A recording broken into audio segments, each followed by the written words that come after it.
Good day, ladies and gentlemen, sirs and ma'ams, dudes and dames, back to the Diablo grind, and today we will visit the Druid, as I have heard good news, a very good news, about the Boulder Druid being an absolute menace. And we all know how much Ponyhov likes the Boulder Druid. So we will get Boulder Mommy back in action, and we're gonna speedrun her to the maximum level. We'll see where it goes. First, Mr. Big, good to have you there. We'll try our trusty and tested leveling method. Lonely Doug, wonderful good morning. Cheers, everyone. I swear it's coffee. It just looks like a long drink. That's it, right? Let me put out some fancy skin for the leveling. Let's see what we're going with. We're gonna go like super heavy duty. We're gonna go rather tribal. I think we could go for a more tribal leveling style right here, like that. Oh, if we get a helmet, Birdman, Medusa. Now we're going. You know, I like that. I like that. We can work with this. We can work with it. And for some reason, the bird gloves. No apparent reason. Just the bird gloves. And pimpy pants.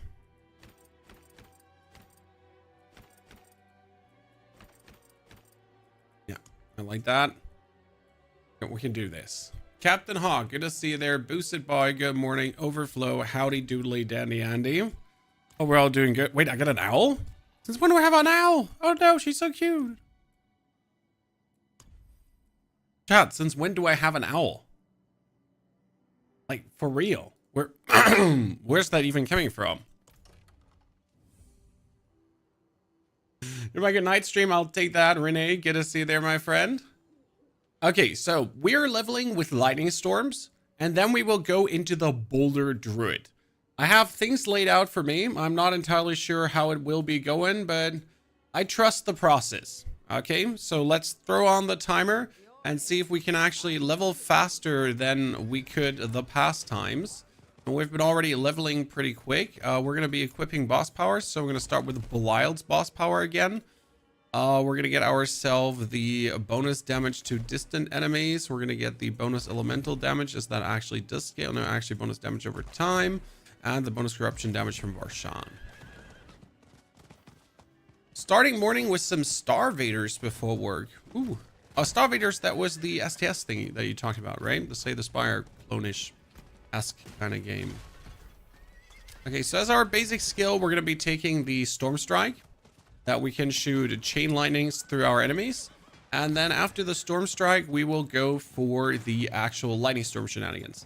So now you get this here, right? We can Storm Strike through stuff. That's very efficient. But our goal will be ultimately to use this with the additional lightning bolt that we can just, right, just murk it all. I kind of forget to swap the difficulties, so I need to do that in a second because we're in hard, but we want to go for expert. Is YouTube streaming better than Twitch, Malachi? That's a very good question. I can answer that in multiple ways. So the advantage of YouTube streaming is that your video afterwards will be searchable for everyone. So, like, you have a whole goddamn search engine behind that is called YouTube. So, if my stream is done and someone would look for Druid leveling in Season 8, then he could potentially find this live stream and watch it to learn something about Druid leveling in Season 8. That makes sense? Mix the Storm Strike with a Druid power. This one is more powerful currently. Malachi. We will mix it later. Right now, the problem is that you just don't have the mana to maintain. But I always have a potion to drink. So that's the big advantage of drinking the potions, right? So that's what we're actually going for, the potion power over everything else. See, like, I drink that, everything dies around me. And right now, I don't even have the spirit to, like, use the lightning bolt, right? So we gotta get to the point where we generate spirit in a way that allows us to do things. See, like here, I activate the power and I actually win. So That's it. Nothing more needed. Nothing, right? It's very, very useful, obviously. Okay, what do we have here? We got maximum spirit is increased, core skills, basic skills generate more spirit. I might need that in the beginning. We're gonna do the howl, and the howl generates spirit as well. Yep, and then we're gonna take this and that, probably. And we need.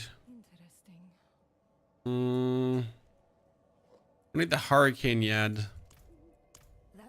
Just trying like to find out how I want to handle things for the time being. Okay, so we got the howl for spirit restoration. That to knock in this. You need to be here. Yeah, this should work. Roundabout, better. Travel to Cialo's shop. Before we travel to the shop, we need to go back to Cubichat to change the difficulty to expert. So that's something we need to do desperately.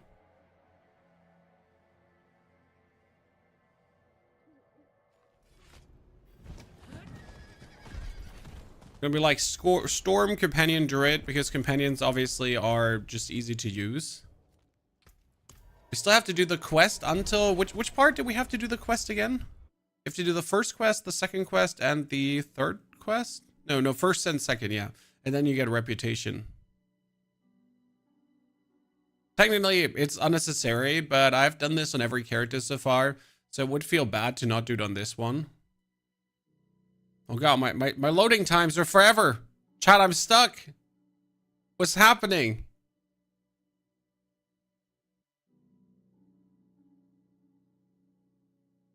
No, I mean, seriously, what's happening? When the goddamn stuck-a-doodle dandy Andy is happening here? Do I need to restart the game now?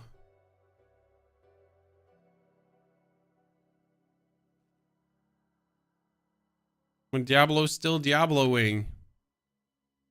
Diablo's not even there. Hello, Diablo? Oh, interesting.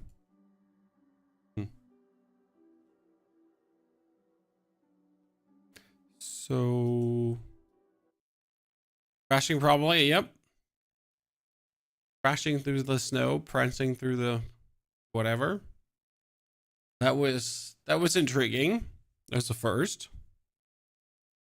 Diablo just deciding to... short speed run, chat. That was a very quick and short speed run. I mean, like, we tried our best. Like, we did as good as we could. But sometimes it ain't just there yet.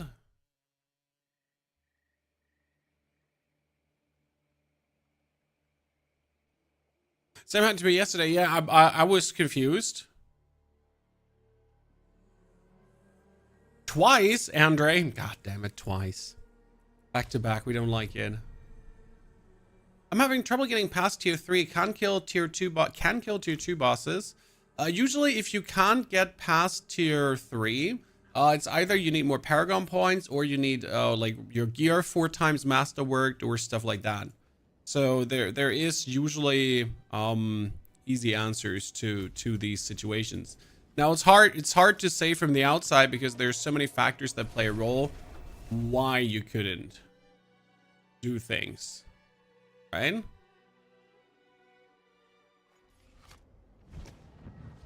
We're gonna go for...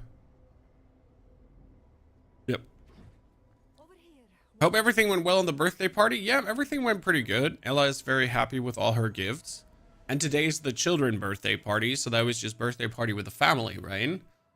Today we get the children featured one.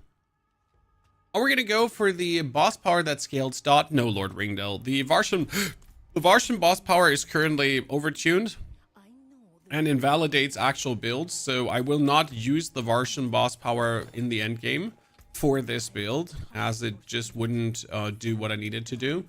No, we're gonna go for massive overpowers.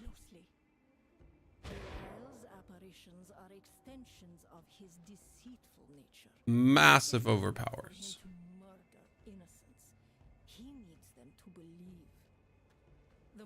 Death Trap is a beast. Death Trap is an absolute beast, Andre. Quite illegal, to be honest. Varshan boss power is fun, but definitely not needed. No. I mean, the Varshan boss power is far from being broken. That being said, for example, Shadow Necro only becomes viable because of the Varshan boss power. It's cool to see. It makes it a fun little thing. The only problem is that depending on how often you can trigger it, it can actually break the game. You know? So that's a little bit, because of the stunning. If you stun too much, it might create like a loop that lacks the server. It's like Diablo is really easy to break at times. Okay, could you stop talking, Ciala? Every single time. By absorbing more of that essence, you can gain more power. Destroying as many of these apparitions as you can. Not making this skippable has been their biggest mistake, right? You know, now I finally understand where like I needed this to be a dialogue that I can spacebar through. You know what I mean? Because listen to it one time, yeah, sure, I get it. But going through it multiple times, it's like, okay.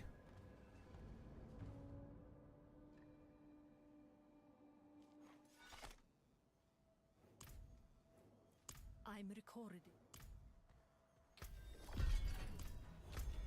Let's go to the Helltide.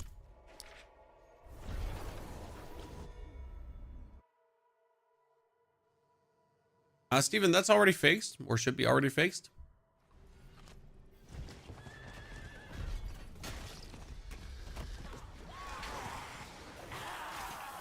See, this is why I use this boss power, because it just allows me to do that. So I use Belial's Eye Beam. Because I just stop at a pack of mobs and the whole pack of mobs just dies. Done.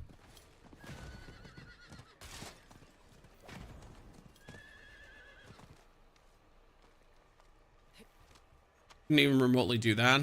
Like, we can do Lightning Storm, get a lot of damage together, and still like clear a pack of mobs, but it doesn't compare to me just hitting that button. But it's still good to have the Lightning Storm as a bonus option to what we're doing, because I'm pretty much going to use the power, then I'm going to punch through a level, right? And then after punching through a level, I will...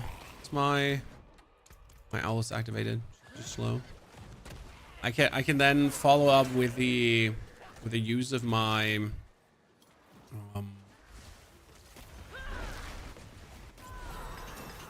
other powers, right? And just stack it on top of each other. These now have the Lightning Storm back up, so the next pack of mobs I can just quickly work with my powers. For the time being, we'll probably just focus on killing things with the Eye Beam, as we always do. Just simpler. I mean, you can take your poison on top, which actually adds like really nicely to this, right?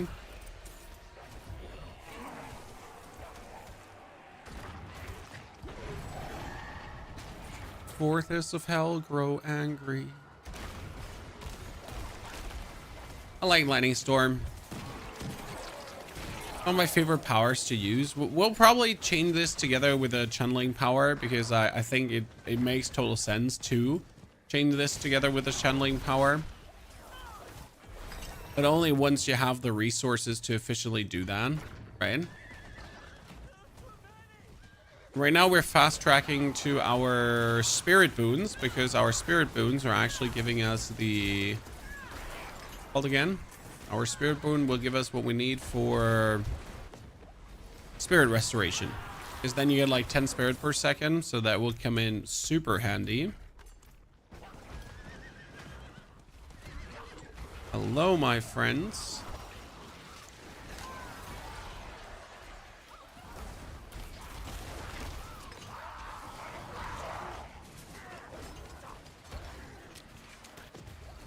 We're going to do a Barb build this season. I was planning on a Barb build as well. I mean, Barb and Spiritborn are the last things I have left after finishing the Druid. So that is definitely on the menu. Okay, we're a bit faster than the Sorg. Ladies and gentlemen.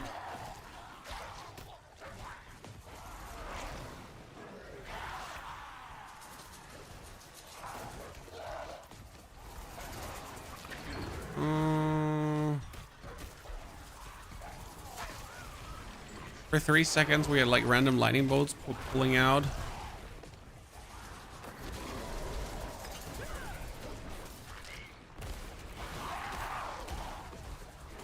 So the interesting part is I can actually use my my potion power while I'm standing still and banging out the resource. That's actually really a relief. So I can just do the lightning storm, right? Getting maximum size and just keep killing things, but I can just keep drinking potions as well. on top with cheese and cream. That's quite the nice combination, I'm gonna be honest. So like I do this and then I drink the potion. See, while I'm still hitting it around. It's actually really useful.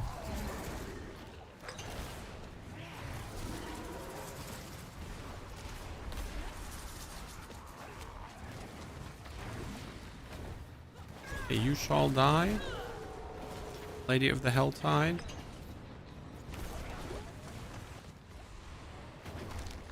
Yes, I could also use the Grégoire lightning power, by the way, before you asked, to pretty much just spam the core skill, like go core skill, core skill, core skill, core skill.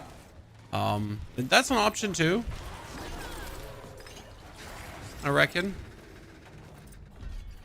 Right?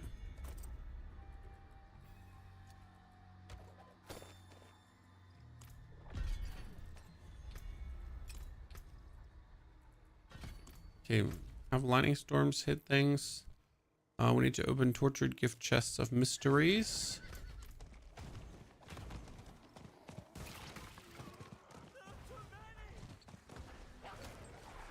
What type of build are you thinking? I want to do Boulder this season because I'm tired of snapshotting. So Druid is all about snapshotting, right? What does snapshotting mean? Well, you would activate abilities in a certain sequence, and then you would, like, you know, try to get a rune, and the rune has to be always active at the start of your cast, and if it's not active at the start of your cast, then you're losing all your damage, and you know, snapshotting is kind of like painful. And we want to do something without snapshotting, so I was like, hey, why not Boulder Druid? Because Boulder Druid is essentially spam boulder, have fun. And you know, like, I don't know how that sounds for you, but for me, spamming boulders and having fun is exactly what I'm looking for, right? Just a very simple use one skill and just have a goddamn good time. And that's what I would like to do. I mean, obviously Boulder is a bit more than just spam Boulder, but it's in the grand scheme of things, it's like pretty much spam Boulder and enjoy yourself.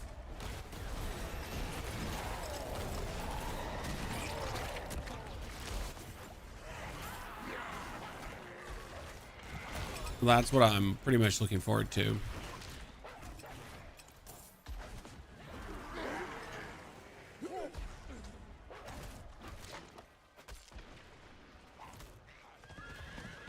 I snapshotting so much. Well, I don't hate it, but it gets tiring, right? I have done tons of snapshotting now. It's fun the first time when you figure it out. It's like, wow, you can make it work. It's so cool. Like, bam, bam, bam. Like, right, I'm so smart. Look at me, 4,000 IQ gamer. And then after you've done it quite a while, you're just like, oh my god, this is fucking horrible. Someone kill me right now. It always starts fun, and then it just turns, like, really, really not so fun.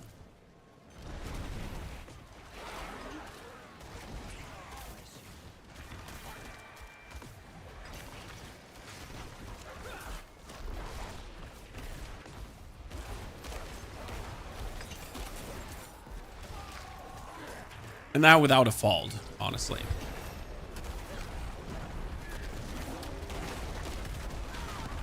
Well, I like this. It's like Dance of Knives, but instead of like dancing around, I'm just pressing the lightning button, and that's like the Dance of Knives, right? It's just a localized one that just hits, instead of like flying around your enemies, it just hits everyone in a certain area. Anyways.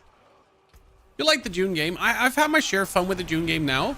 I will play it on release, but I think, like, to be absolutely frank, fair, and honest with you, the June game is for me something I will play through. So I'll start at level 1, I'll go to the max level, and as soon as I though have reached that, I won't just linger and keep playing the game and try to build like a super social hub and whatsoever. Now I'll just be done with the game, right?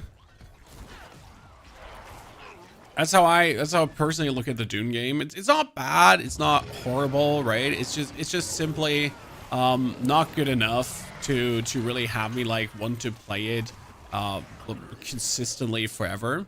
Okay, I get spirit boons. That means I get 10 spirit per now. Right? What other spirit boons do we take? Probably maximum life. And then we would take...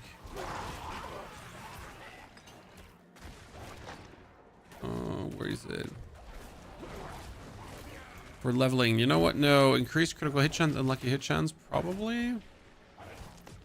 And then critical strike damage. When we want to have a chance, yeah, to get our companions to reset, because technically you want to be able to spam your companions. And then we need the critical strike damage. Wait, yeah, okay. For the time being. Okay, so now I always also have like the spirit, because now I get 10 spirit per second, so this allows me to actually like more than likely keep this also up on top of what we're doing. That's kind of nice. Like, right, I have the yell in between, I have my storm now. With the spirit per second, I really have it going on, so it's kind of nice. And lastly, the snake would be... Yeah, lastly, the snake would be here. The lucky hit chance for storm scales, lightning bolts also apply poison. So we just do even more awesomeness. Okay, that's good. Let's move it to the side. Good. We're going to get invaded in a second. So that's really, really cool. Hey, chat, we're going to get invaded in a second. And that's really, really cool.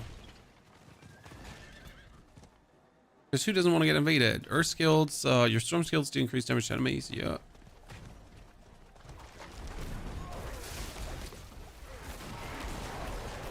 Like my storm might kill them, but this kills them even faster. So I like that. If you were to compare the gameplay loop of June to Once Human, how would June compare? Once Human definitely has the better gameplay loop. June has the better immersion in this case. Because the Dune game does have like feelingly a story and everything going on. So Dune itself, like the Dune game, is rather immersive. So that's kind of nice. I gotta say, I like that. So that's a 1+ for the Dune game. But I gotta say that, for example, Once Human, as like a random game that just whooped out and no one expected it to be that good, definitely has more quality of life features. And that's coming like for a first time game, like considering that Dune is not Funcom's first game, right? Funcom is known for actually making these kind of games, as they have made Conan Exiles before and that kind of stuff. So technically they should know better, but practically they don't actually do, which is kind of like intriguing if you think about it.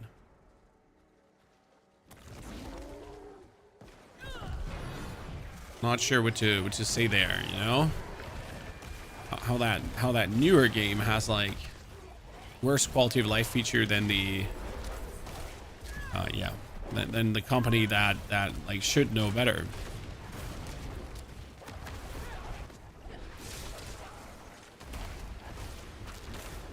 That's just me, you know. Oh no, almost died. Oh, drink potion. It's too clutch for my liking. Oh, here. Here, Den. I want to kill like one more Harbinger. I wasn't like looking to... There's the next Harbinger. Oh, wow. I cannot resist. There's so many dudes here.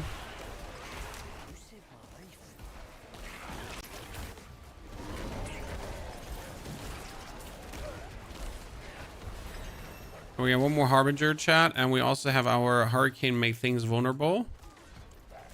I do this. Good. We got the first whisper done. Thank you very much. That was something. Photos flying around them. That's our plan. That's our absolute plan.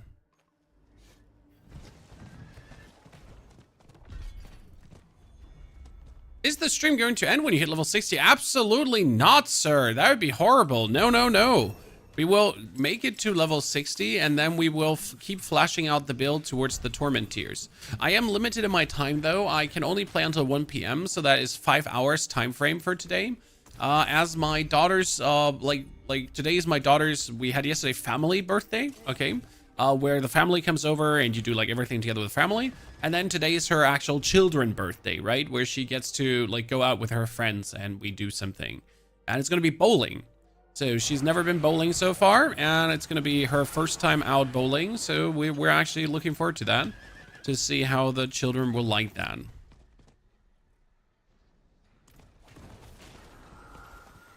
it was more complicated than not to actually found a bowling alley. They used to be like M&Ms, and nowadays like finding a bowling alley is actually complicated. Like, geez. I'm trying here, you know. At least where I live. Let's say it like that. I mean, maybe not where you live, but where I live.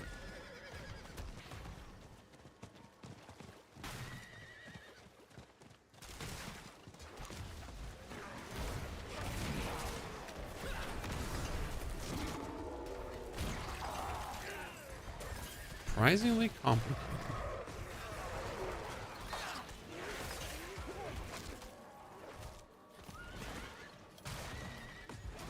Happy birthday to her. She's 6 already. Chat, 6.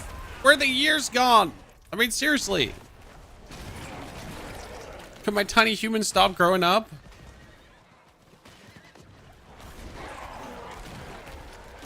Ain't nobody get time for that.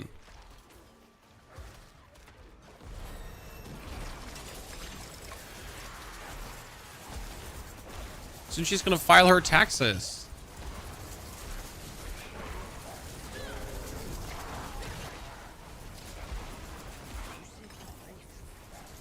It's too soon, chat. It's too soon.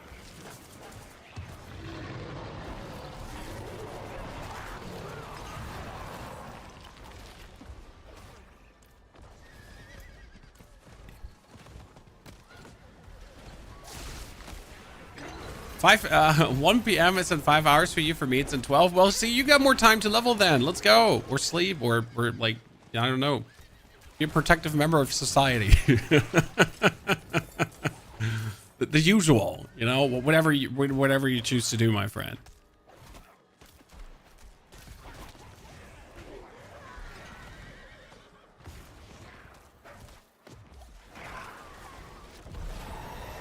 Yeah, this is like an actual good start into the leveling so far. But I got a Totem of Mystique. What is that? Like here, what are you? Magic. Wait, there is one for magic runes. Okay, so like get this right, chat. So there is a totem to get magic runes. I understand that correct, right? And then there's a rare totem that also gives me magic runes. Can someone? Okay, hello? Is this on? Chat, can you hear me? Like, because for a moment I thought I just read that there's a totem, like a tribute for magic runes, you know, and that the actual rare tribute for magic runes also gives me magic runes. So, like, what? Maybe I'm not making myself clear here, where the problem is.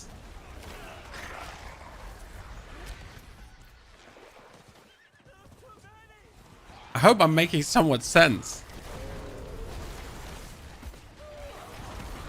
Oh, by the way, we forget to press the button. Okay.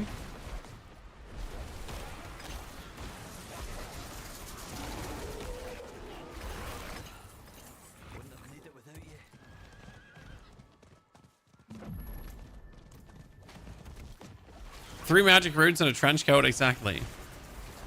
I mean, there is the one or the other thing that Blizzard definitely needs to rethink, right? If I do a Torment 4 Undercity, I am sorry, but like I should be getting legendary runes, or at least it shouldn't drop anything but rare runes, right? I mean, it's a Torment 4 Undercity for the love of clucking God. It's supposed to be the most challenging Undercity in the game. So if you then don't give me the most, like the at least rare runes, guaranteed, then I'm like, why do am I a joke to you, Blizzard? Why do I even exist? Why am I even doing this activity?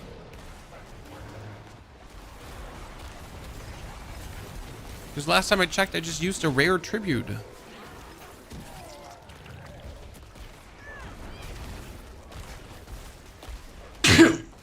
Ah, I'm dying. Sorry, I'm alive.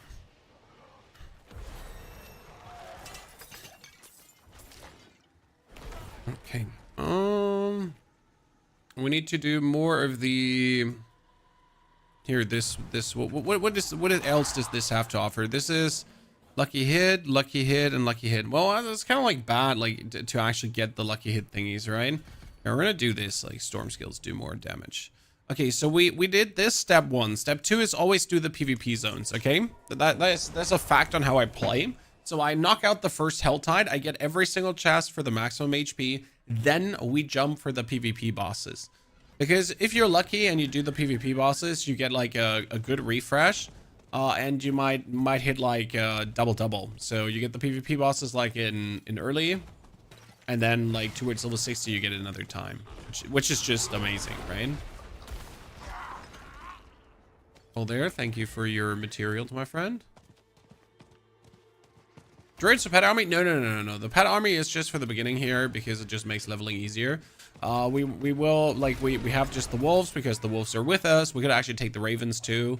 But I do like to have hurricane, especially to make things vulnerable for more damage. Surprise. But we will not level without the boss powers. It's going to be the standard boss power leveling.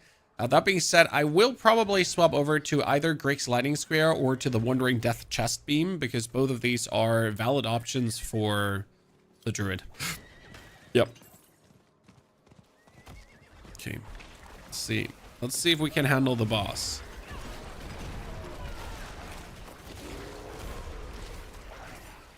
Need to use... Oh, shit. Let's see if we can handle the boss. He just smashed me. I wanted to get smashed by the boss though, so we could go for this. The problem is that he just one-hits you, right?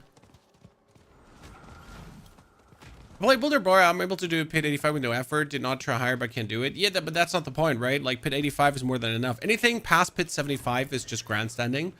Pit 75 is needed for the seasonal journey. If your build can do Pit 75, you're good to go. Like let's be fair. What else does your why else do further stuff apart from like you want to do it? And that's fine. Like you wanting to do something is obviously a valid reason to do something, but it's not like that your build needs to do this, right? Let's not pretend for a second your build needs to clear Pit 100. It's absolutely not needed.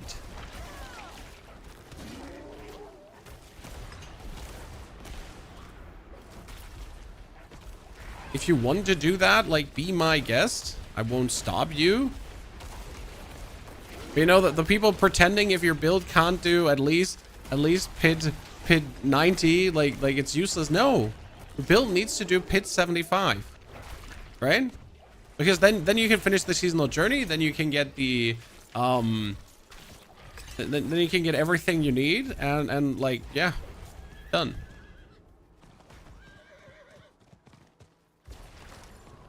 Do pit bosses give you essence?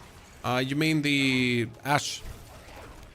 Spectral ash. Yes, pit bosses give you the ash. Everything that has boss in its name gives you the ash.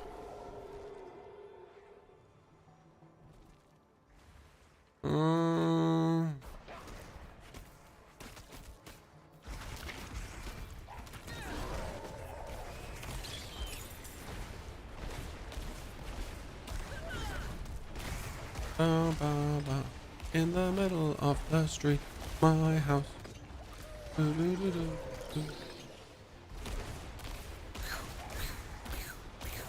Lightning Storm is like my favorite skill because you kind of have to charge it up, right?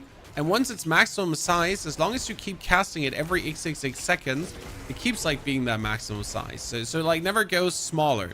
So if you actually manage to get infinite resource, you can technically just hold down your button and forever have like a ginormously sized like going off, which is kind of cool in my eyes. Okay, let's go here.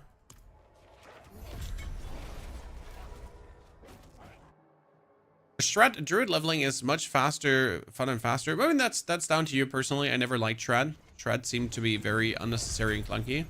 But it honestly doesn't matter what you level with this season. I mean, you either take Grix's Lightning Power, you take, you could take Varshan's Lightning Power and just be AFK. I mean, you could literally with Varshan's Lightning Power, you could farm 260 AFK by standing in a pack of mobs, and it would just suck them empty.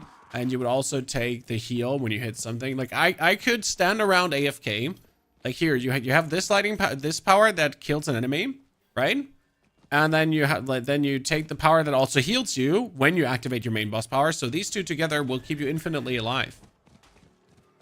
Yeah, I could just stand AFK in a pack of mobs and that's it. Twiddle my thumbs.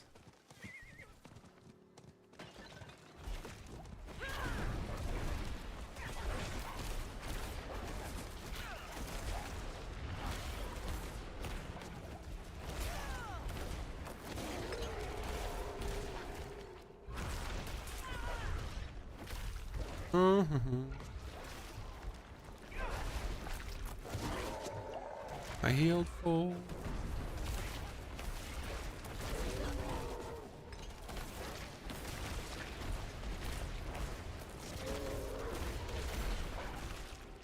Sir, you didn't even hit me with your stupid shit, and you're still damaging me with it. What is that? Right? Hey, I wasn't even remotely in your range.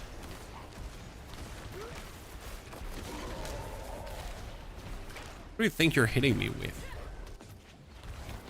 Good, Dunzo, Garbanzo.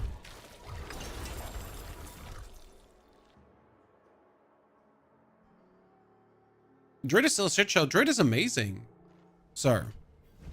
Druid is absolutely amazing in endgame and in leveling too. The furthest away from a shit show.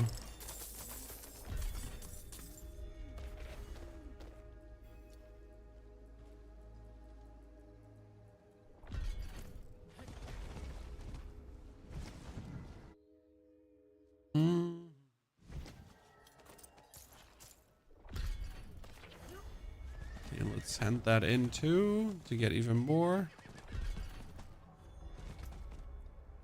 We get the key passive, and we're going to be choosing the perfect storm.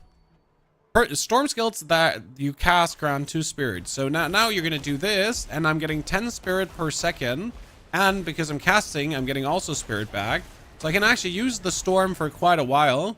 Now you might consider using already a channeling power. So I could use the Wandering Death chest beam. Not sure if it would actually turn out to be better, because again, I do need actual spirit to cast it, right? And if I don't have spirit, I couldn't cast it. But for the sake of trying, we could do... I mean, the thing is, it does only 1,400 damage, while this does 2,000 damage. And the problem is, I would have to, like, tap my lightning skill. That would be important, right? So let's try out... Why would I have to tap it so I can, like, shoot the laser beam? Like, I could shoot it, like, pew, pew, pew, pew, pew, pew, pew, pew, pew, pew, pew, pew. Okay, we can't go back there. That's a bit stupid. That means I need to make 5. Now I'm thinking about, like, should I just quickly run through a dungeon or something like that? Like, if I need 5 quickly, just blast myself through a dungeroony. Could also just kill the things in Zarbin's Ed for the triple.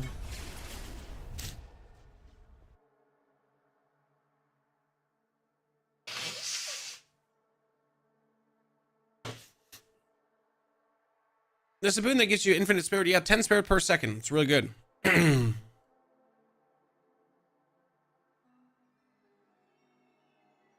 Oh, come on. Are we lagging again? This is the second time, like, my loading is now stopped and we have to restart the game.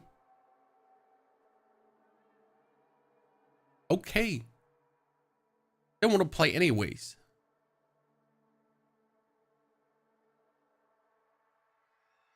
Yep. So I'm gonna close the game another time.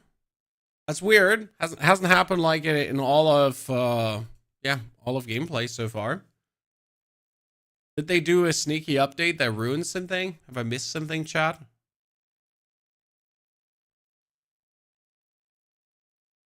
Druid is really slow for leveling and pretty boring. Well, your friend lied to you, or your friend doesn't know how to level. I mean, we're like for 34 minutes in. This was my Sork leveling times, so we're on the Sork leveling times.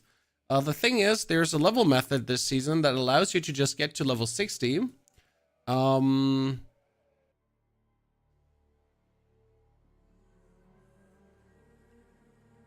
Without even trying.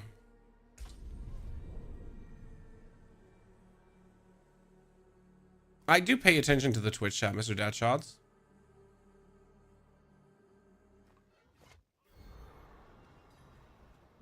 I'm answering both of you. Chat, like, you know, both chats are overlaid. You do know that. You do know that for a fact that both chats are overlaid, right? Right, surely. You know that. No, I'm going down here. That's the smartest thing I can do.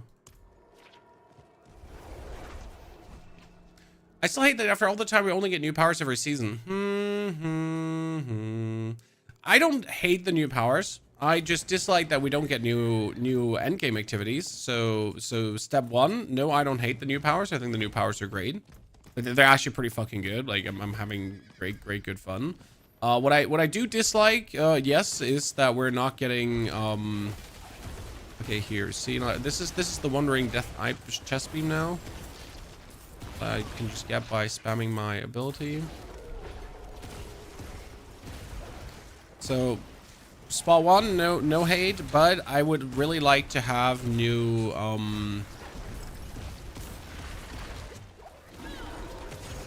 activities to then use these powers on, because right now you're still doing you're still doing the pit, but the pit is technically meant as a level up activity for your glyphs. So why would a level up activity for my glyphs actually then end up to be also the end game activity to play, right? Because as soon as I have all my glyphs leveled up, I technically never want to see the pit again, because then I have my glyphs leveled up, right? So it's like I am there to level up my glyphs. I'm not there because I like doing it.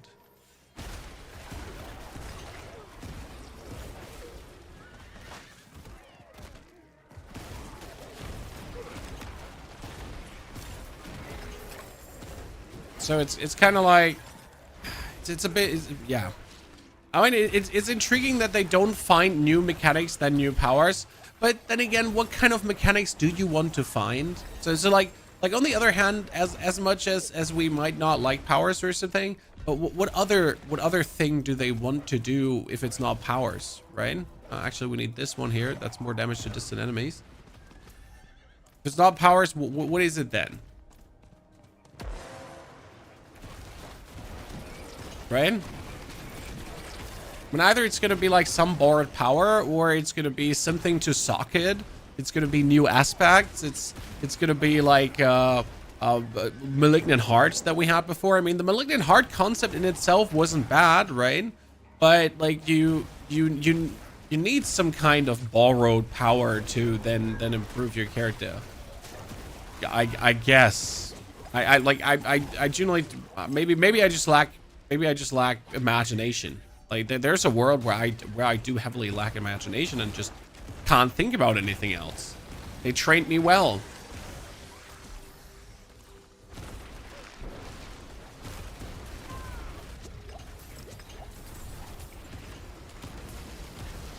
Dude, this is what I dislike about like spamming my core skill right now for this. With my potion, I just waltz in, press my potion button, and everything dies.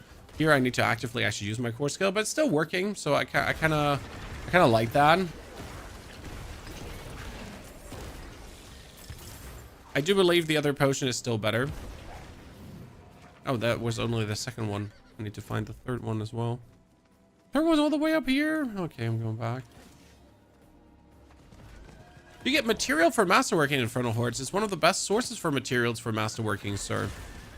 After finishing the Infernal Horde, you take the chest of materials, and then you get tons of masterworking mats. I mean, that's how I personally do farm masterworking mats on every single character, because I can't be asked to do Nightmare Dungeons, even though Nightmare Dungeons are getting boosted again. Which kind of like might make you sad for the thing, because you already know that next season is no... Well, okay, so the assumption is that next season we are not getting a new endgame activity. That's the assumption. Because they are obviously, like they obviously said, chat, you know, we're gonna make Nightmare Dungeons great again, and like, okay, cool, you're gonna make Nightmare Dungeons great again. That sounds fantastic.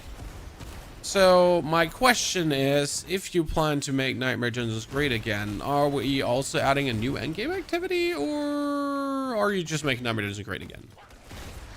Right? Yeah, Chibi, like obviously with all the malignant hearts that we had, the only problem with the Barbara heart that was overscaling everything. So So I'm fully with you. The whole concept of Malignant Hearts wasn't bad. Like having something valuable to socket, it felt good. That's not just, oh, I get more elemental resistance. Oh, that is so great. I mean, then last season we had these cool new gems to socket, right? They actually made a bunch of new gems. Guess how many of them I made? Hey, chat, guess how many of the new gems I made last season? Guess. Hot guess.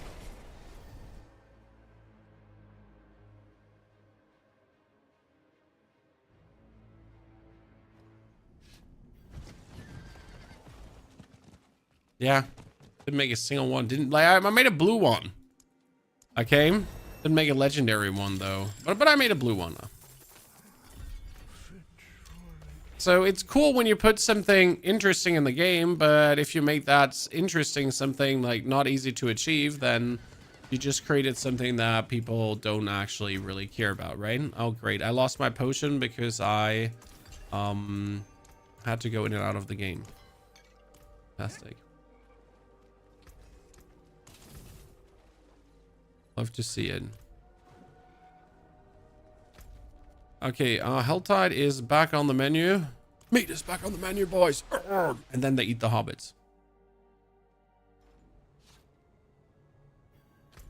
Yep, so again, the concept of borrowed powers are not bad, but they need to introduce more. So a season can't just be borrowed powers, right? A season needs to be a shift in the actual game, as then there is an actual new activity to do. Because the problem is that all the activities that we're getting right now are only meant for leveling up. They're never meant for endgame. So we actually get the Witch Tides. So the Witch Tide last season, you could also do them in the endgame. So that was fine. But then you have the actual, you have the apparition events right now, and you kind of never want to see them again, right? So as soon as you're level 60, you never want to interact with that apparition event again. So like half of the season that was these apparition events is just uninteresting. So yay, I guess.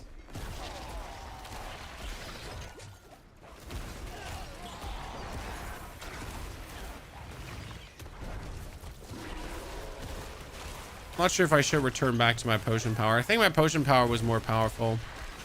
But it's actually funny to use the beam once in a while.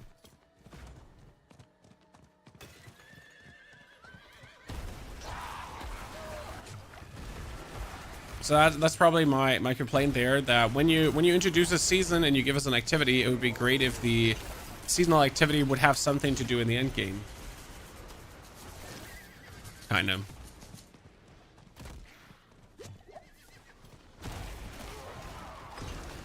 It's kind of like enough to do damage here. Does the power do damage over time? It does frostbite damage per second, so obviously it wouldn't be so good against big elites. I can see that.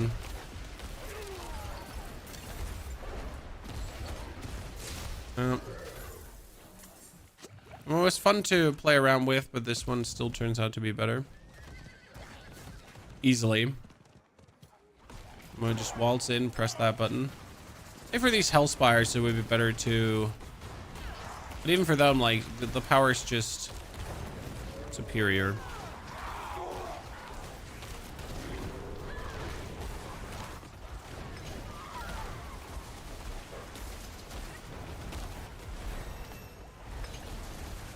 This is what I like the potion drink power. And that's why I'm also like saying, like, you might have enjoyed Shred, and that's totally fine, sir. But I can level every character up to 60 in under 3 hours with just drinking my potions. Everything else is just bonus, right?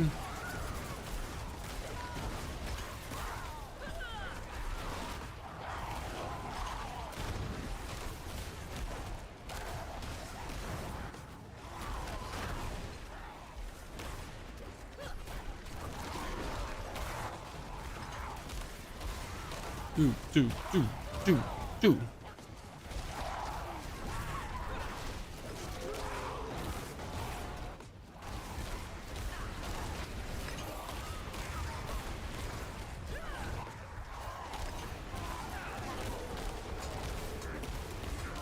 I'm totally going to die in a second. Oh, let me step out before I bite the bullet. Okay. Good. To be fair, Diablo has some core problems, yes. Like the skill tree, they're gonna make changes. Well, I mean, the changes to skill tree, I think we're counting on like in season 9, 10, maybe? Season this year, right? Well, now, like, I'm all for it.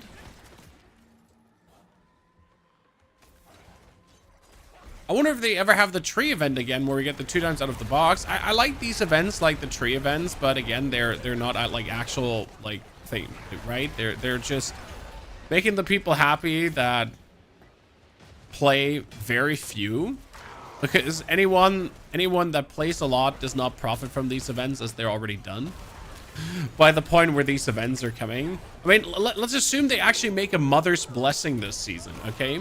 So right now you're leveling up a character in under 3 hours, even if you're stupid, right? Even if you have 2 left hands, even if you don't know how gaming works, like if you're my, I don't know, if you're my granny, right? Even then you can level up a character like that. My granny's not stupid, she doesn't know gaming, okay? Just saying. Never call granny stupid. So yeah, so if they then make a Mother's Blessings event where you now get even more experience, you're like, but why? Like, right, but why? What's the easiest class this season? Necromancer still, because the Blood Wave is just too simple to play. That being said, if you want to have something a bit more sophisticated, equally easy, quotation mark, to put together,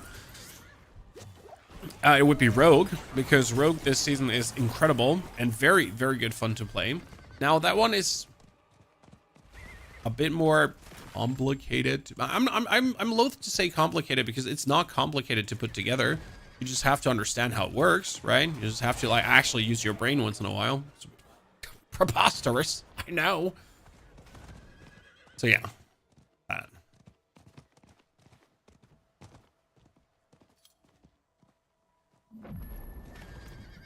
When it was a few days, it was already way too fast. No, leveling up your character in 3 hours to 60 fits the game perfectly. Like, the thing with Diablo is, right now I'm doing Helltides for leveling, right? And when I'm level 60, I will do Helltides for material farming. And you know what? When I'm Paragon 100, I will also do Helltides for some farming. So that means that no matter what stage of the game I'm in, I'll be doing Helltides. Which means if you unnecessarily prolong the gaming, you're just pretty much forcing me to do the activities that I'm anyways doing, even more than I'm already doing them. And to be fair, that gets to the point where like you just might burn out on these activities very easy, and you just really, really don't want to do them anymore, surprisingly or unsurprisingly. So forcing someone to level like 10 or 20 hours long is just absolutely unnecessary for Diablo at this point. It doesn't add anything to the game.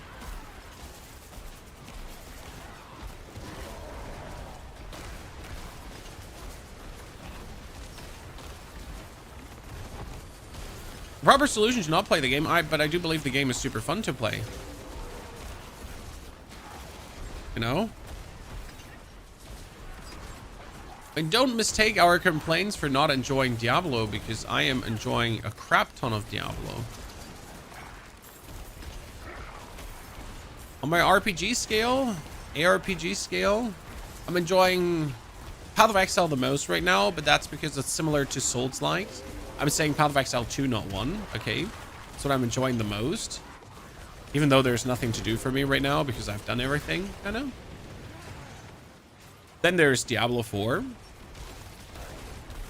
Certainly. And probably followed up by Last Epoch as the third, as I don't have like 4 ARPGs I actually play. I'm sorry, I only have 3, Chad. I don't have like a list of my top 10 ARPGs of all times. I know I'm a failure. My apologies.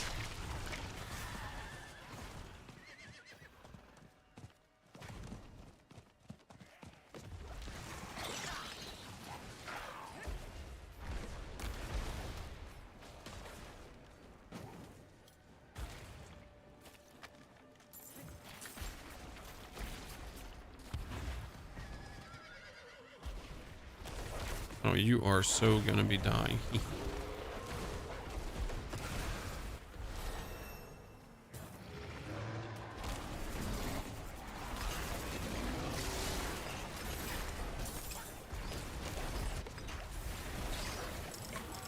Lost Ark over D4 and PoE 2. Yeah, I never personally could get behind the Lost Ark upgrading of abilities. That's literally what made me like quit Lost Ark. Because it's just like really I didn't like how you upgrade weapons there. That was it. It was like the only thing that really made me not like the game. Also, I didn't like so I didn't like the leveling of characters. That was boring to me too. The endgame was quite varied though, so that was nice.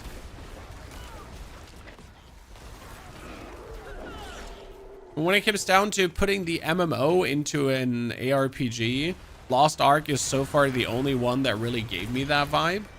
Whereas Diablo really tried, only to make it like undesirable to team up with others at this point. 0 to 60 can be considered the tutorial. I would totally agree with you. I mean, 0 to 60 at this point is to get the seasonal content rolling, right? So you start with the boss powers, so you get that basically off the ground. And then as you reach 60, that's where you then like know how to play your character or can develop your character into its final form. But yeah, you get a hang of the basic abilities, as you say, like what core skill you want to use this season, that kind of stuff. And then you ascend to like the fully flashed out build in the long run. Kind of.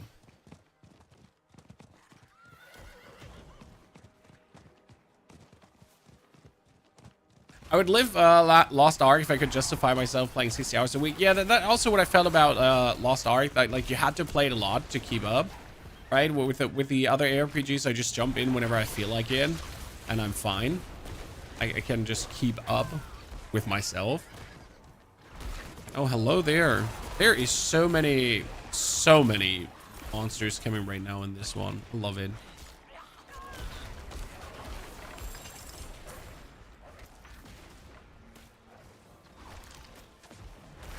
This Helltide here is packed, like genuinely packed.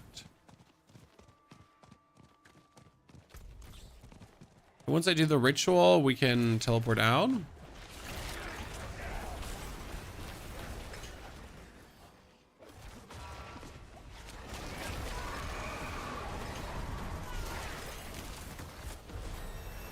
Oh no, I'm getting invaded. I wasn't planning on getting invaded. Mom, like, don't invade me. Guess it's fine.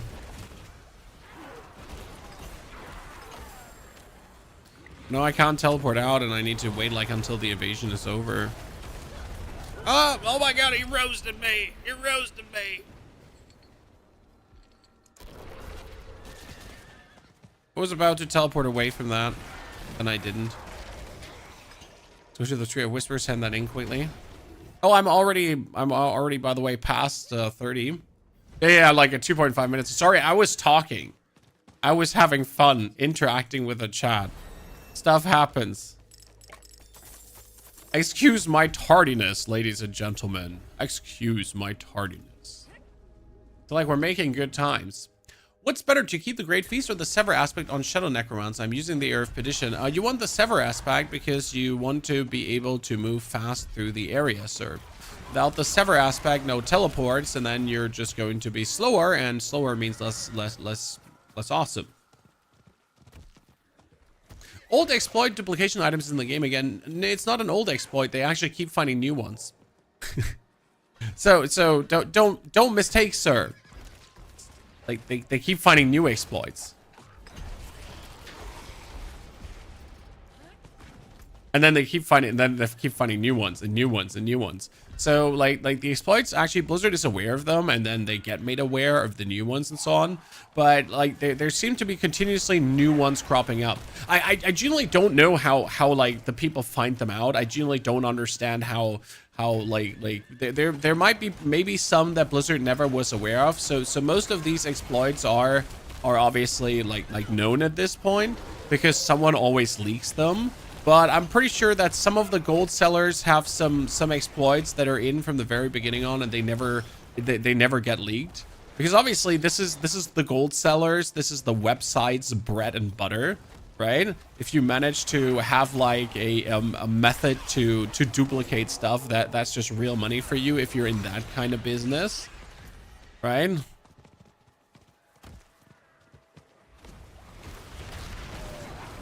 Okay, we're gonna do this Helltide here quickly to level 35, and then we can do the strongholds already. Strongholds should also be not a problem for us right now, so I'm really looking forward to that.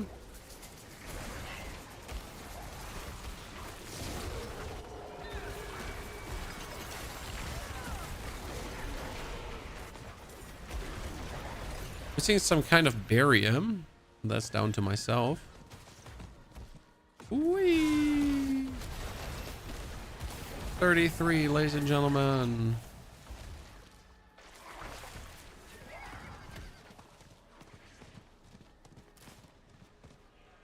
The current state of Soul Frame.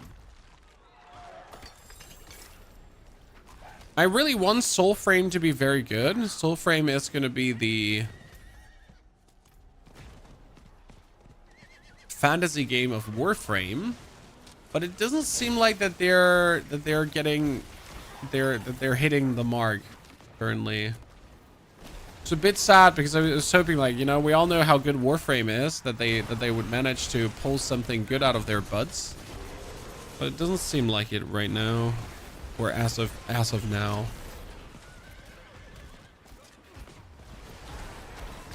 Andy, you Death Trap Rogue, pid 8085.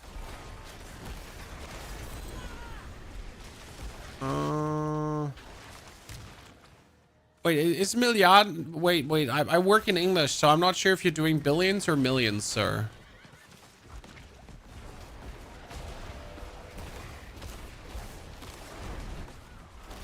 Also, if you're going to the puppets to train, okay, so this is really interesting. If you're going to the puppets and train, they have different armor and resistances than the pit monsters, depending on what world tier you go in. So if you go, for example, to the training ground in world tier 2, you'll see more damage than the training ground in world tier 3 and 4, because the defenses of the mobs are different, or of the training puppet. Yeah, it's kind of like adapting to your thing.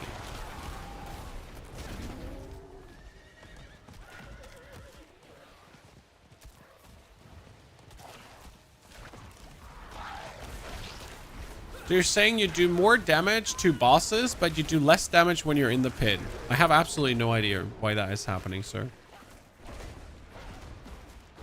mean, Death Trap, like, works on single targets as it works on all the targets, so there is no difference there.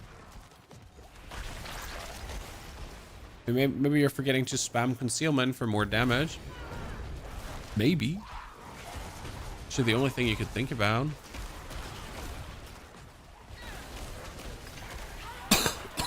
Excuse me. I have no more potions. What is the time level tracker? Oh, that's life split. That's pretty much what everyone is using for speedruns and whatsoever. It's really easy to set up. You can do your own splits and all that kind of stuff. So you can call them also picking boggers and, I don't know, touching yourself and whatsoever. So if you want to have like a touching yourself speedrun or something in that direction, then you could easily set that up. Like, I mean, whatever you do that, but hey, I'm not the keeper of your conscience, right? Like, whatever makes you happy.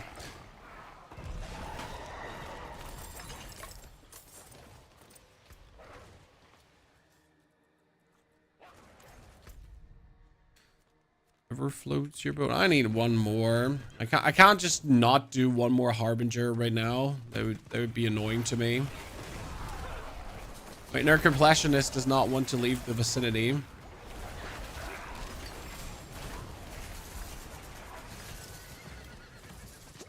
Come on, Helltide Harbinger. Wait, isn't there like here in the middle? Isn't there Helltide Harbinger coming out of that usually? No, it's just a normal Grave Pit Lord. You know what? Normal Grave Pit Lord, you're nothing special anymore. Ah, quick question, ladies and gentlemen. Do you have the actual thingy already done? And with the actual thingy, I mean the Berserk promotion. Because I haven't bought a single item. I mean, I'm not picking up these Behemoth anyways. I keep forgetting that. So I'm probably not even remotely close to getting it done. Or having even one item bought. But do you have? Do you? Have you?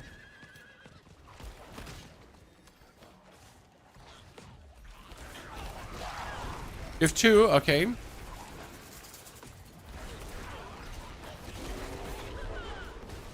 The Blight Necro, the minion aspect should be out.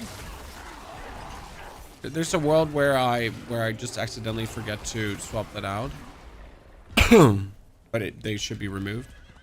I think I did it this morning, just in case you haven't checked since this morning.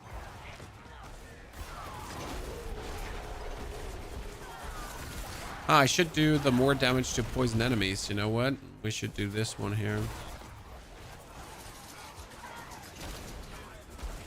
Okay, I'm just looking for the goddamn Harbinger. And I don't seem to find a Harbinger. I have no more potions. No. Give me more potions. Oh, here. This is... I would expect a Harbinger to come here. Okay, seriously. Don't make me get invaded again only because I need to get a Harbinger. That's not the vibe here. Does Great Feast do anything if you don't have minions? If you look very closely on Great Feast and scroll down, then Great Feast has 2 stages. The first stage is if you have minions. The second stage is if you don't have minions.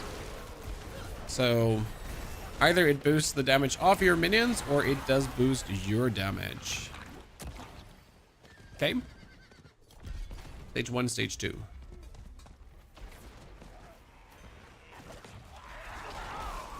Or state 1, state 2. What you want to call it.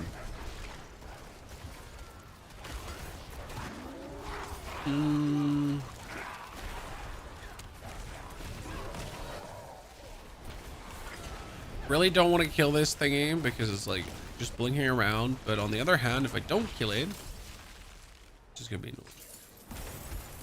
Okay, so where do we go now after doing this? Ah, Tree of Whisper. Yeah, that's what I wanted to do. We don't have a merc because I'm forgetty spaghetti, Miroslav. So thank you for reminding me. Where were you 1 hour and 1 minute ago? Like, seriously? Where were you?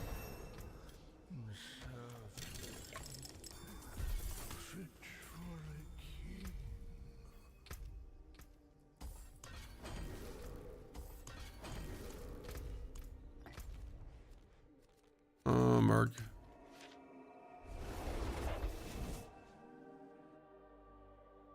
Level 60 tree XP boost still working? Yes, but boring.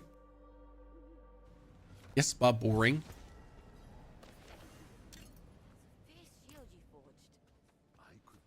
Bariana. Because I need the movement speed. Altkin because I need the levels. Yep.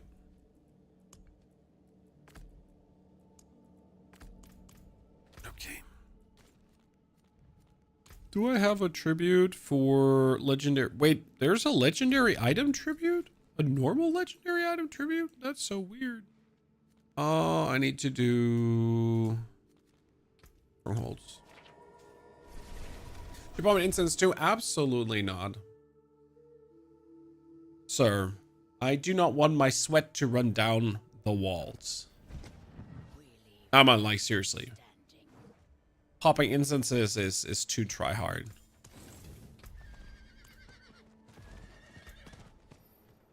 We don't do that in here.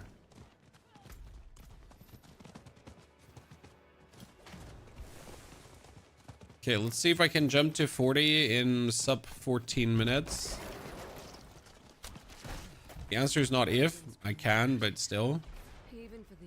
And this is the stage of the game where one stronghold gives you one whole...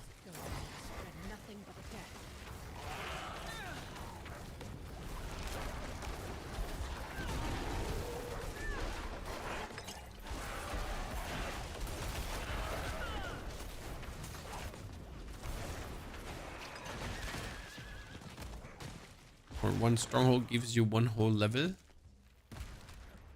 My favorite stage to be in.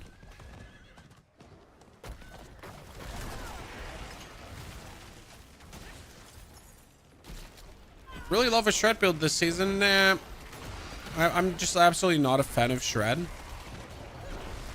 Do not enjoy the gameplay loop that shred has to offer. So I pass. I'm really glad if you enjoy shred. I mean, like, more power to you, sir. For me, it is an absolute no-no.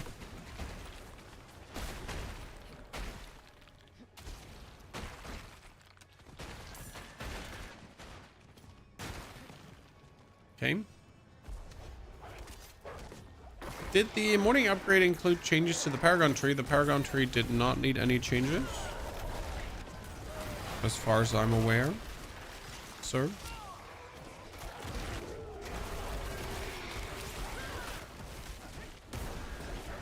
Come on, do it. I want to drink the potion. I can do it. Yep. Wasn't him.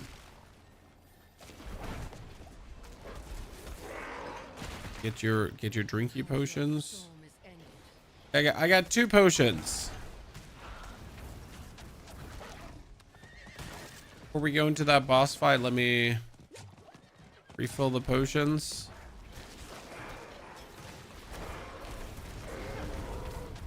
I'm unable to deal with all the weirdos.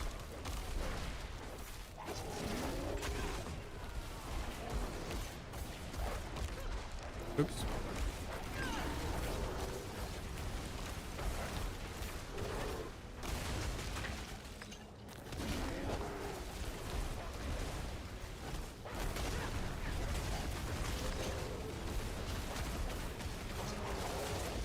Okay, you're done.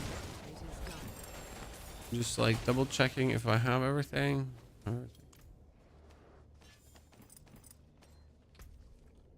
More crit to distant. That was 37. Everything dies. Good. Isn't it recommended to play the easiest difficulty to level up? You are absolutely right if you don't have boss powers. So Fred, the first recommendation I had for complete new gamers that do their very first character, start on normal. It makes no sense to not start on normal. But as soon as you have 1 or 2 boss powers, one is the Wandering Death Chest Beam or the Ashava's Poison Breath and or Belial's Eye Beam, then you can actually just do this and you can even waltz into Penitent to kill things. I don't recommend doing it in Penitent though, because that will make every single boss fight take even longer and you also do take more damage. So you run into the risk of randomly dying to things that you shouldn't usually die to. Therefore, my recommendation is truly to use your cool eye beam in Axperd and have a bountiful amount of fun.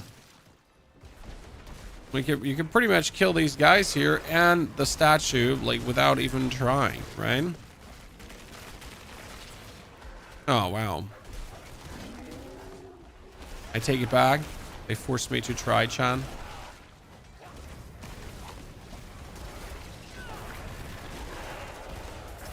The only obstacle that you every now and then have is sturdy elites.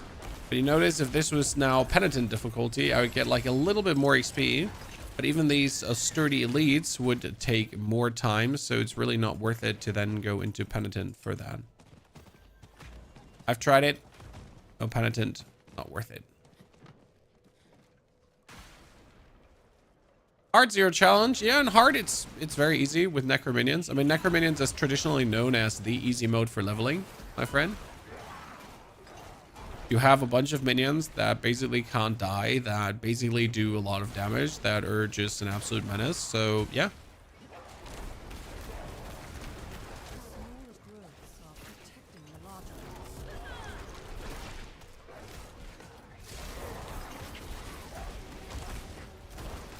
Hello, sir. This is not okay. You can't just pull out like your stupid shield there.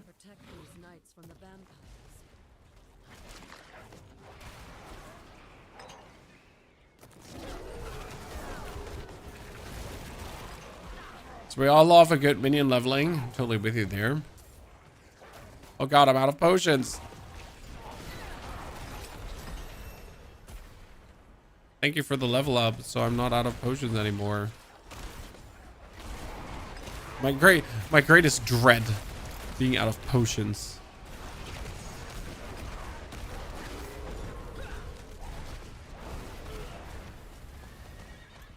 Where do we put more points? Oh, I could just go into more here.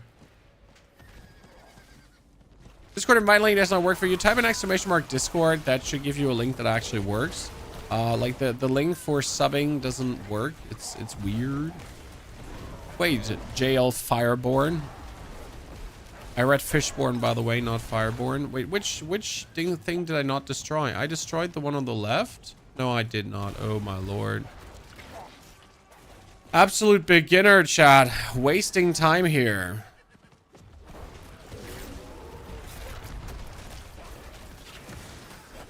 So definitely have one advantage of being like a little bit faster on her feet, right? This character is, well, it's in typical druid fashion, it's a bit slower. Why summon wolves in the blight build? Well, because they apply vulnerable bonus. Anything that applies vulnerable is just amazing. Sir? I mean, what other rune would you want to use?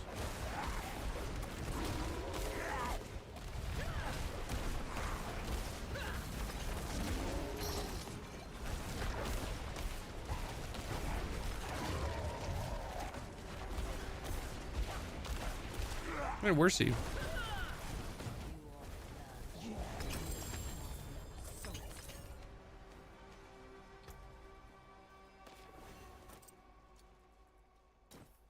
No? Like vulnerable application, vulnerable removal, vulnerable application, vulnerable removal. Okay, which stronghold would be fast, ladies and gentlemen? For our evil plan here.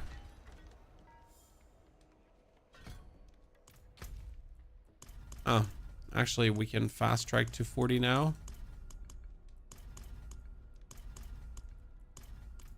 This usually gives a lot of XP. More if you do it earlier. Airman's Pyre. Oh, we do City. No more sexy voice. No more sexy voice. I'm sorry. Just non-demonic Ponyhoff. To get more potions, you have only 6. Well, you level up and then you go to the alchemist, and the alchemist is like, what's up? And gives you more potions. Well, no, actually that's not true. Wasn't more potions from reputation? Holy, I'm lying to you. Hold on. Didn't we have to do reputation? For more potion slots? We had to, right? You have to do your reputation grind. But how do you not have, like, how new are you to the game? And this is not an insult. This is like, sir, are you new to the game? Yeah, you gotta grind your renown. Open up the map, press W. Yeah. Open up your map, press W, and then you see your reputation grind. The renown there is going to give you permanent boost that will stay forever, including Paragon points, skill points, and if you do the Altars of Lilith, also permanent stat points.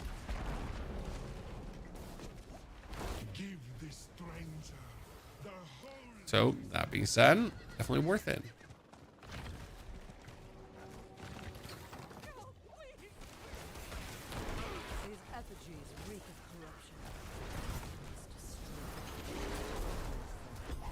I feel like my I-beam is doing less damage than it used to do, and this is so weird. Did I miss a patch that nerfed my I-beam? Shouldn't have. Tony, good to see you there, and your friends. Thank you for raiding them over. It's very kind of you. Hope you've been having a good time.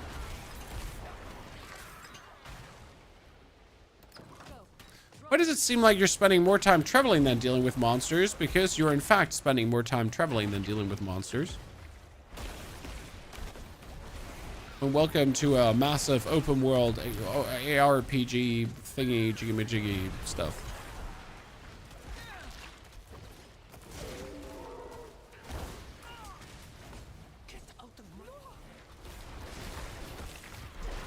Want to kill them now? Yeah.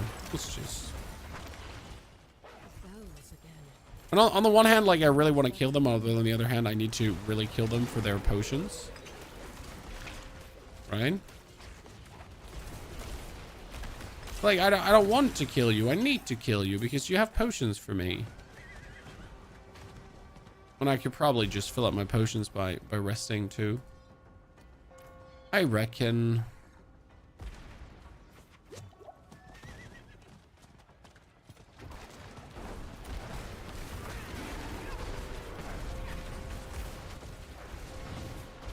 Last time I accidentally arrived here without potions. I had to do this the hard way. And wait for them to drop the potions. Okay, come on, ladies. One is almost out. Commission. That's out of commission. Okay, like not cool. Teleport was not cool. I'm like trying to line you up here. I can just laser beam both of you. You just refuse to stay lined up.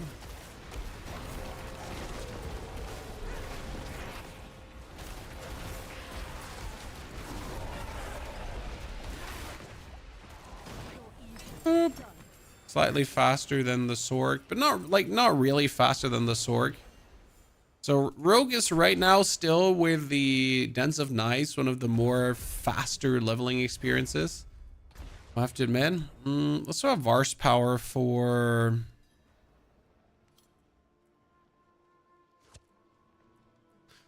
Varse power for...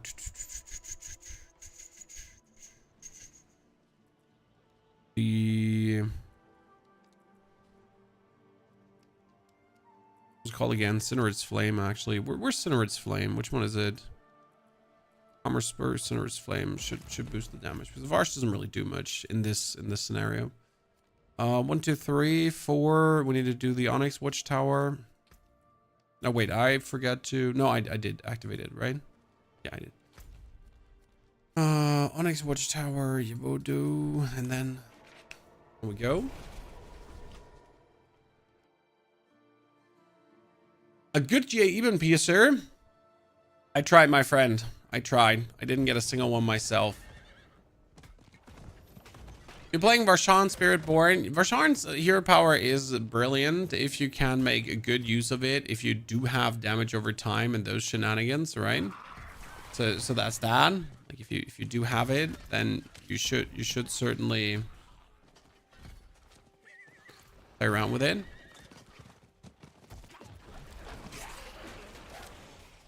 We all know Varshan's power is sadly going to get nerfed, so it's a little bit too good to be true, pretty much.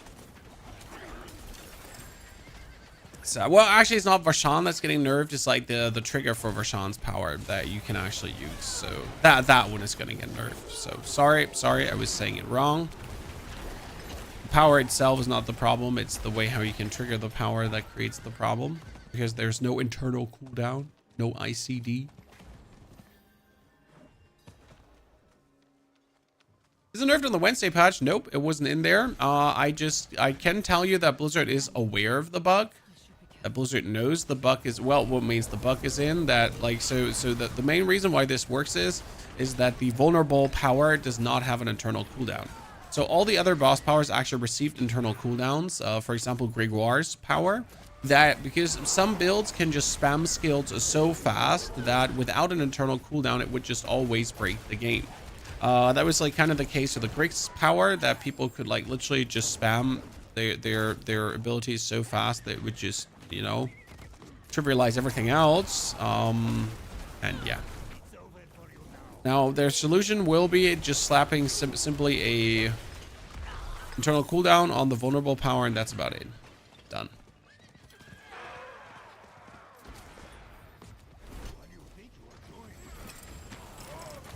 Nothing more, nothing less will happen there.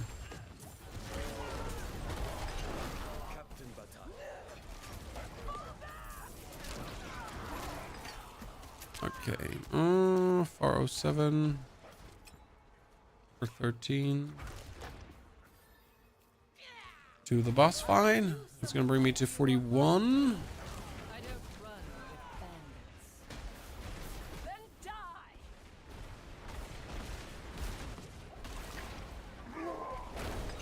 Is it they're nerfing us? Well, you can only call it a nerf if it was ever intended to work that way, sir. But obviously they never wanted it to work that way. So they're not nerfing something that was intended to be strong, and they hate that it's strong. Like, it's literally broken. And it's also lagging the server. So I did try it, like, in a version of my Necro, and it was lagging the server. Like, literally lagging. Like, it was making the game glitch out. Like, minions were stutter stepping over your screen because of what you were doing. So that's like, maybe, just maybe, this is not what we want to have happening. You know? Maybe. Really, just maybe.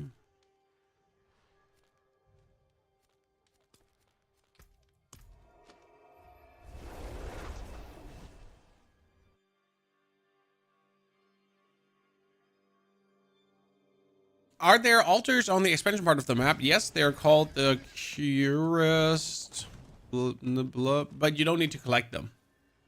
So the altars of Lilith you need to collect, because they're the altars of Lilith, and they give you permanent boosts. So like you actually get Paragon points, you get more strength, more vitality, more intelligence. So basically without the altars of Lilith, your character will never be as strong as a character that has the altars of Lilith.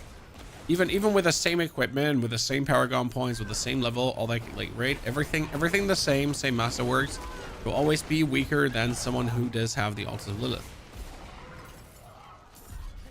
Which is obviously intended. They also intended for you to farm the altars of Lilith over and over and over again.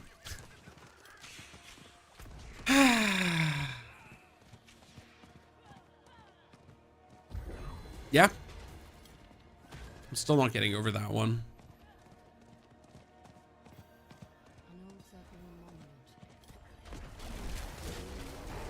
Imagine.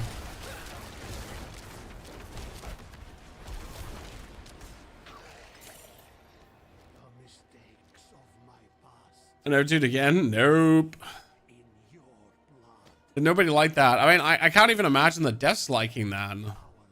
Like, seriously.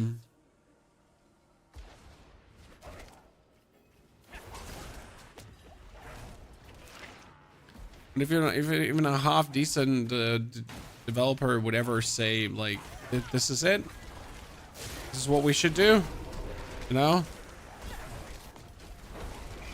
Like, but sir, this is totally not what you should do. Because it absolutely makes no sense. But hey, what do I know? Keyboard warrior, by the way, chat. Right.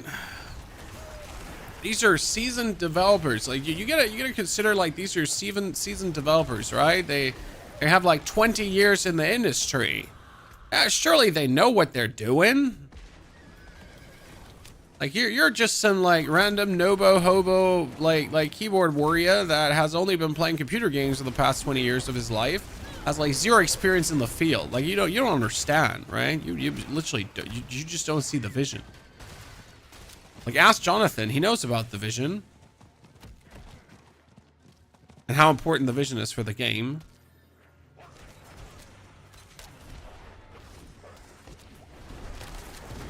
Ask him, ask Jonathan.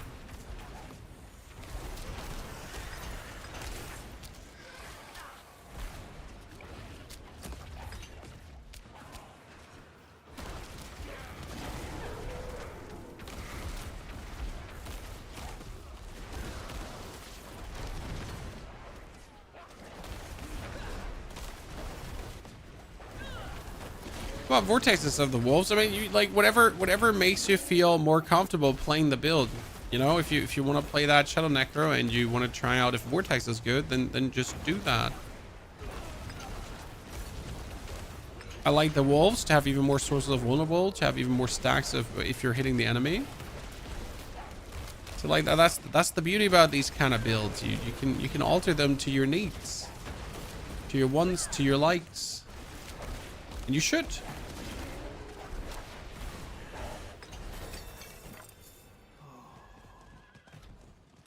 Oh, I'm not having a potion right now. Mistakes were made. No, wolves called vulnerable. Well, the summoned wolves, they don't only cause vulnerable, they also freeze. They have a surprising high amount of uses. By the way, Chan, I made something secretly this morning because I was like, this is something I've been wanting to make for quite a while. And I am working in secret on a Necromancer build with a minions and the new Zangivor's blade because I just simply want to make it.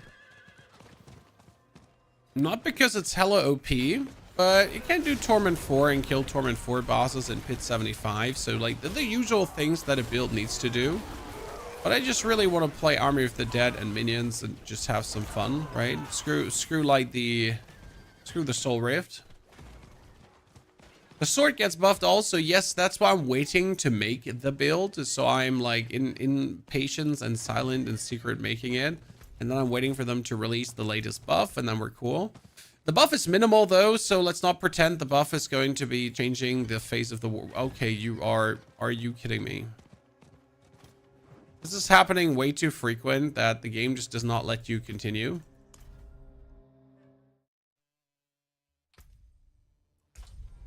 Blood Darkness Wave Necro's OP, as it has always been. Yes.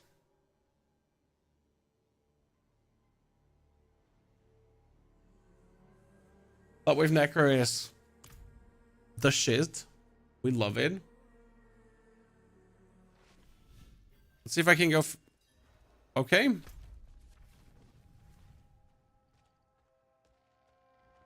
Okay, so I didn't want to do that anyways. Let's just teleport to the other side then.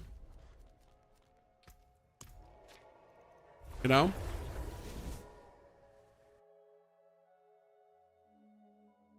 How much will Rogue get nerfed in the next patch? Nothing gets nerfed, sir.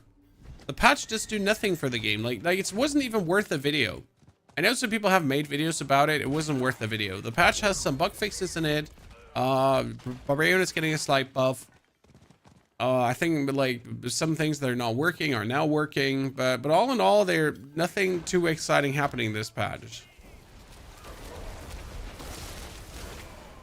Like nothing is ever going to get nerfed again unless it's fundamentally broken during a season. Okay, so Death Trap might get nerfed towards the next season, but it is not going to get nerfed during this season. These things don't happen anymore.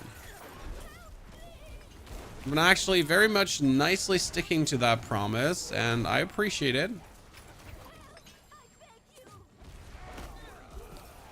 Promises to not trash builds because they feel bad for people that invested in said builds, and if you then trash them, then the people that invested in said builds are obviously going to be unhappy because they put their time and effort in.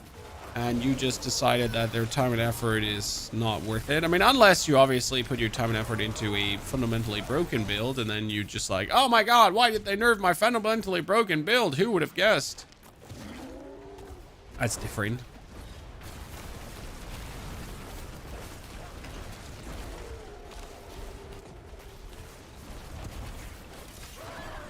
Stop eating XX, good sir.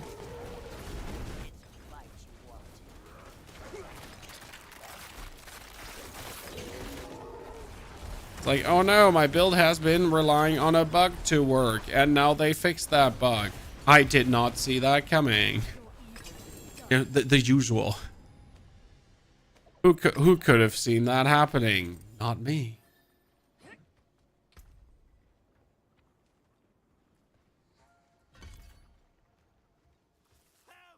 Is Catalyst Druid viable? Catalyst Druid is viable, but it requires snapshotting, so we are not going to do that as it is like so boring.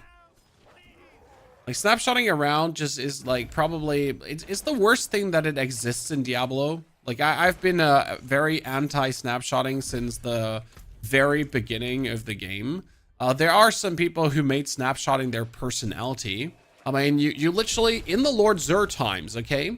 In the like I don't know if you remember this, guys, but when the Abattoir of Zur came out, season 2. The go-to was you go into a dungeon, you swap out 3 to 5 items to snapshot different aspects on, Then you would change some key passes around to get the bonus of 2 key passes at the same time, and so on. Like, this was the common practice. This was like, hey, so if you want to go deep into the abattoir of Zur, you're just gonna have to do dubba dubba dubba dubba dubba dubba dub, right? And you're like, what the fuck? I don't want to do that. I want to play the game. No shit. I'm not gonna do that. Because why the fuck would you want to do that?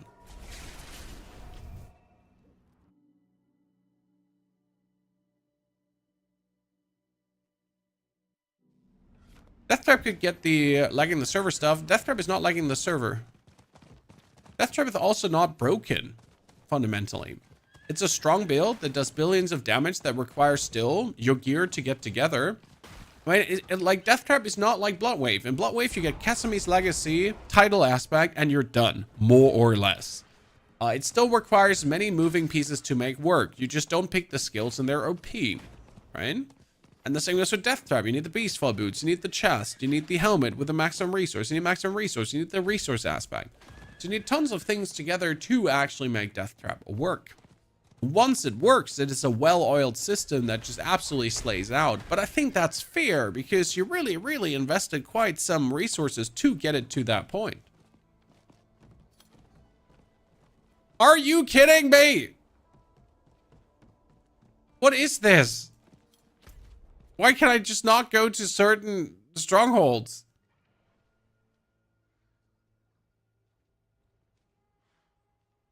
Why do you not want me to do this? Okay, let's try out Cornus then.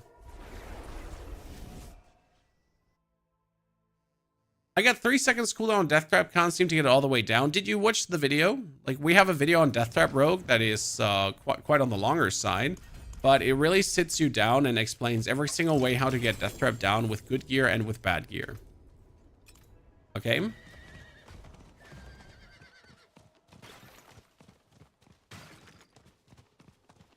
Started playing Season 8 first time 3 days ago and already beating tier 4 bosses, so it's really OP. No, it's just a good S tier build.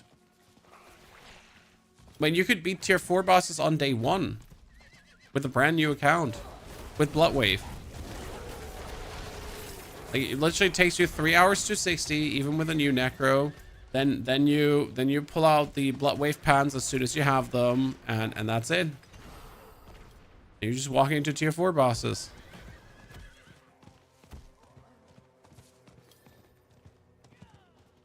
There needs to be these builds. So, as much as some... Oh, wait, sorry that the game is lagging. Let me make it not lag. So as much as people want to complain about these strong builds, they need to exist because people suck. Right? People suck. So, like, there needs to be at least 1 or 2 of these rather strong builds, or people are going to be unhappy.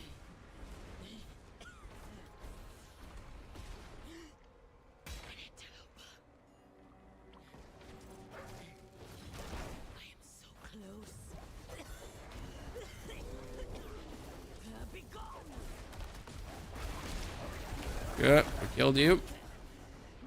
Thank you, Sonar, for your subscription and support. Zatine also thank you for the 82 months. Steve, thank you for the subber dubber. Jetsus with the 72. Ratinumnet also thank you for your support. Ladies and gentlemen, happy to have you all here with Diablo 4. Yes, we haven't given up on the game. We're still planning to play more Diablo. I still have things to do. Not too many things, if I'm honest with you. So I want to make the Druid. I think I want to make a Lightning Spear Mage, regardless. Because I want to make a budget version. Then I want to still make a Barbarian, and I want to get this Sangavar's Blade build out that I have been cooking up for quite a while now. But then once I have these things done, I am actually done too. So, like, this was again a 2-week season. I mean, how long are we in? Like 29th it got out. We currently have the 12s. So I guess I have a couple more days in the tank with Diablo in terms of, like, the builds I actually would like to do. But then the season is pretty much over again.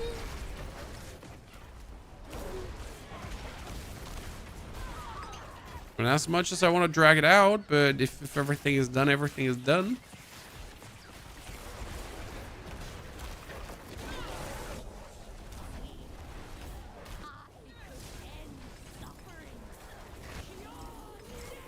Nope.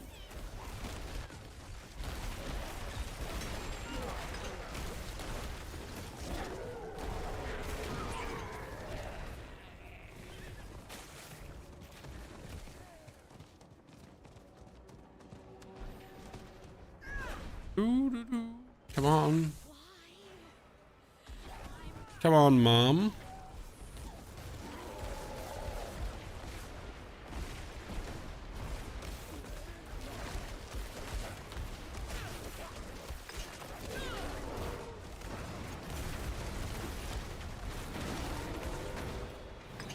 Ow! Ew.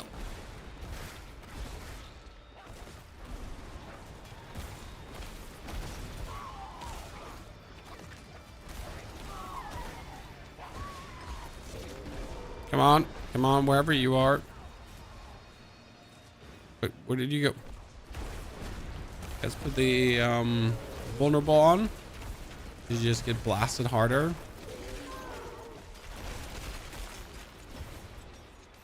Oh no, second phase.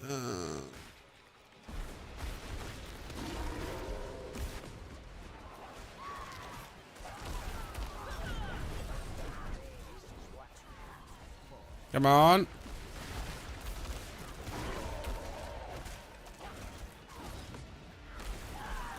Good.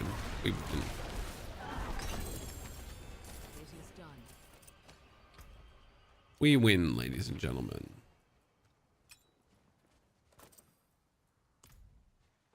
That brings us to level 45 now. Actually, almost to 45.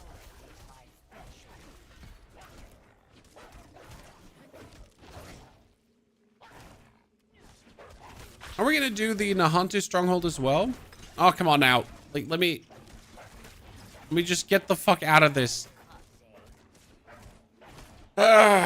Today's an interesting day, Chad. We're stepping from like weird bug into weird bug into weird bug. Oh, I'm gonna leave the game and go back in again.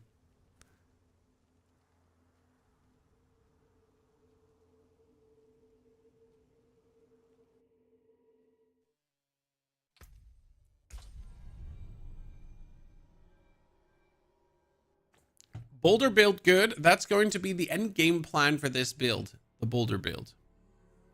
Okay, now he's not even loading back in.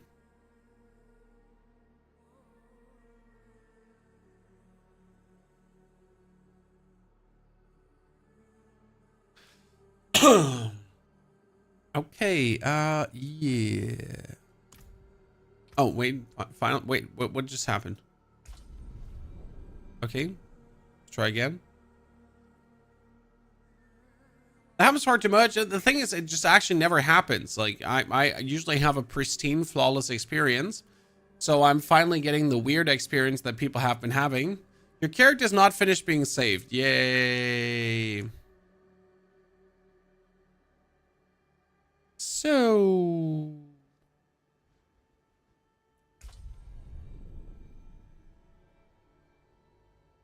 I remember you played Dune to the weekend, right? How are we feeling about it? Does it actually have potential? It's just another reskin Conan. It is, on the one hand, another reskin Conan, Sigler, when it comes down to Dune Awakening. On the other hand, it is actually a fun product that is intriguing to play. That being said, I don't think it's worth the full price. So right now, Dune Awakening is a $30 game that costs full price because it's a Dune franchise game. Okay. That's the best way how I can say it, right? Dune Awakening, and how much does it cost? Dune? Yeah, it's a $50 game, but to be fair, for me personally, not more than a $30 game.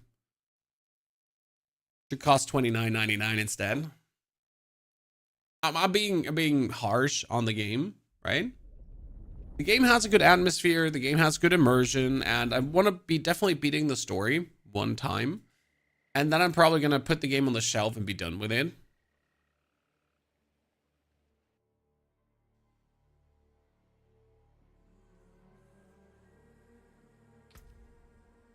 Okay, ladies and gentlemen, back into the game, hopefully.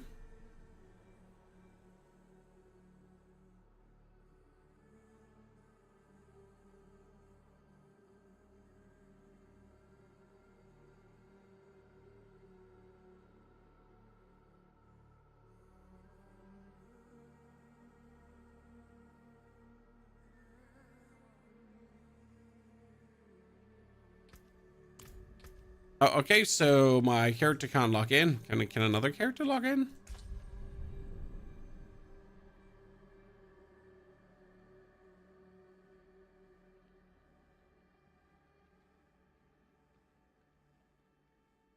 Anyone else that can't log in right now?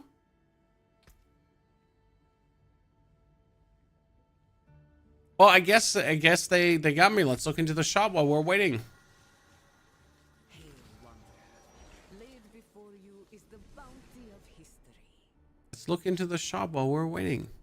That's a bold choice. It's a great skin.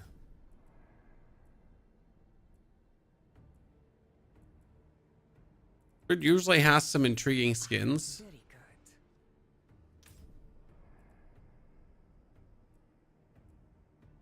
I wish this skin I want on everyone, by the way, Chad.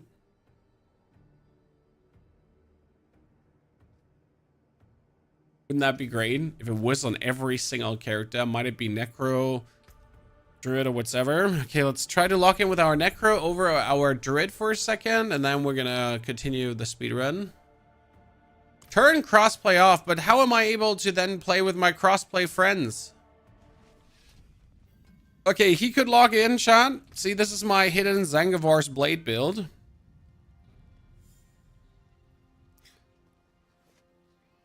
That's currently rocking the 150% bonus damage to minions. My current bonus is only 5750, so I need more critical strike damage. Actually pretty whack that I don't get the full 150% because then minions are flying. Your summons deal 5% more damage up to 150% multiplicative, right? Well, that's crazy. Restart BattleNet. It just seems to be my Druid. Like, honestly, my other characters don't seem to be bugged. It just seems to be the Druid that he couldn't lock in. Now I could finally lock back in. I got teleported back to the start of Arcanus. I still do have Arcanus done, so that's good. Even though that was weird as fuck. Well, let's go back and then just do Helltide.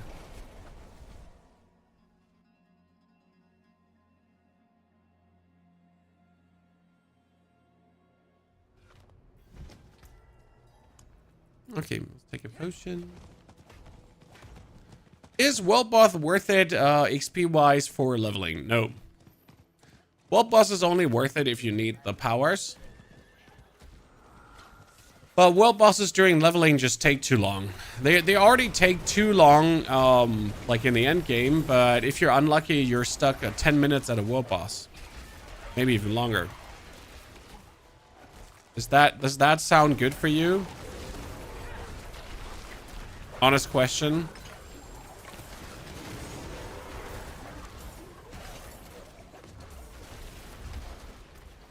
$10 minutes for a world boss. Sounds less than ideal. Oh, hello there.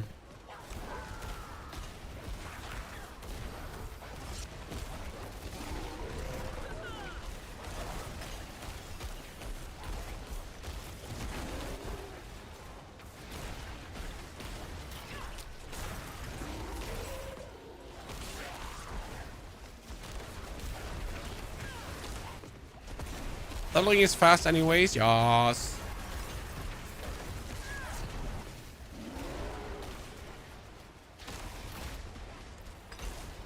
Just pull out your I-beam and just I-beam it all. Oops. I'm still getting invaded in a second. Okay, Mr. Helltide Commander. Would you stop pressing random buttons? But it happens like way too often. Hey, Helltide Commander. Uncool, brother.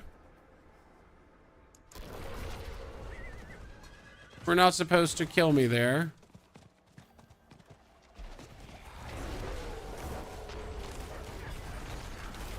Oh my Jesus.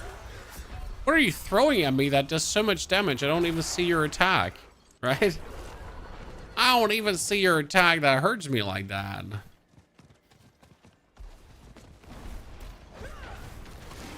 Oh, you're shooting a red bolt that I can't actually evade. Cool, cool. Like I finally saw it, chat. He's shooting a tiny red bolt. See, like that one, that I don't seem to be able to evade. Good, good, good, good, good. I mean, good, I guess.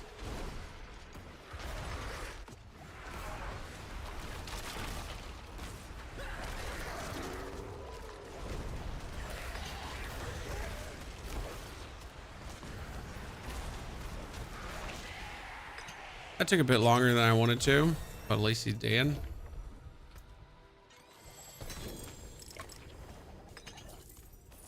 Oh, I'm getting more legendary items.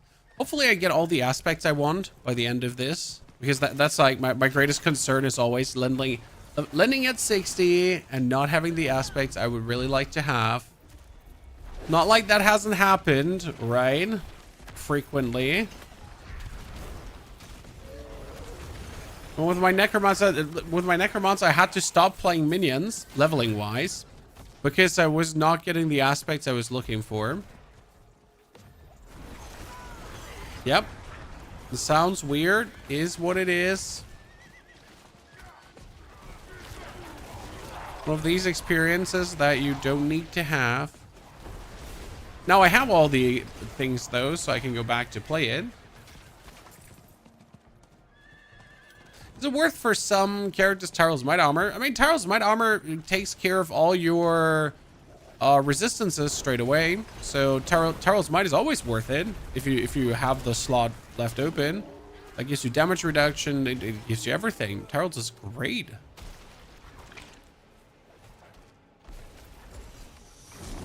The Berserk crossover is so fitting for Diablo. The event is meh. The event is giga meh.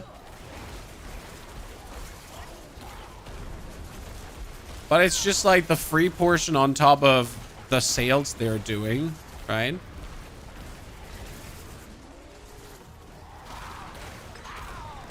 When I don't even bother with the event. The only thing I bothered about was buying myself the Necromancer skin. I will probably buy the Barbarian skin. I had to wait for Blizzard to give me more Blizzard bucks so I can buy Blizzard things. So yeah. I'm gonna get all the skins, obviously, but would I buy the skins if I wasn't having Blizzard bugs? Probably not.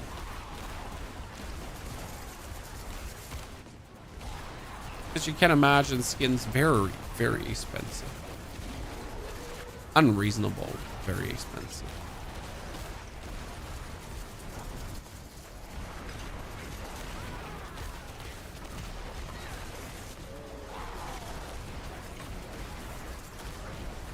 Kill the lady. Karis, thank you for the 101 months of subscriptions. Zanari also, again, for your support.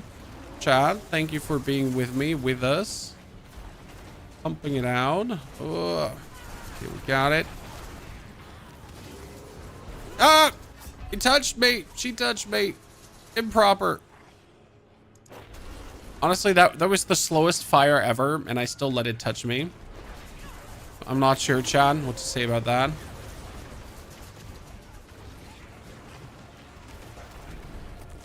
In the history of getting attacked by her, it was the slowest death. Okay, this time I'm dodging around. I mean, I'm sorry that I'm a druid and I don't have movement skills. Apologize, Chad. Right? Don't have any fancy dashes or something like that. I have a yell from a blood howl that keeps me alive. That's it.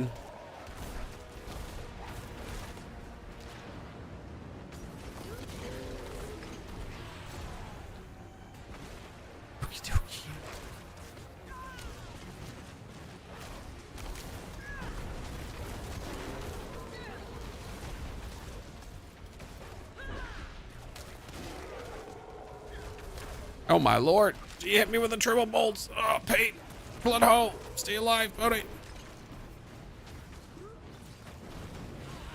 Oh my lord. Druid is struggling, chat. Struggling. What if I compare this with a Sork? We just stood there and we were just spamming our Barbarian and everything. So Druid right now feels like the weakest level experience, but it's also me just like just YOLOing to a degree, right? When obviously if I was doing this at a different difficulty, it would look vastly different. Still, it's kind of telling when Sork leveling weirdness does do better than Druid.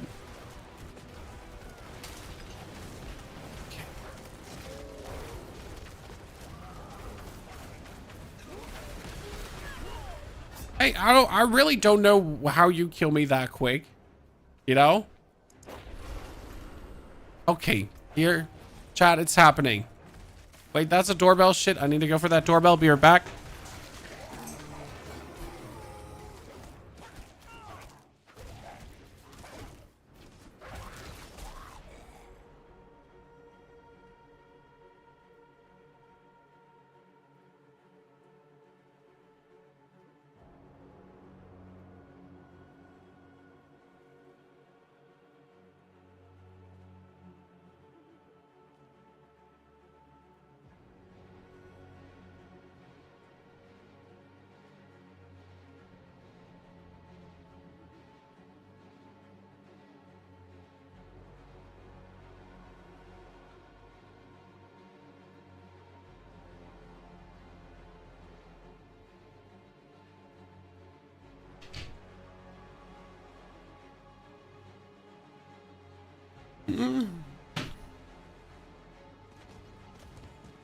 I'm back.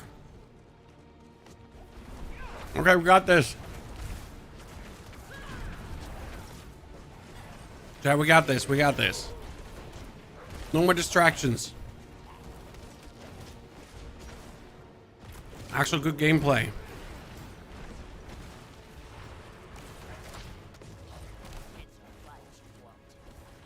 Look at me just torching those nerds.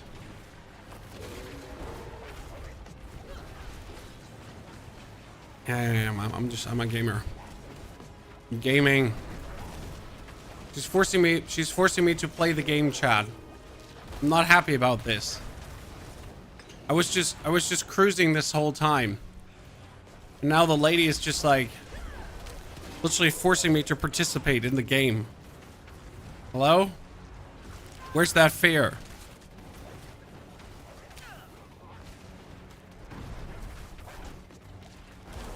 We're just autopiloting, drinking potions and shit. Now I need to try hard the Lady of the Helltide. Yikes.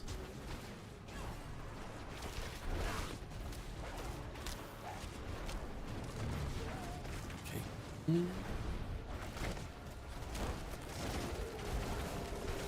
No, don't tell me I've been running out of potions. No! Chad, I am out of potions.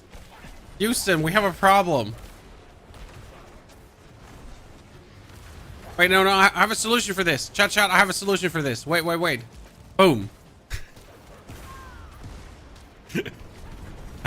Chat, I have an idea. Oh no, the idea's bad. The idea's bad. But taking damage. I've been getting attacked by things. Oh, I'm the chosen one. Okay, that was way more clunky than it had to be in any capacity.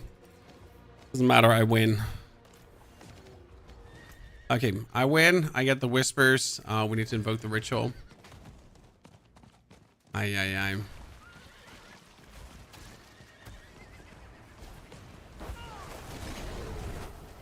don't even want to talk about it, chat.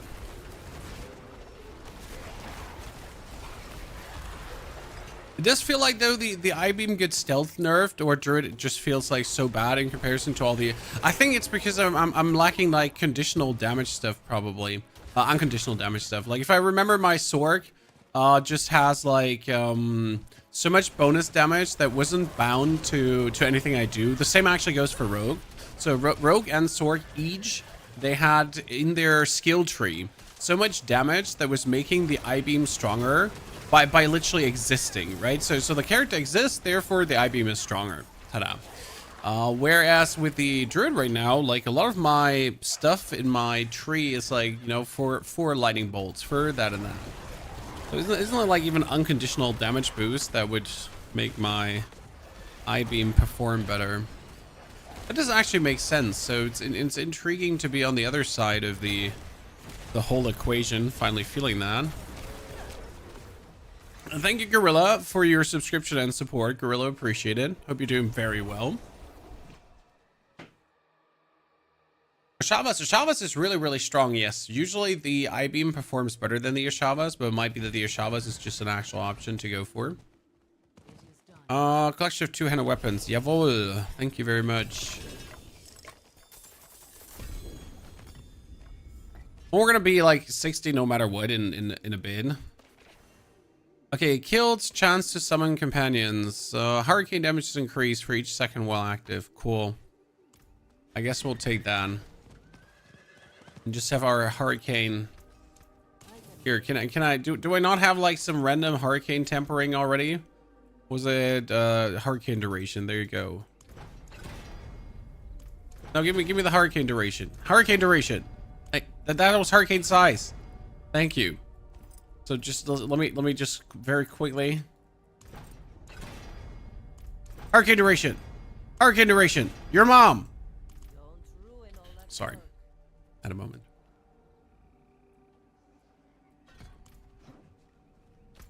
Oh, I need to go back. Is there a game chat? Yeah, but I mean, since no one is playing the game anymore, it's empty.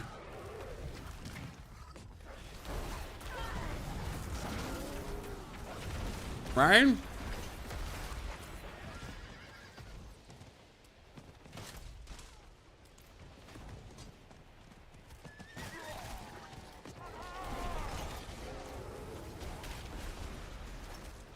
That being said, I do actually never have the game chat on because the game chat is usually, hey, you wanna buy my gold AOE.com MMOGA GG, like you wanna free gold, boss materials, and Lilith carries, you know, that kind of stuff. And like, okay, well, you know what? I'm fine. I am clunking fine.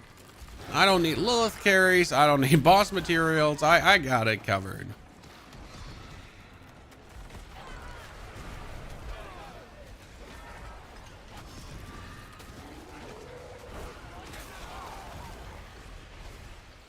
When does the minion build come online? Well, we are currently waiting for the patch to hit. Does anyone know the day when the patch actually is hitting? I didn't pay attention. Because it slightly buffs the Sangavar's Blade. Also, since we're playing the Druid right now, I gotta play the Necromancer secretly off stream to level up the things for it.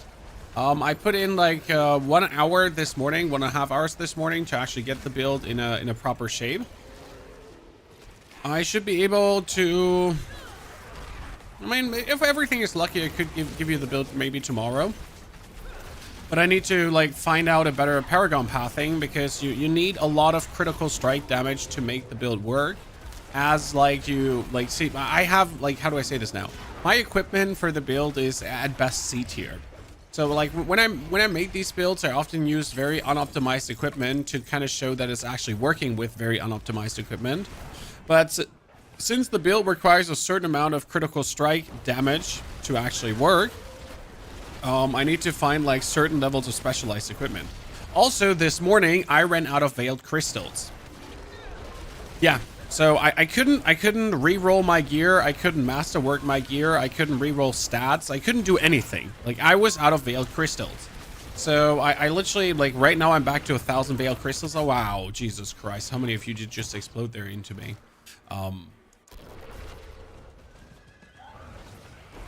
Complete legit question. I was out of veiled crystals, and without veiled crystals you can't do shit, right? Nothing. Like you cannot change a stat, you cannot apply an aspect, like whatever. You're doomed. So yay. That means I had to start veiled crystal farming this morning. 2.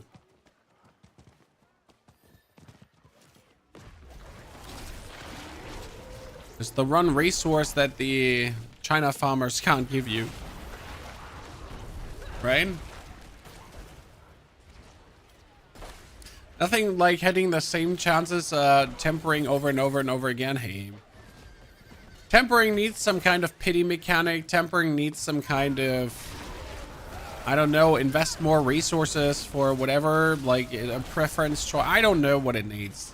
Like I usually hit what I want, so it's like I haven't bricked an item in at all. Past 3 seasons, nope.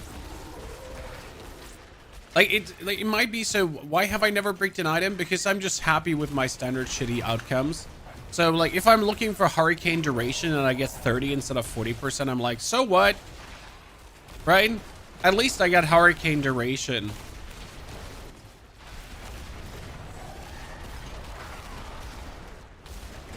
So I'm not too fussed about the bad outcomes. I mean, if you're looking for perfection, you're screwed in this game. Let's be real. You're aiming for perfection. Like the game is not going to help you.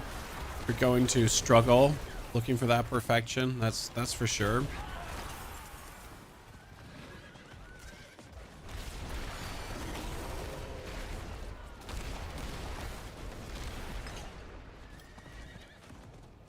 Can you give a little tip on what unique items you need? Vasily's Prayer. You will need a Dolmen Stone. You will want to have a... Was it the Mad Wolf's Glee or the Bear Armor? I don't know if it was Mad Wolf's Glee or the Bear Armor. But yeah, those are some of the ones you want. I don't know if we want the Inexorable Will as well. The Iridia's Inexorable Will. So the Druid Ring from Barshan, probably. Just break 3 separate GA items and I wasn't even greedy.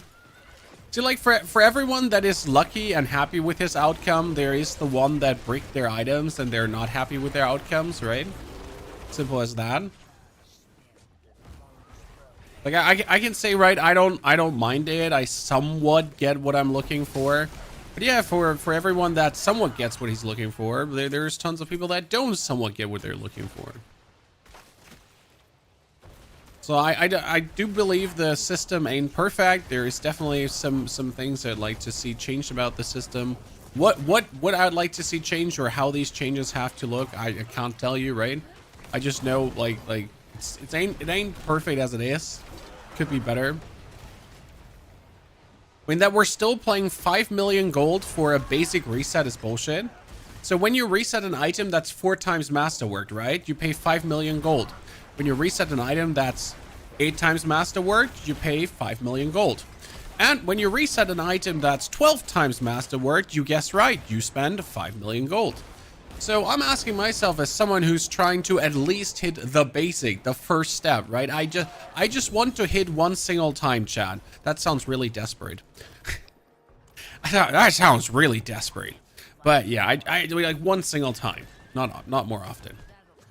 Then like, why do I have to pay still 5 million gold for my resets, right? So that's obviously like pure sadness. So that needs to get fixed, but that needed to get fixed, like, I don't know, since season 4 pretty much. Right, but this is something that should have been fixed in forever because it is such a glaring issue in the whole system that the first step is already so inaccessible. Now you could say gold is not a problem, and sadly I see this sentiment way too often, like gold is not a problem, just trade, you don't have gold problems. But that's the thing, not everyone wants to just trade, right? Like it can't be that just trading is the fix to a lacking game mechanic. I'm sorry, maybe I'm the problem. Because I just refuse to trade, but like, come on. And sadly, I saw this in the creator Discord as well. The creator Discord was talking about masterworking, and there were seriously some creators saying, gold is not a problem, you just need to trade. And I'm like, what the fuck is wrong with you? How do you not understand that people don't want to trade? How can you not feasibly understand that just trade is not the answer in any capacity ever?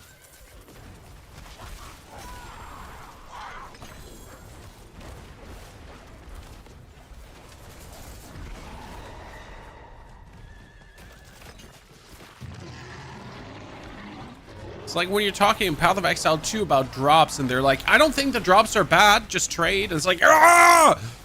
I'll kill you and your family. God damn it. Say it one more time. It's like people don't want good game design, right? When you're talking about a shooter, right? And you're like, okay, so this game mechanic is not really good for the shooter. And someone tells you, but sir, the realism. Okay, so you don't want a good game, right? Like you don't want a good game. Is that it?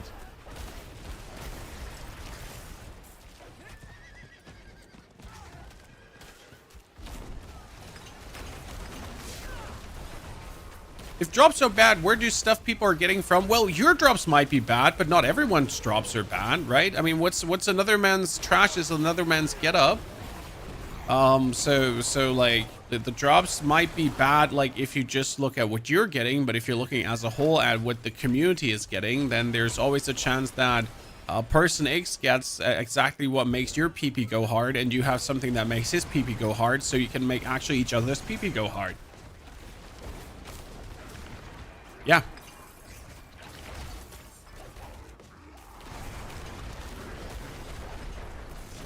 Thank you for listening.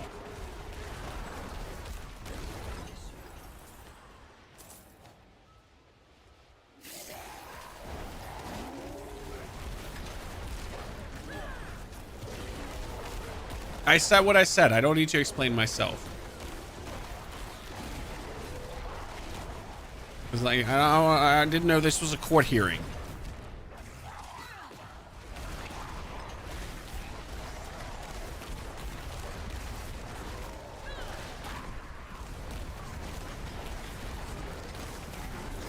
Yeah, someone that farms with 20 times the account has more items. Yeah, considering also the obviously the farm bots and everything. But yeah, trade is just not the answer for bad game design. Right? Trade cannot be a solution to problems that exist inside the game. And if developers, obviously, like if developers intentionally give you less gold, so you would have to interact in the trade to make more gold, then that is just bad game design. And I'll die on this hill. It's a very nice hill to die on, you know? Like they're bad hills to die on. I can die on that one. It's fine. It's a good hill. It's a comfortable hill.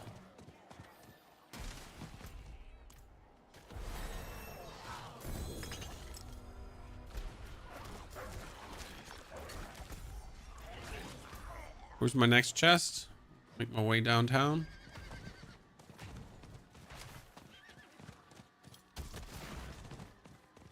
Soul Self on Path of Exile sucks ass. I disagree. I only play Soul Self-Found, sir. But again, I am happy with mediocre items. So like if you play Soul Self-Found, you're really looking to max out a character and get like the super most out of it, and you're not happy with like a A tier weapon, then yeah. The problem with something like Soul Self-Found and not trading is that you're most likely just going to run around with A tier stuff. Like, right? You're never actually going to get S tier stuff yourself most of the time. It's going to be B to A tier stuff that you just keep finding and keep using. Maybe C tier stuff even, but at least it works. You know, whatever works, works. All the trade players from level 20 already fully strutted out, running around in the coolest shit in the world. Yes, those new night kicks on, the Air Jordans or whatever you call that. Right? You're just going in your third-rated discounter gear, and you're still getting it done. Strongholds? Oh, we'll do strongholds, I think, from level 55 on again, but until then, we'll just stay here. But the problem with strongholds right now is that, like, last time I tried to do a stronghold, but the game didn't let me into the stronghold. So that's that, you know. I was trying to do a stronghold, but the game was like, you can't go in there. And then I had to restart my game. So yeah. That was a shit show here right now with getting invaded.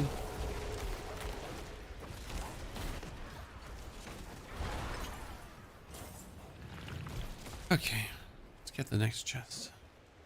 You've gotten 4 grandfathers in a row, sir. The amount of mythics I've gotten this season is absolutely horrendous. I mean, my last 60, and I said 60 big Belials, not the small Belials, not the ambush Belials. My last 60 big Belials have not given me a mythic, so I'm officially done for.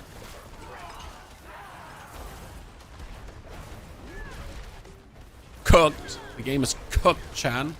I mean, not that I need mythics this season. This is like one of the seasons where I make all my builds without mythics. Last season I made builds with mythics because it was so easy to get them. This season, like there's not good accessibility to the mythics, so I don't care. Oh, that reminds me though. That reminds me of something good, chat. I should have 2. No, I got 1 Resplendent Spark. So this character is actually going to get another Resplendent Spark. So then we can mythic it up.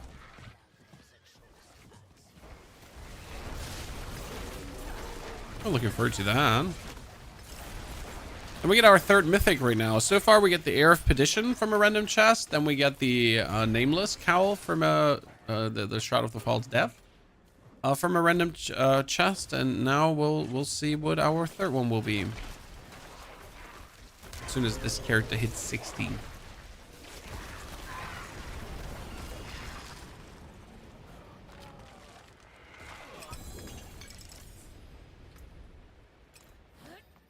Okay. 500 kills now, and how many did you get?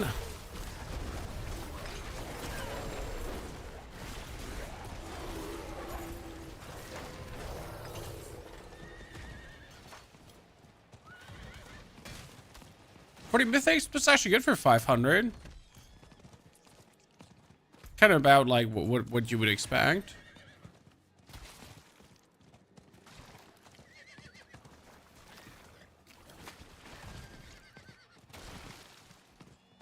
Doesn't seem to be too far out of the ordinary.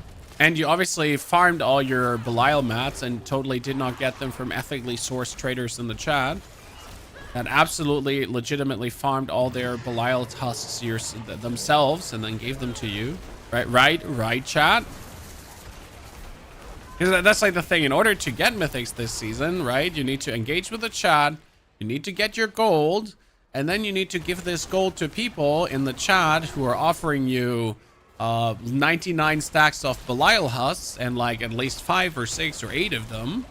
And they're obviously ethically sourced, right? No child labor. Oh, Basili's Prayer. Let's go, ladies and gentlemen. Look at me. Already the helmet that we need. Your Earth skills are now Werebear skills. And we get a boost of willpower, which makes us stronger. Shadow, thank you for the Prime subscription and support, Mr. Shadow. I hope you're doing very well. Thank you for the 96 months. Little friend, by the way. Did I miss your 62 months? I did, right? Terrible content creator. Too self-absorbed to notice his supporters. I'm gonna try Shadow Necro next build. Shadow Necro is really fun. I'm pretty sure the aspect will get fixed to a degree. But even if the aspect gets fixed, the Varshan power is still strong and the Shadow Necro is still good. It ain't OP, right? But it does like the trick.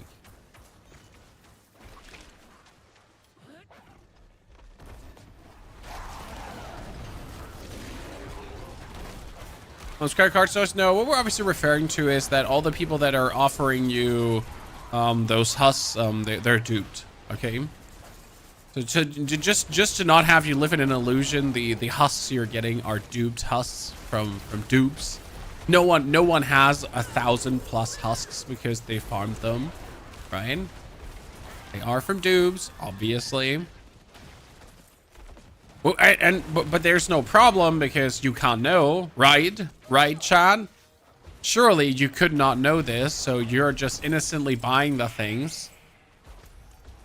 You are not the problem as someone who buys these things.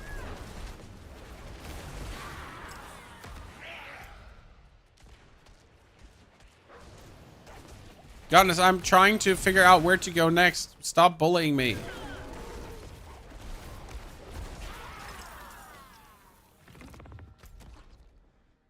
I could do an apparition probably. If the apparition just didn't stop being an apparition here, I could. Oh no, there's another Helltide. Cool. Since when? That's amazing. To some extent, Dupe also requires farming. No. You only need 4 more bucks. You're better off trying to farm a greater affix item and just selling it. Just like FYI. Because obviously, like, it doesn't matter how many undercities you're slamming, you might never see that buck. So, by the way, Druid is slower than Sork, chat. But I'll give it to me also fumbling around a little bit.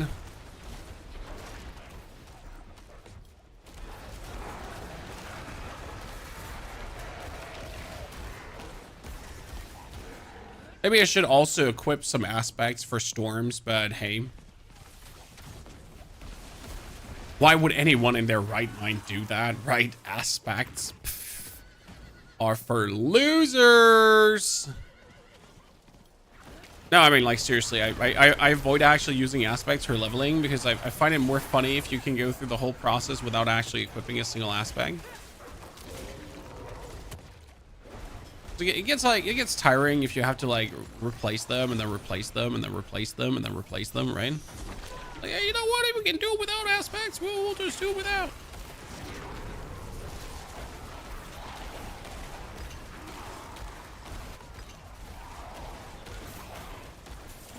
Bam, bam, bam, bam, bam, bam, bam, bam, bam, bam, bam, bam, bam, bam, bam.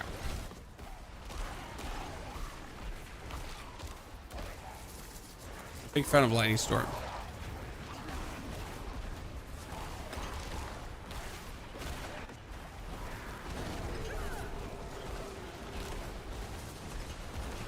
Look at that, a level 60 player in expert difficulty. But why? Chad.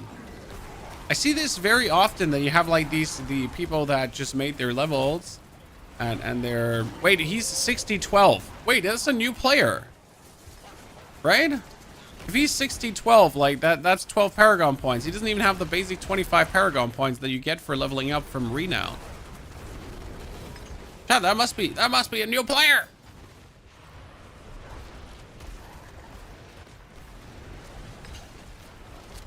That's kind of cute. Not gonna lie.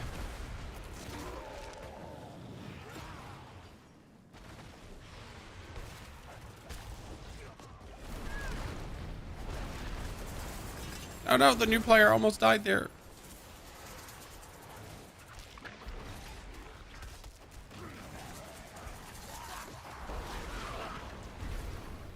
Critical strikes with the core skills give you attack speed. Oh, pretty please.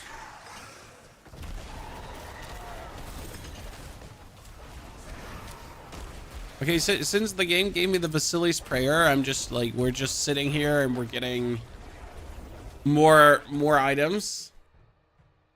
If I get the Bloodwave unique, should I swap or stay on Shadow Minions? If you get the Bloodwave unique, you should usually just straight away swap over to Bloodwave because Bloodwave is so OP. Okay, greater collection of everything. Great. I haven't seen that before. 3 greater collections, right? Okay, while Hurricane is active, to your shape-shifting skills. That doesn't help me yet because I don't have shape-shifting skills, but I need that aspect actually. So what I'm gonna do is we're gonna do the Fortify Earth Guilds +2, and then we're gonna get the shape-shifting skills because I'll need that later on, right? That one I will need later on.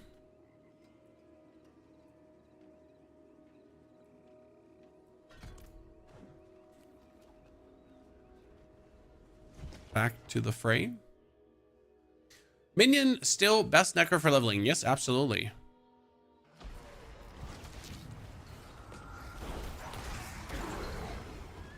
Minion necro is just legendary.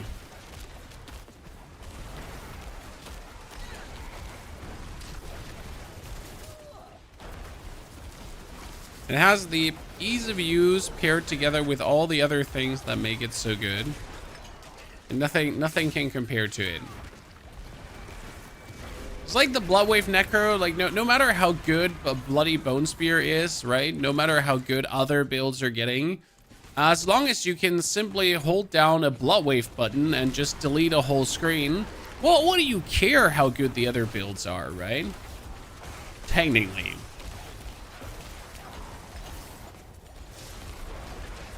And if every other build needs a calculator to function and you just have a build that needs a hammer, then you'll use the hammer. Eisenberg, thank you very much for your Prime subscription and support, Mr. Eisenberg. Good to see you there. You had to find some circumvent ways to write that, huh? Oh, hello, Spire of Corruption. Nice to meet you. So right now it's lightning storm, by the way, chat, and the lightning storm will lead us into Boulder Druid.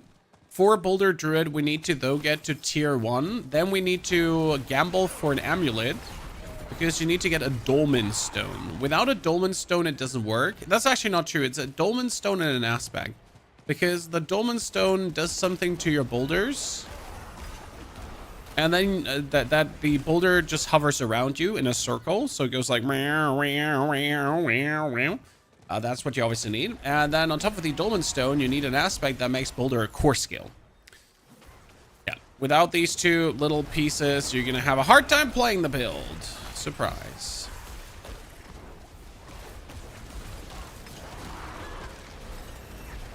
Okay, level 50. Only 17 minutes slower. I mean, the start was a bit faster than the Sork, and we had a lot of lockouts, logins, but does not make up for the lackluster Druid performance.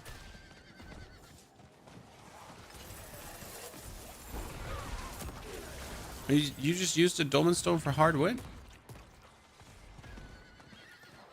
I just built the Cataclysm Druid. Feels nice. Cataclysm Druid feels very nice, but it requires snapshotting to really excel, and that gets boring really quick. The advantage of the Boulder Druid is, it is called the Meat Grinder for a reason. You just summon big fat stones that slam into your opponents and then grind them to paste. And it's really easy to do. It's the fun part. It's not complicated. It doesn't require like much moth, or you need to hit certain energy golds and whatsoever, right? It's just like get the unique pieces that make it work and then go pop off, son.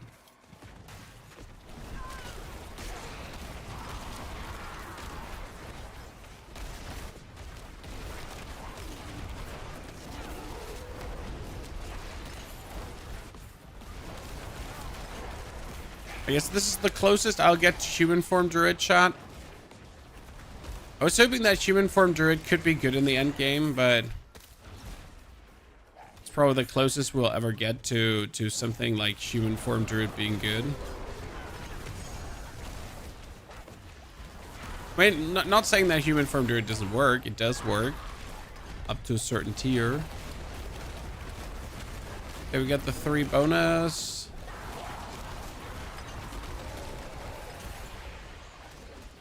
I was hoping to get myself the Cultists and the Harbingers, but I don't seem to be getting the Harbingers.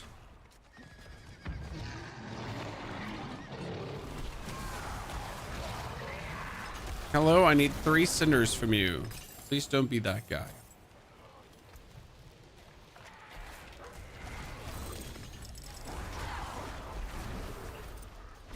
Okay.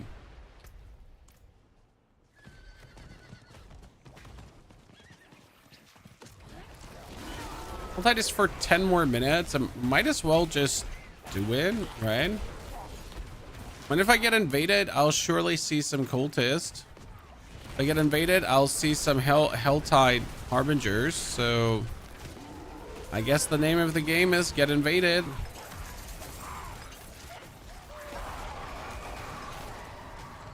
See, that's what I was talking about, chat. Just invade me. So we can kill these Helltide Harbingers.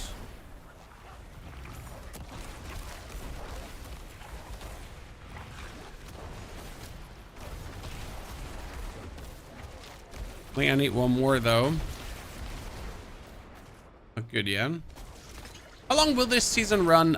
July. The problem is, I don't know, can someone tell me if in-game they actually say which July? Because right now, like the new season in their roadmap was set to be in July. That means in June, we already have to get the test server. So we at this point, we're kind of like 4 weeks out from the test server, which is actually crazy if you think about it, guys. Only 4 more weeks, and we already should have our like the season 9 test server, so we can see what this dungeon madness is about. I mean, that's pretty exciting, I want to say. My only fear is, so I am going on vacation on the 17th of June, guys.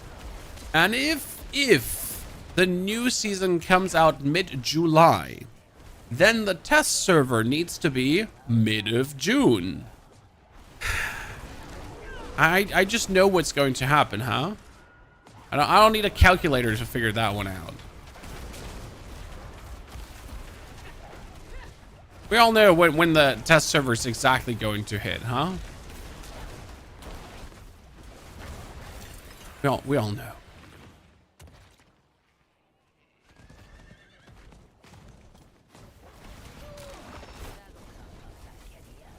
Don't worry, I'm going to take my laptop with me. If I have to slam the test server in the middle of the night, I'll do it. Oh, don't worry, my laptop comes with me on vacation. I tend to do some work when everyone sleeps. Because, you know, I'll just let them sleep and then just knock out some errands easily. It's usually my modus, how I operate. I was trying to teleport out and I couldn't because things keep hitting me. Oh god, if you hit me one more time, I'm gonna cry.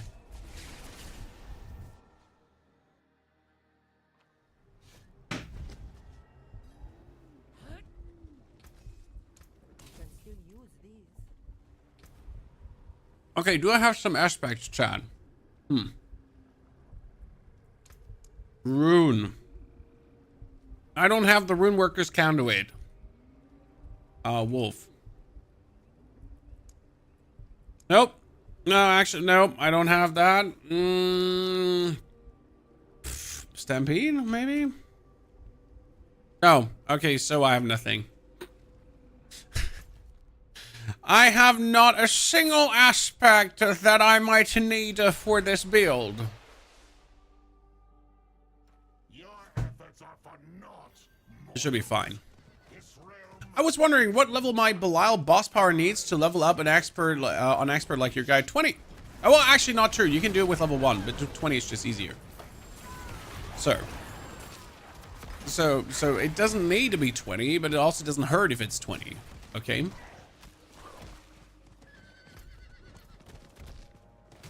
Right now you'll reach the point where you just have enough of everything.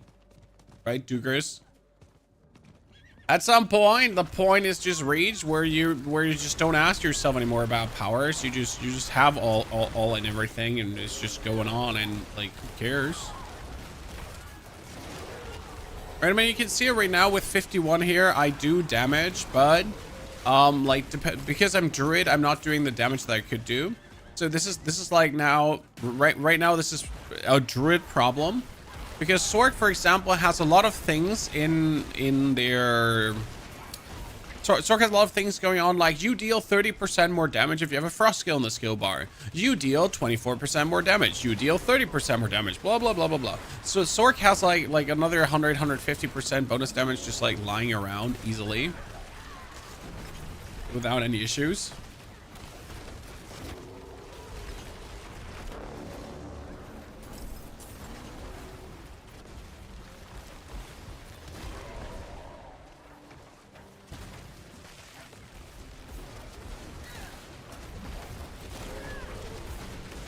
Wait, I have a level 14 and a level 30. Yeah, okay, yeah, sure. I was just wondering why are Jeremiah and Dave here, guys? Right? What are you doing in this difficulty, Jeremiah and Dave?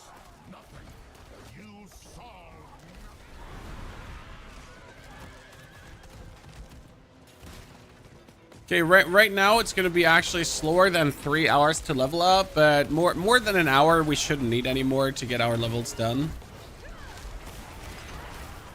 Right, ladies and gentlemen, much more than an hour we shouldn't need. Now we can dive into the end game. Our goal is obviously tomorrow to knock out the complete boulder tree. I mean, we'll obviously push on it today, but tomorrow is probably going to be the day where we have it like fully functional and everything. I'm gonna hope for some lucky obol gambles though, because I would really like to have some lucky obol gambles.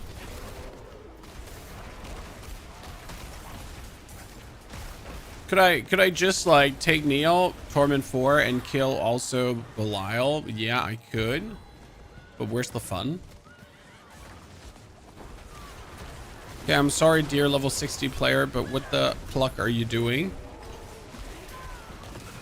Like, I was hoping that level 60 player to be of help, but he's costing.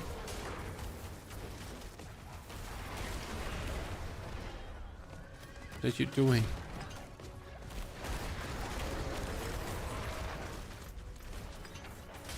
We got Alkin leveled up, chat. That's a relief. The name of the timer is called a life split.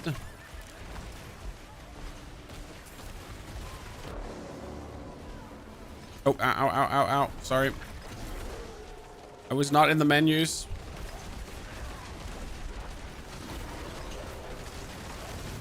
Oh, I was... Anyone else?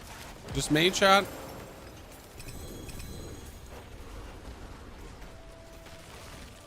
Okay, when you shout...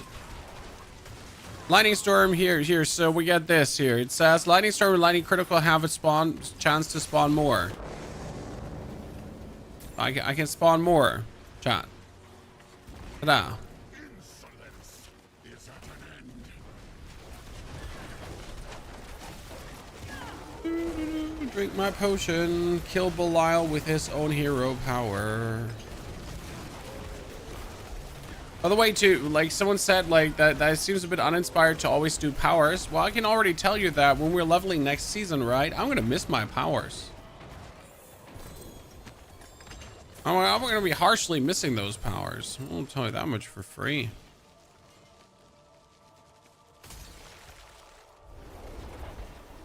Because no matter how uninspired, they're still making leveling fun.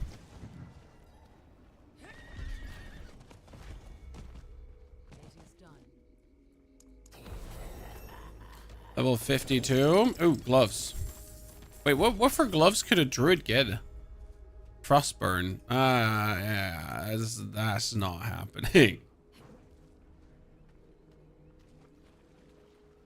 That looks warm. I can fix it. The good thing is you just get the next power to level with, so what gives, right? One power gone, Horadric powers around the corner. Whatever Horadric powers are gonna do for us, we don't know. Okay, Helltide knocked out, Helltide knocked. You know what? I wanted to do that Undercity for the five whispers.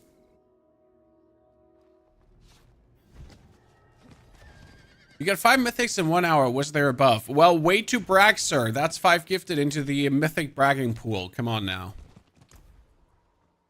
How dare you?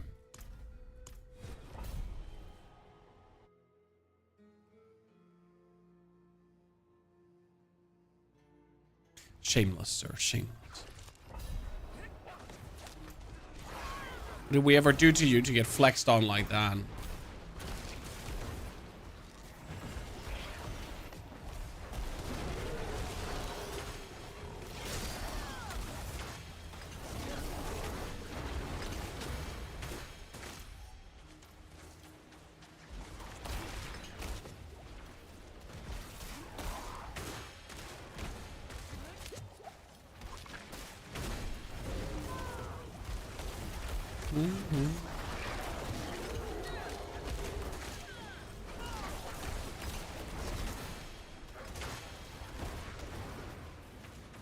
Okay, we need to kill you, sir. Okay, what was it gonna take to kill like this Greater Afflicted here? You're taking way too few damage for my liking. I mean, seriously, he's taking way too few damage for my liking. How many seconds is he giving you when you actually kill him? 26? No, it wasn't worth it.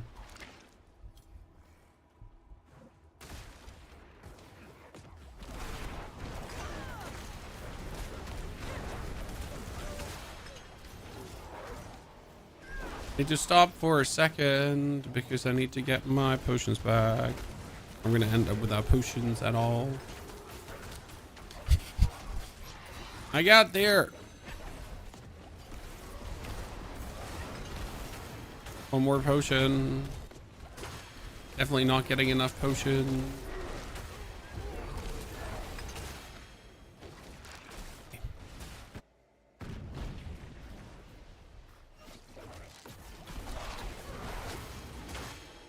Okay, 3 potions left. That should be fine.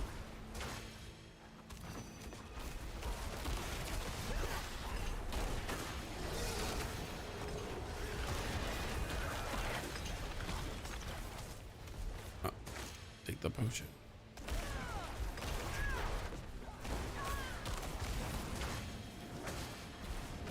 Usually you affect them with like the damage over time, and then you just ignore their death and just keep zooming on.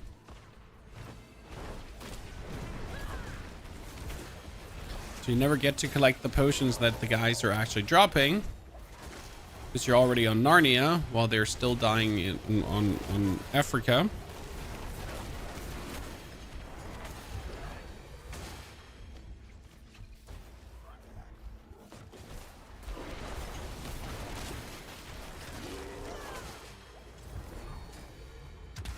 That thing finally died.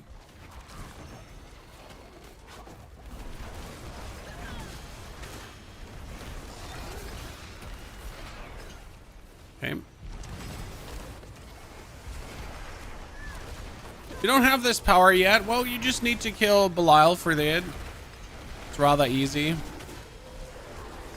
When like you get tier 1, you kill Belial, you're good to go. I think the only boss power that's hard to get is probably Lilith power, because even on Torment 1, she's a nuisance to deal with, right? Like you still need to actually play her mechanics. Let's just turn Lilith into the most hated boss to do again. Because now you actually have to play her. You're finally feeling like people that play from season 0, where we more or less had to play Lilith because we didn't actually have the damage to like kind of skip anything on her. Right?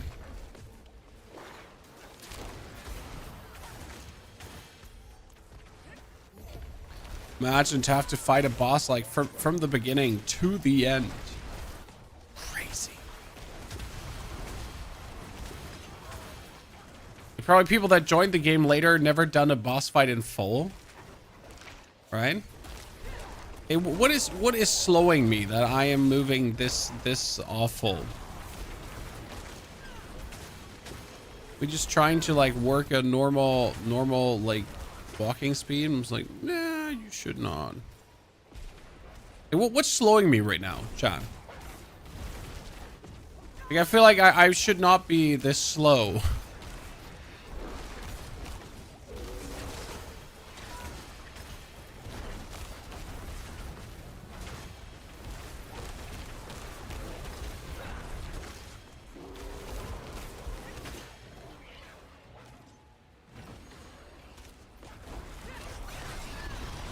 You could just skip her phase 1. Yeah, skipping her phase 1 is not a thing anymore.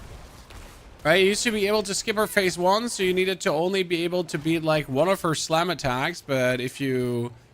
now you need to actually learn all of her slam attacks. So you need to know how to counter all of her slam attacks and that kind of stuff. See, I'm slow again. Someone explain that to me here. What's happening? Like, seriously?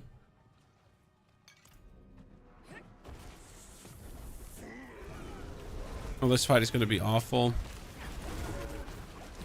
I didn't actually think about how awful this fight would be, but it is going to be. Okay, that one was okay.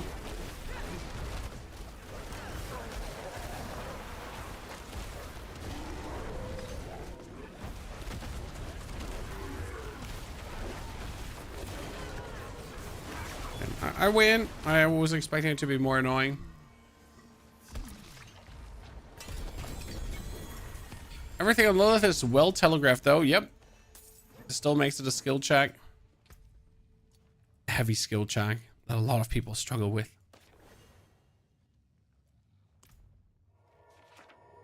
True whispers. Where do I get my next 5 whispers from, chat? Any ideas?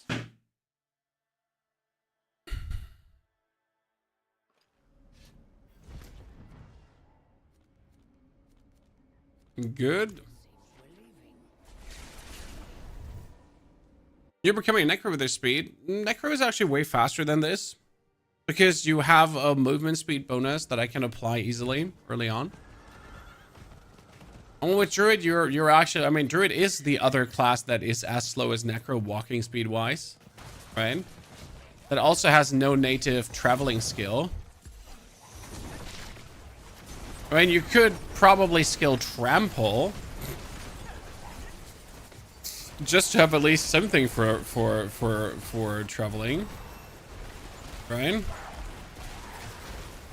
But I don't want to use Trample.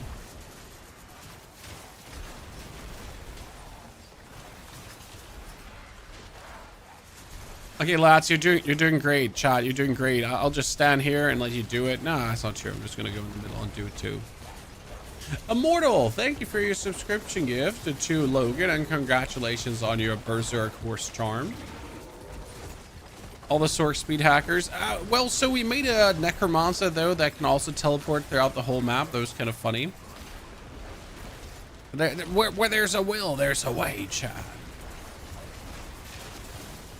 Bloodwave Necros, you have to embrace the slow. The only problem with the Bloodwave Necro is, as you say, that you can't like spam attacks in place. Like you do one attack and then you wait, and then you do one attack and then you wait. And then you do one attack and then you wait, and so on. That is a lot of Hellborn Principles. Wait, does she spawn one Hellborn Principle per bonus player? I never looked at it that way, because like when I fight her alone, she spawns like one. That was like multiple. Why though?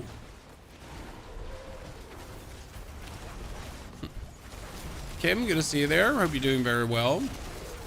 Looking forward to a well-rounded week.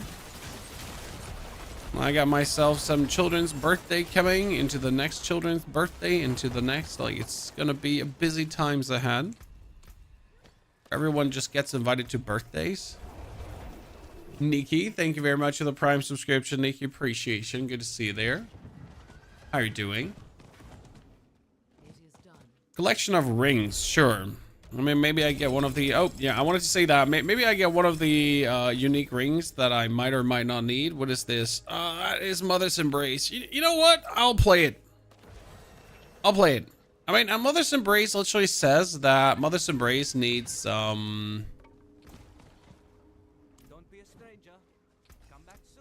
like needs your core skill to hit a certain amount of enemies, but I'm doing that, right? I'm on sick leave with an extremely hurting leg. What did you do?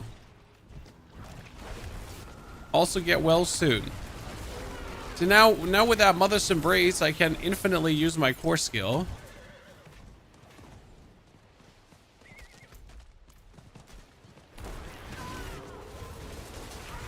Because as long as I hit more opponents, I'll get refunds. Okay, what do I need to kill? I need to kill a Hellborn. Well, then invade me, Father. I have sinned.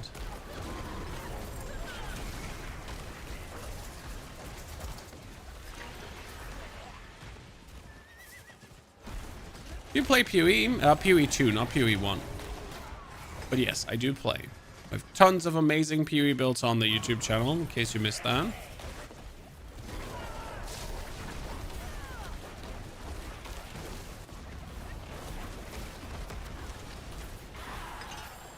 We're currently waiting for the next big patch. 137 bonus. Okay, so I just went from a 500 item power to a 600 item power.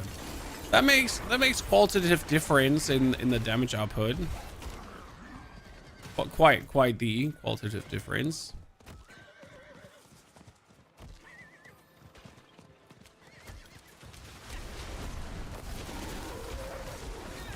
Oh, Mother's Embrace, you could be the wolf power lucky hit to restore resource. Yeah, I know.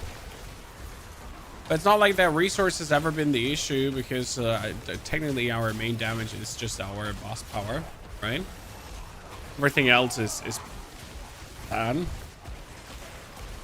Some buck bit me 20 days ago for my luck and now think, but I cannot stand on the leg through. Oh, wow.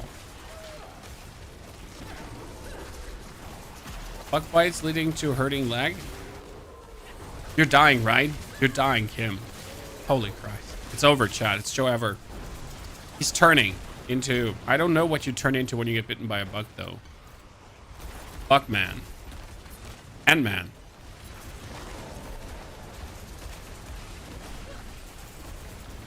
Ladybug.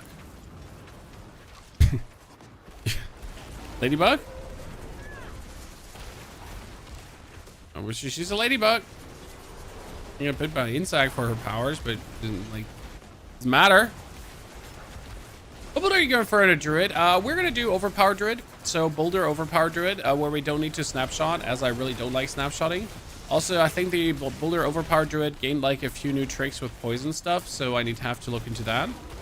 But yeah, the plan is Boulder overpower. I like the transition because you're pretty much gonna be like, you can play Belial's Eye Beam up to Torment 2 again, and then in Torment 2 you're just pretty much ready to swap over to Boulder. Oh, you're gonna be a butterfly. Yeah, let's go. You know, turn into Mothma. Oh no, I'm dying. Oh, I'm dead. Hear my will.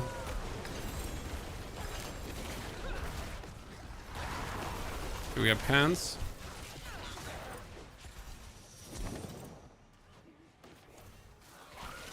Yeah, I want to summon her again.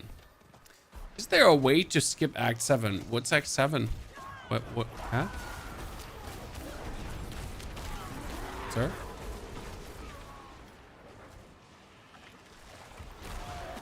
We should make Baldur's Gate 3 videos. I like the way how you explain. We have Baldur's Gate 3 videos. I just haven't touched the game in quite a while. I'm also not planning to touch the game in quite a while. What exactly is snapshotting? So there is a skill called Cataclysm, okay? And then there is something called the Zan rune. It still works to a degree, but last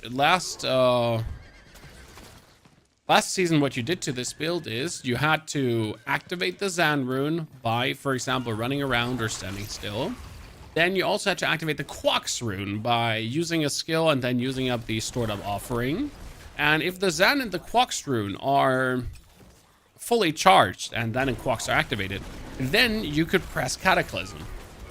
In this case, Cataclysm would then snapshot the critical strike damage and the critical strike overpower and the bonus damage for using up all your resources, and it would hold for the whole duration of the Cataclysm. And then you would just make sure that your Cataclysm is always up and always refreshed, so it would always critical strike, always overpower, and always have 100% damage for every point of resource you like had there. So like that.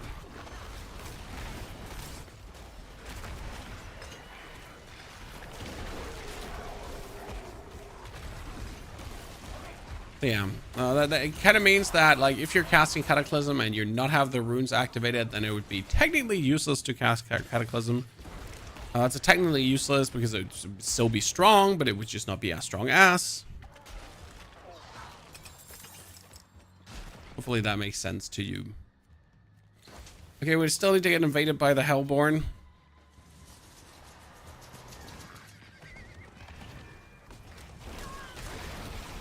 So collect more plunder.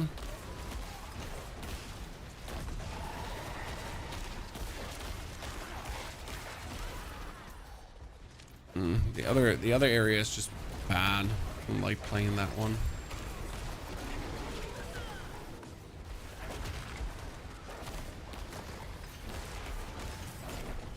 Take Kill things, open chests, have some fun, get invaded. Don't die, because if I die, my invasion plan fails. I know incense. I'm too lazy to use incense.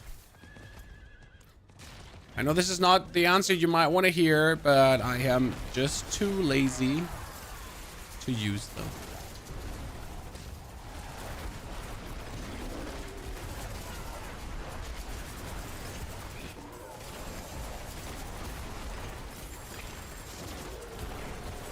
Sometimes there's a very simple answer to things.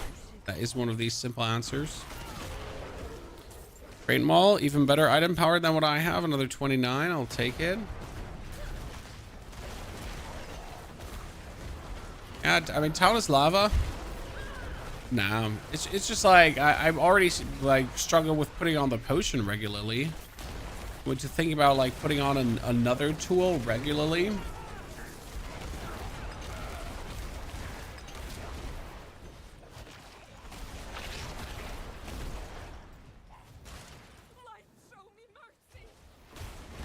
Loving the Blight Necro. Been working on it for 2 days. Only gets better when you have a team of 3. Yes, that's true. If you have a team of 3 Blight Necros going around right now, that is actually pretty OP.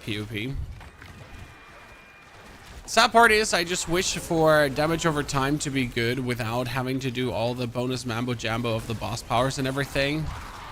I mean, in an era where critical strike and overpowers are just critical strike and overpowering, you have something called damage over time, which can crit overpower, and automatically that's the worst thing you could do.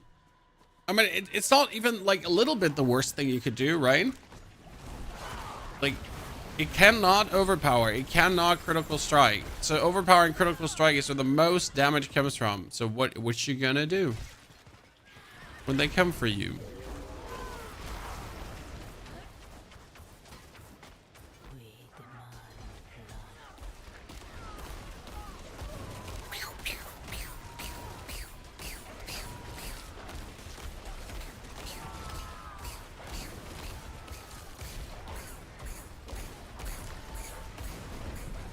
Sorry. Been having a moment.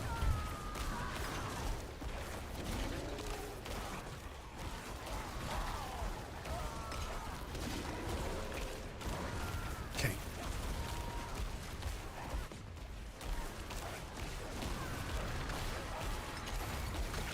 I feel like this event takes so long nowadays. It used to be so fast. Anyone else feel that way too? To be like so fast feelingly to get these thingies triggered, and now it seems to like take forever to even remotely get any of these things triggered. You used to be also able to stand in the middle.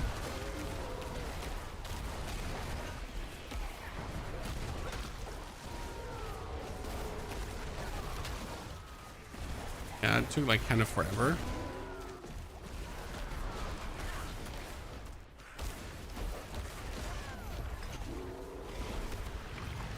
Still not invaded, chat.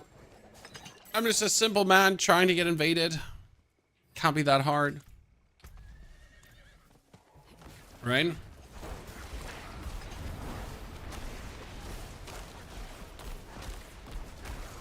So any tips for today, chat? I'm going bowling with 7 children of the age of 6. Do I flex on them? Do I just strike them out? What is it you do as a good parent? I mean, my 6-year-old got an air hockey table, and I haven't lost a game against her yet. She's not bad, but obviously, like, you know.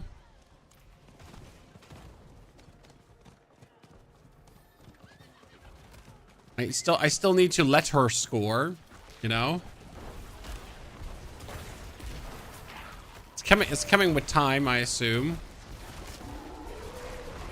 And then I had yesterday an 8-year-old boy here from Ella's birthday party, and he was bratty, so I beat him. It's like, I'm gonna win. I was like, no, you won't. Not even by a long shot.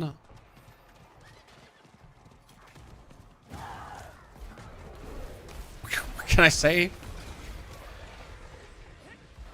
You do what you need to do. You don't do it to the nice children, but to the bratty ones. Do it. I'm not even sure if I'm going to bowl myself today, but I'm going to be sad because I haven't really bowled in a very, very, very long time. And I used to, like, as I was 1 year in America, what did we do? We joined a bowling club, obviously.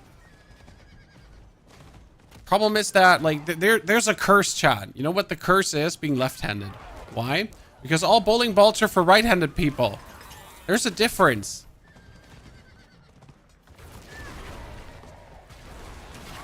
Has to do with hole depth.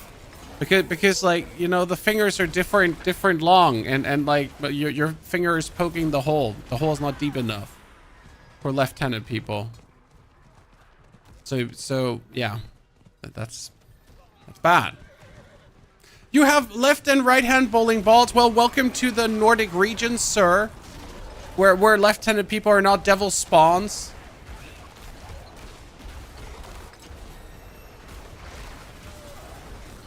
In Germany, they only have right-handed bowling balls, at least in the bowling alleys in our vicinity.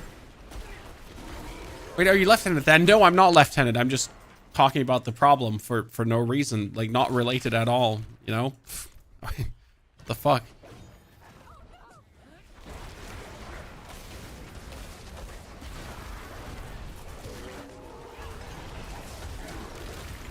Surely I would just bring this up like randomly. without any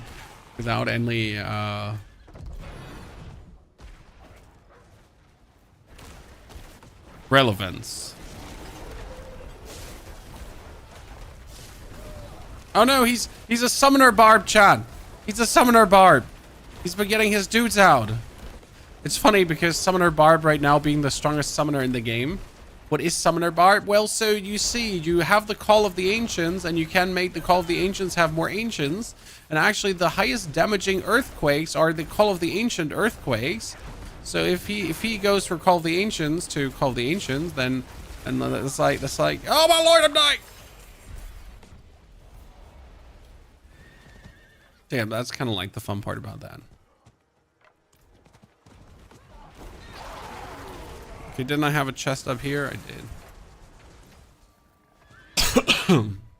Does your code for Steel Series work? Tried to apply, but it says invalid. So you can do Pony of 12, but not on discounted gear already. So if you buy anything in the Pony of store that is not discounted in the Pony of store, in the Steel Series store that's not discounted, then you can add yourself 12% discount with the Pony of 12 discount code. In case you didn't know that, chat. So yes, it does work. But obviously, if there's a discount on gear already, then you cannot stack discounts. I know, preposterous, chat. Preposterous.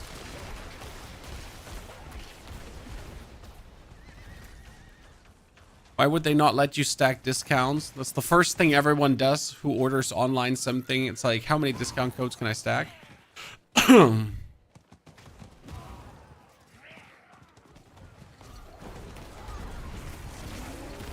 Had 9 times 3 Ancients in the Undercity, just spammed Ancients and ran. Yep. I mean, it sounds really fun. And that's why I want to do it. So last season, I played Earthquake already. But the Earthquake I played was the Earthquake with like Mantles of the Mountain Fury and then exploding stuff and that kind of thing. So now going for the more summoner-oriented variant, I wouldn't say no to that. Like something new to learn, pretty much. Right? Okay, my wife is...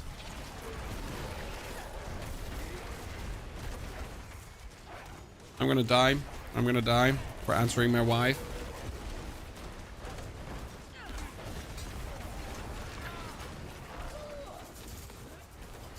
Oh, what?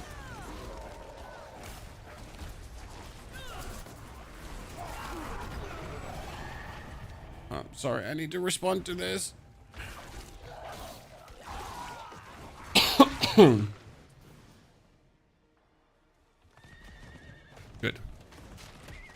But aren't you dying in game? Yeah, like if you don't respond in a timely manner, like usually I do send at least like an email back so she knows I'm still alive and nothing happened at home.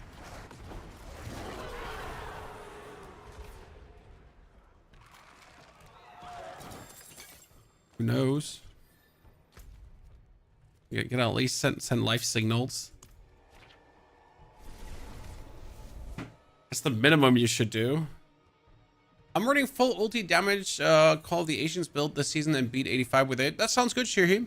I only want to beat 75. See, my goal this season is, just in general, for everyone that just joined, hi, name's Ponyhoff. I have goals in life and seasons. And that is pit 75, right? 75 is what I want to get knocked out, and if I knock out 75, I'm happy. Because that's what every build should minimally be able to do. If your build can't do 75, your build sucks. Freaking mouth breather build.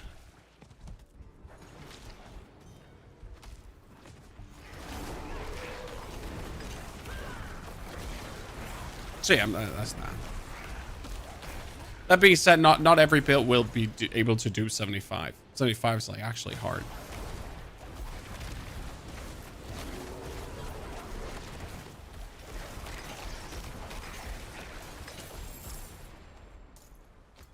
Okay.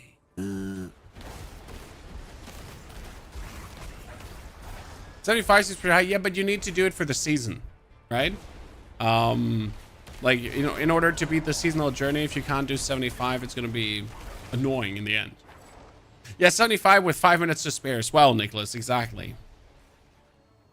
They want so much from you.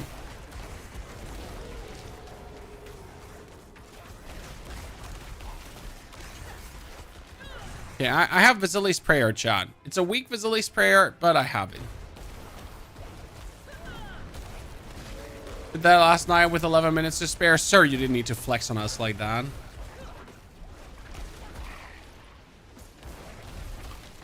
Okay, I kind of want to leave this. Could you stop attacking me? Thank you.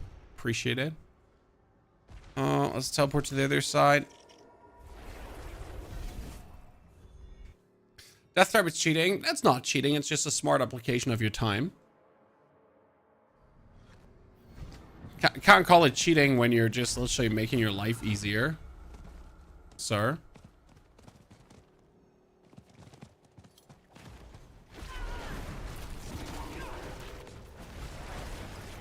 Did I want to kill him? No. Am I going to kill him? Yeah.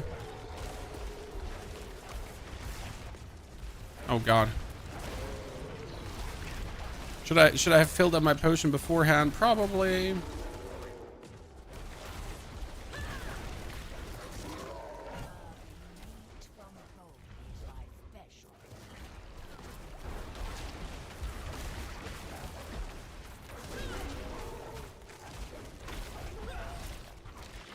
Oh my lord, the range he hits you sometimes.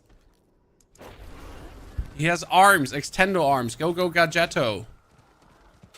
Okay, let me just kill something that has 40 crystals with it. Because we're not here to kill the boss for... What's it called again? We're not here to kill the boss for the Whisper. We've already done that Whisper. We just need the baleful crystal shard thingies, jiggy jiggies. So give me crystals right here, right now. Someone give you tips how to get gold fast. DiabloGold.com, $2, 5 billion gold. There you go. Now that's not what you're looking for, but that's the best way to get gold fast.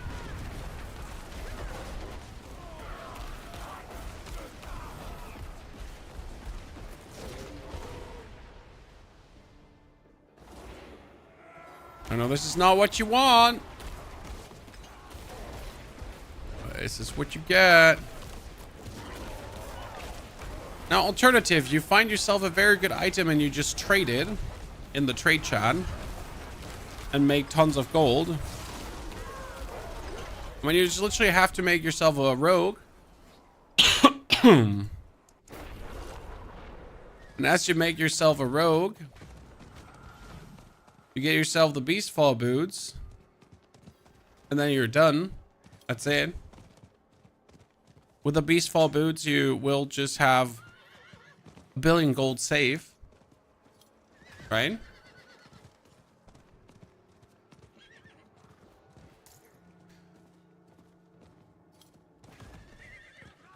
Leveling feels so slow compared to D3. I don't actually remember how long leveling was in D3.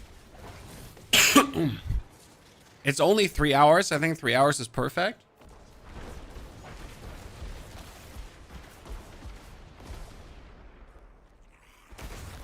I got a 4 GA Skyhunter bow, second best build for Rogue on max roll. Well, it doesn't really matter if it's like, if max roll think it's a good build or not, you know?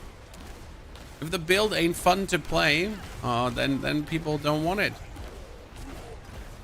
I mean, the most money you'll always make with meta build stuff. And for something like the 4 GA Skyhunter, you obviously got to find the right buyer.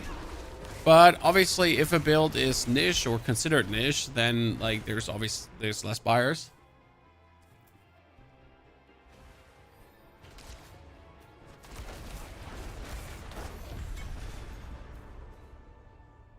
In D4, you just used to join a party and scroll Insta. Well, that sounds really boring.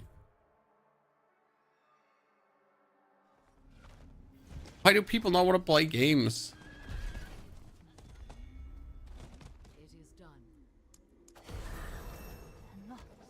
Okay, we're almost there, ladies and gentlemen. We're almost there.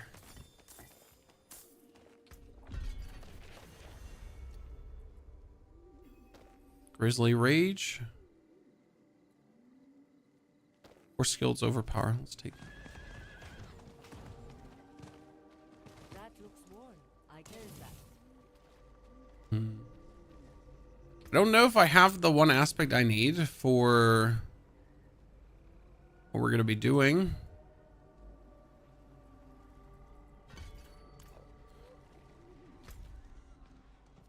Helltide is how long? 28 minutes. Apparition. Yeah. I mean, at this point, it's definitely better to go for Apparition event. Is it worth selling a 2GA item? Yes, always, sir. You just have to find a buyer. I mean, if you have boots that have greater affix in, greater affix max life, they're worth something. Like people that are trying to max out their stuff, they are consistently looking for greater affix items because they keep bricking. Because people that are maxing out, they're trying to really get the maximum results. If there's a 32.5% chance to deal double damage, they want 32.5% chance to deal double damage. They don't want 32.1. They don't want 31.5, right? They want the max. It's the max or get the fuck off. Your efforts are for naught, mortals. This realm is mine, and I And that's why, like, at rings with a greater affix attack speed, always. I mean, there was the season of like Heartseeker Rogue, okay, where Heartseeker Rogue was really popular, and you literally just needed a ring with a greater affix to attack speed, and that was like a guaranteed billion gold.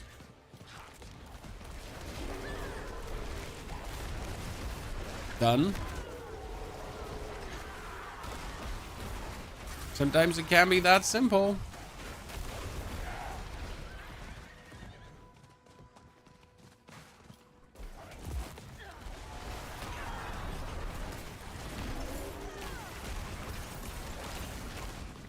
I'm gonna find out what like the desirable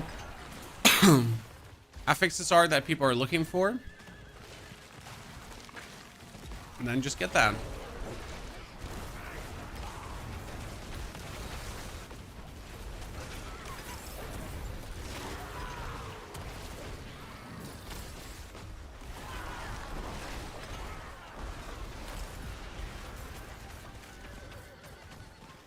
Which build do you suggest for season 8?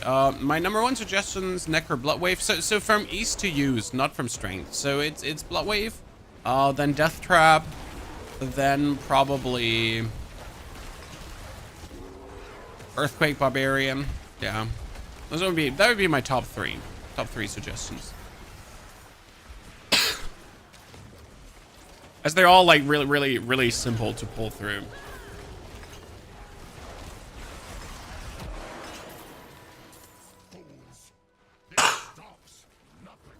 And I want you all to just have a good time.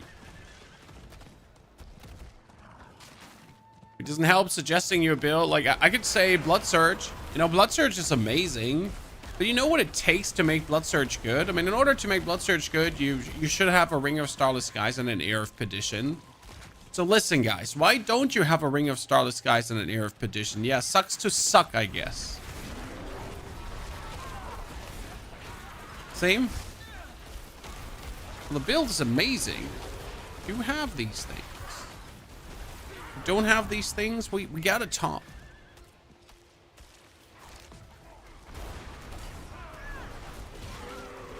How do you get enough cooldown to run Blood Wave? It's called the aspect of fast blood. You put that on your amulet and it will reduce the cooldown of your Blood Wave by 866 seconds for every blood orb you pick up. Then you're going to cast the Blood Wave. The Blood Wave is going to lucky hit. Then you're going to pick up all the blood orbs that the Blood Wave spawned. And then wibbity wobbity, bibbity bobbity boo. You suddenly have the cooldown reduction done. That's the whole mystery to it. Just do that.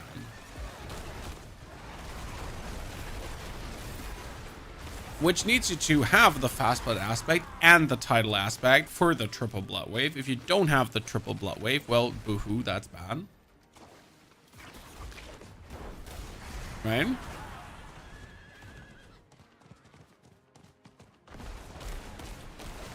Bam, bam, bam, bam, bam. How much damage is my core skill is doing? 774 damage, guys, just so you know. Right? And my ultimate skill is doing 29,000 damage. Cool, cool, cool, cool, cool, cool, cool, cool. Listen, I want you to understand, guys, that my Lightning Storm is doing 747 at this point. And my I-Beam power is doing 30,000.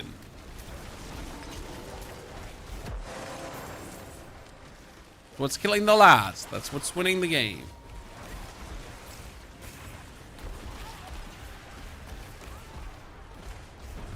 I was struggling to get any uniques and managed to get a Scarless and a Shake of 4GA in one day.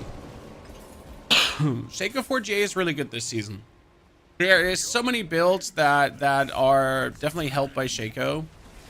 Like every class can pretty much do something with Shaco this season.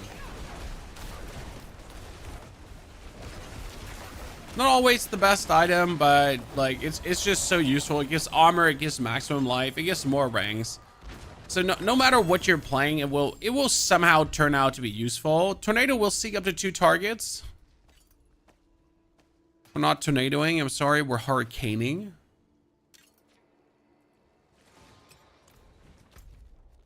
Good, I need a triple, chat. After doing that apparition, okay, let's do another apparition. Can I be AFK in the apparition? Can I be AFK? Everyone stretch, arms up. Oh, that was good. Whew. I'm alive.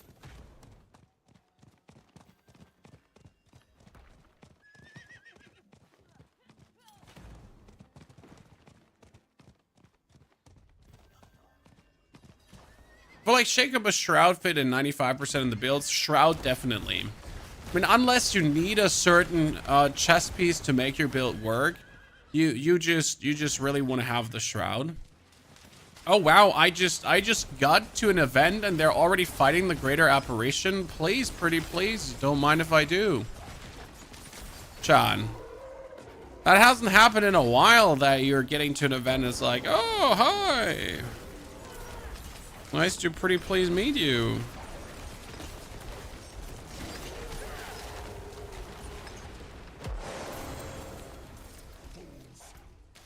I guess I want to take another helmet and just say screw Vasily's Prayer. I mean, like, a Vasily's Prayer non-750 is really not worth it. Do you have any tips on how to get glove with GA2 core skills? Ha ha ha ha ha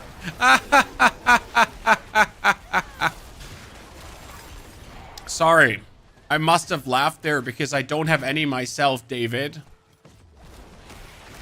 I don't have great GA core skills. I mean, this is where trading comes in. If you want gloves with the GA2 core skills, you trade. And that's it. Like, I have tried to get them ethically sourced by gambling obolds. I gambled so many obolds, like 15,000 at least for gloves. right? Not happening. So real shame. But yeah, like if you want something with a specific GA, non-GA, hey, you could get that over time. But GA'd, yeah, not happening. Love your builds for PoE2 and Diablo. Thank you, sir. Many more to come. Much more interesting stuff around the corner. But I'm not sure where we are in the Path of Exile patch cycle. Like, there was the loot patch coming, but obviously we're waiting for the next meaningful content patch at this point. Right? Everybody gangsta until the next content patch finally comes. We still got No Rest for the Wicked coming. We got Dune Awakening coming. So at this point, we're sitting a little bit in the Dune waiting room, correct? We need to bridge another 20 days, over 20 days, 25 days until Dune. What the fuck are we gonna do in that time? Lot wave, 6 billion, pit tier 85. Let's go, sir. But 6 billion of rookie numbers. We need more, sir. We need the double-digit billions. Come on.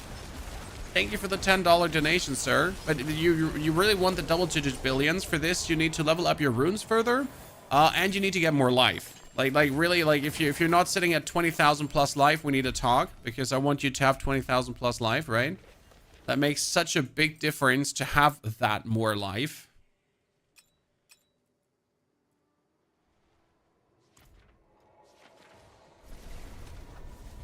My current problem is getting my resource up. It's 187, getting gems farming horde keys. Yeah, resource up can be harsh. Trading for those is something like 30 billion with bad affixes. Yep, absolutely. I mean, I'm not saying that like you're gonna get something for cheap or easy. The whole economy is an absolute clunking mess, and it's not even close. It's like, it's hell out there. You're gonna pay through your nose to even remotely get anywhere.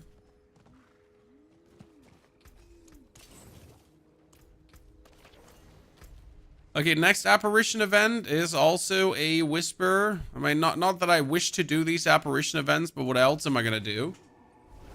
Druid viable? Yes, Druid is actually plenty viable, especially when you're playing not snapshotting with boulders. It's really fun.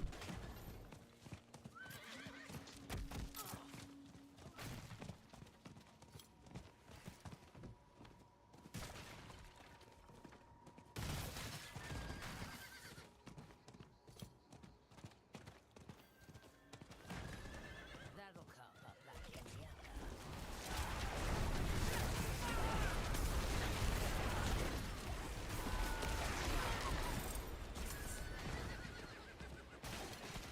I got Beast Fall, but not J yet. You don't need them J.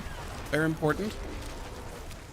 That's the good thing about the Death Trap Rogue right now. You don't actually need GA items to make it work.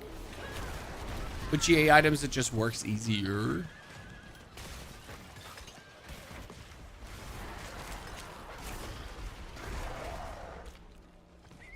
By the way, if you compare apparition events to realm walkers, what do you dislike less, chat? Okay. Apparition events or realm walkers, if you would have to choose. I actually really liked realm walkers in the end.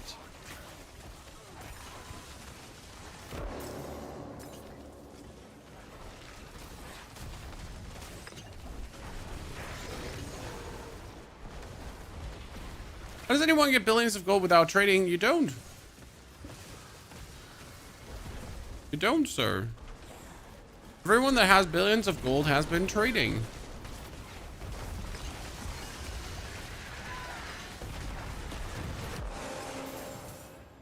Buying gold in the internet. Sorry. No, I lied to you. I must apologize.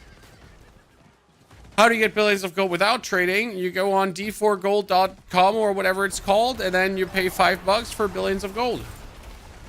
Rebellious, thank you for the 2 gifted subscriptions. Rebellious, that very kind of you. Welcome to our 2 new supporters. Howdy. Are we doing well? This one is better than Realm Walkers. I didn't like the Realm Walker Part 1 too much, but I really liked the Realm Walker Part 2. when you were actually blasting through the dungeon to fight the boss at the end. So I like that part about the Realm Walker. I just didn't like the part where, like, to get the Realm Walker to do that.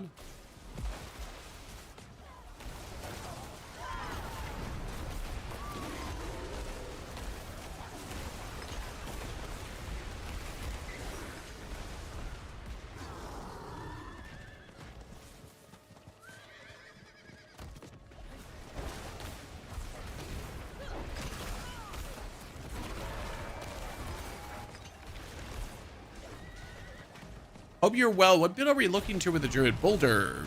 We want to do the Meat Grinder. It has been so far the most enjoyable build that Druid has ever had for me, apart from Pulverize. The problem is that Pulverize, like, as much as I like Pulverize Druid, right? As much as I like the idea of Pulverize, actual overpowered Druid is not overpowered Druid. Like, right? Like, when you have, like, overpowered Necro, who's overpowering with every single cast of the ability. If you have, like, Blood Spear, also every single cast of the ability or whatever. And then you have Pulverized Druid, and it's like, oh, you want it to overpower. Yeah, I'm sorry, you're mostly critting. And then every now and then there's an overpower. Yeah, I know. Shame, shame, shame. True shame.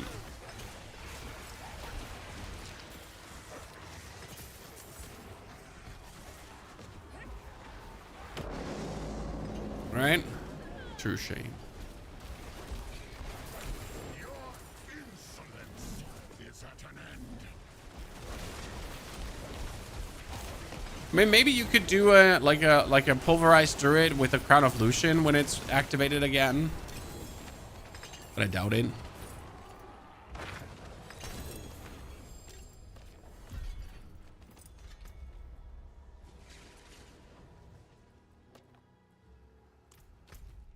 Okay, so we need one more. Oh, one more apparition event. Let's go, Chad. Let's go. Sorry. Had a moment there.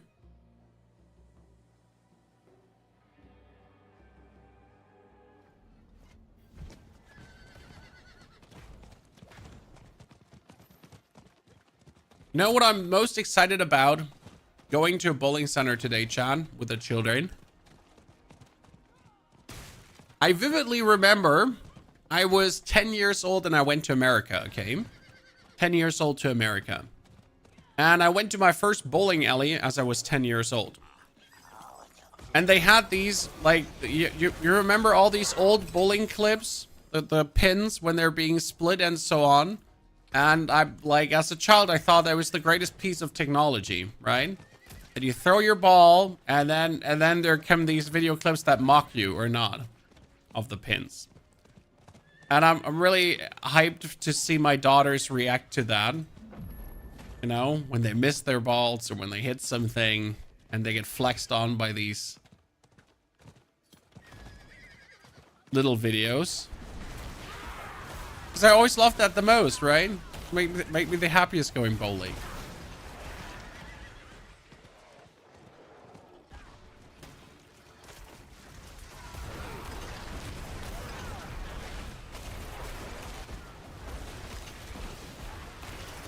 Yeah, your kids laugh at those. Exactly. I mean, I love them as like a 10-year-old and they're like 6 years and 5 years old. They're gonna probably pee themselves because it's so funny.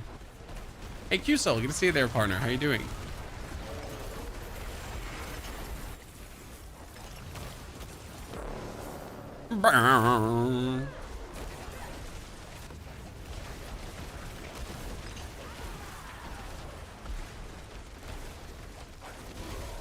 Okay. Die, you little risk. You're just 7, 6, and 5, Mr. Gibson. Have you been a naughty boy? Do you not even give your wife a break for like a year? I mean, I'm about to say because mine are obviously 6 and 5 too. Sid, thank you for the 15 months of support. Sid, howdy, partner.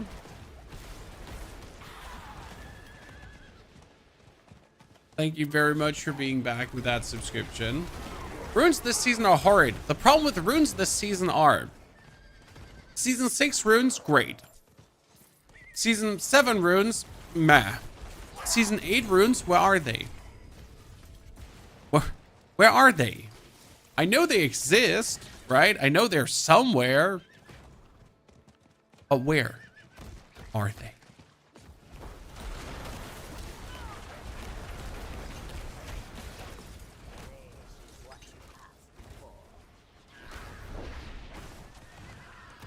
Just worked out like that. Yeah, I mean, so sometimes it happens.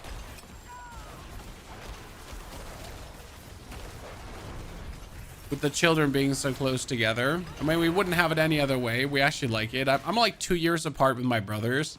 You actually feel those 2 years apart. My children are now like 1 year and 4 months apart. And that's... They're basically twins. Right?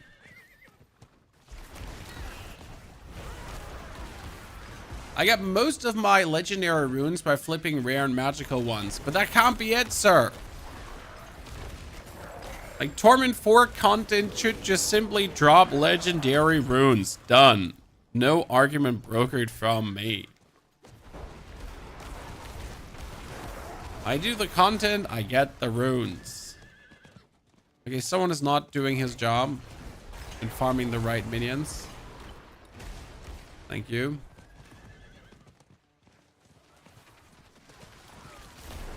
Okay, with this one, I'm almost going to be there, Chad.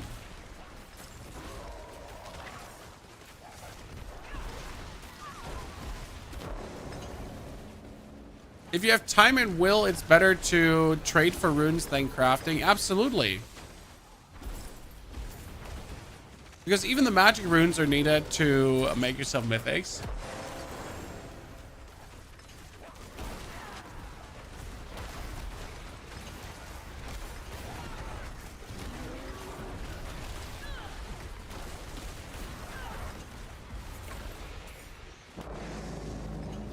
I have 2 brothers. They are way older than me and we're distant. I feel you there. Your insolence is at an end. When Christina has a brother, my wife, we are 36 and her brother is 24. So like 12 years apart, right? When I'll never not see him as a tiny child. He's a doctor now, Chad. He made his doctor in chemistry. But every time I look at him, I'm like, he's still this toddler. Because I know him since he's like, what, 8 years old or something? God, I can never take that boy serious. It is done.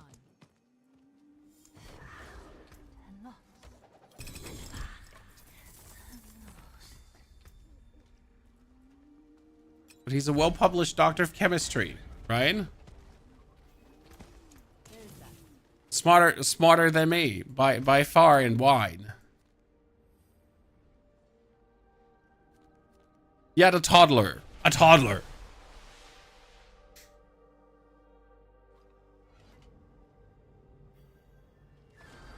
Okay. There are chests. Let's see that we can get these chests here in 6 minutes quickly.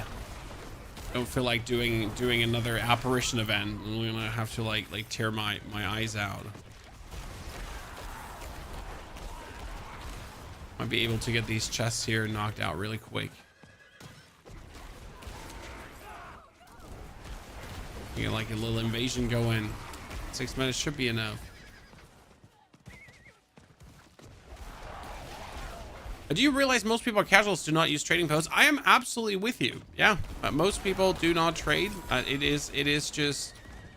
I don't know if Blizzard, so like what I want to know from Blizzard, and I will ask them, chat, since like I'm in the content creator Discord, right? Hi, humble flex, I guess. I don't know if that's a flex or not at this point, or a punishment. So yeah, I'm in the creator Discord, and I will directly ask the devs if they like base their game mechanics around this at the current moment, and they shouldn't.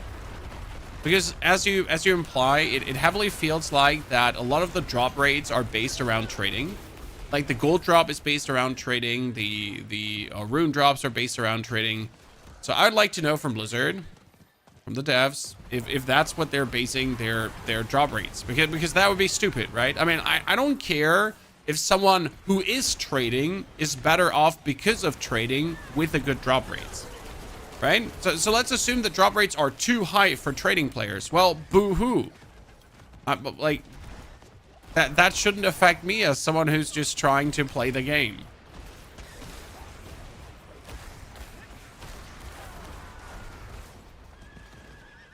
So I'll be having to poke them a bit and ask the bear what the bear intends to do there. Poke the bear, chat, and figure out if the bear is doing stupid things. Don't you think there should be an auction house in D4? There will never be an auction house in D4 ever again.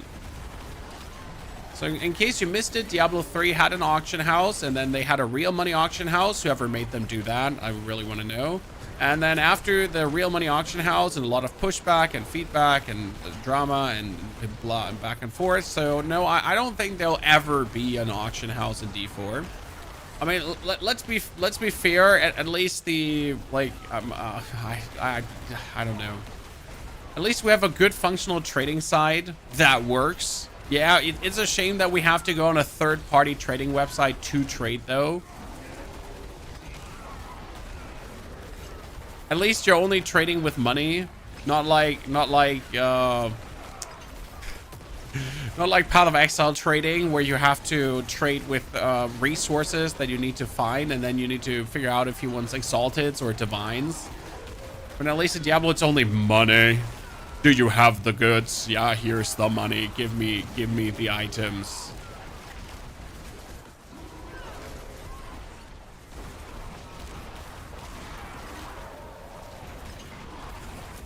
I guess that's on the positive note. I like the trade house in Immortal. I would like the trade house too. I just absolutely abhor the fact that in order to efficiently trade, I will have to go for a third-party website. I mean, like, as a console player, like if you're playing on your console, you have to whip out your phone, look up things on your phone, which is anyways horrible. I hate looking things up on my phone, right?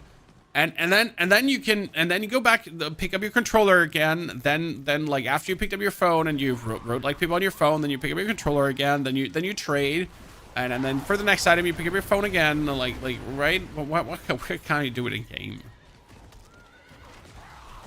Right, as a PC player with multiple screens, obviously I'll just open on my other screen. Like one is running anime, right? The other one is running like a YouTube video of a beaver dancing, and then the third one is having Diablo trade on it, right?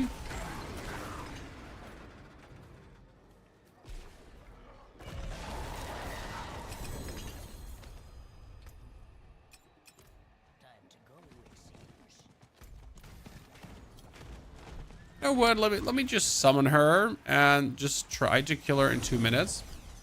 Will not work. I mean, it's the same for Path of Exile. So it's not like that Diablo is the only game that does it, right? I mean, in Path of Exile trading, you open the Path of Exile trading website, and then the trading website, yeah.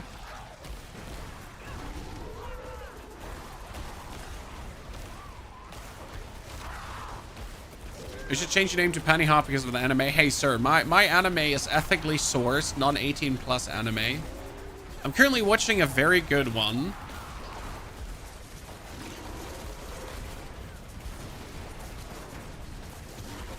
That I don't have the name for right now. What is it called? I don't remember the names of the anime, so just remember that like the contents. What am I watching right now? I am watching. Where are we?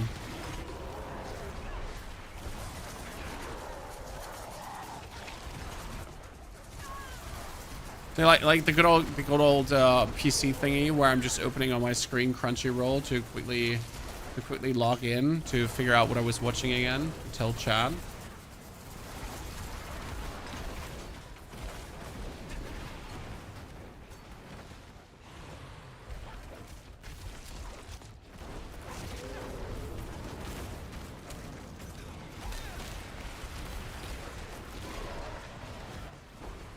Let's kill her. I'm surprised that we're actually getting it done in time. Did not expect to get that done in time. Expecting one of these disasters again. Running around. We all love it when the Helltide just ends 16 seconds before like it was supposed to end. There we go. Give me the XP. Did you die? Wait, you didn't even give that much XP? I was expecting it. I was watching Ascendance of a Bookworm. It's a very cute one.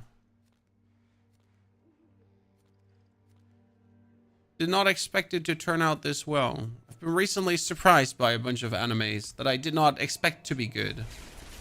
And they turn out to be good.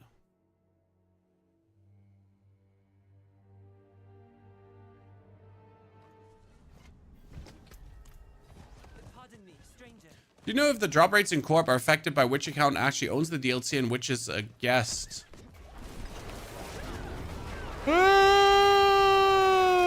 Mythic uniques are completely random. So step number one, you like mythic uniques, like you cannot look at these drop rates and the accounts and try to find any rhyme or reason. Mythic drop rates are 1.5 and 3%. So that is so low that like you cannot feasibly try to find any like every blue moon. Like if I play Druid, my drop rates are higher. If I do Zur, Zur is better than Varsh, right? Like, no. It's just such a low drop chance that it might happen or not. Bagheera, yeah, Sentence of a Bookworm, I wasn't sure. Like, but I told myself when it comes down to anime, I just watch everything. Right now, I'm a very simple man, chat. I just want to get entertained. That's why I love so many video games. Right now, I'm not looking for the deeper meaning in things, right? I'm not looking for it to fill a void in my heart. I just want games and animes to be good. So generally, I just watch everything, and if it turns out to be good, it's great. And if it turns out to be mid, then it's just mid. Who cares, right? I mean, most things ain't that horrible to really be bothered by it.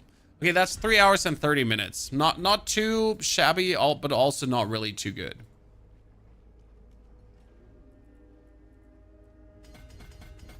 Oh, not armor.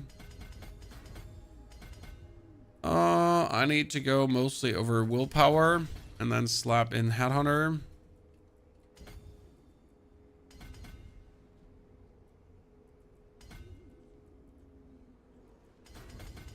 And you know what, let's not stretch it too far.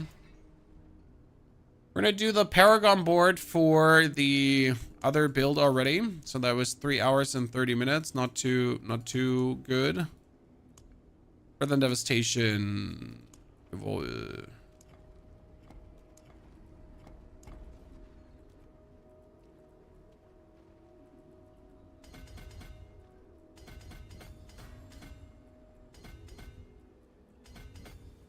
Put some points in. Not all the points, because I don't need all the points in at the given point, but I need some of them in. For some damage reduction, some resistance. Wall elements.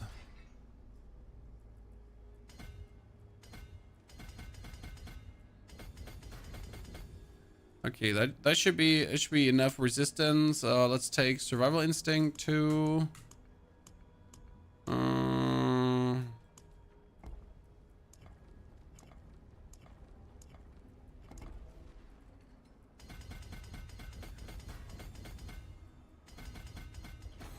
Mainly because you want to have this turn into more max life.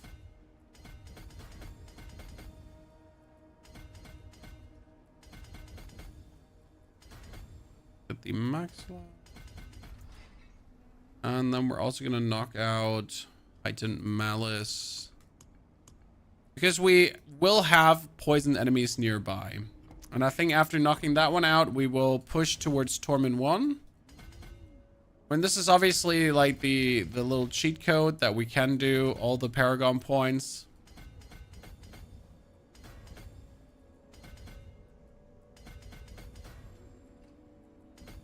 That helps tremendously. Also, Druid maximum life OP chat. Okay, let that be for now. 85 Paragon points left. We have how many obolts? Show me the money, chat.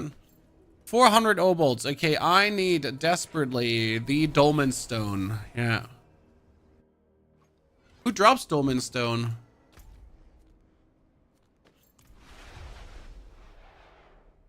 Who drops it?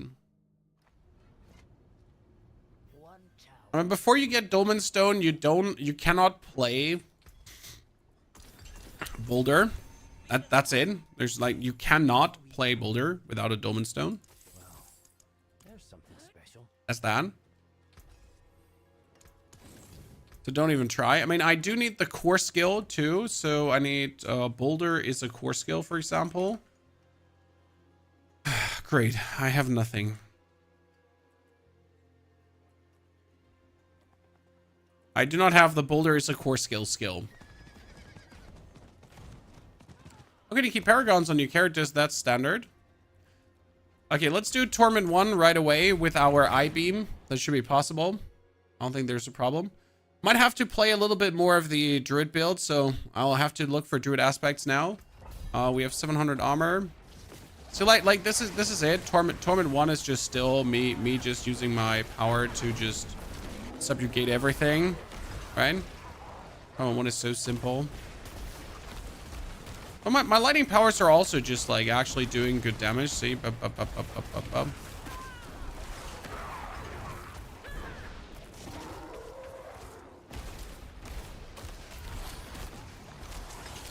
when I'm just like, if I would go without my power through this,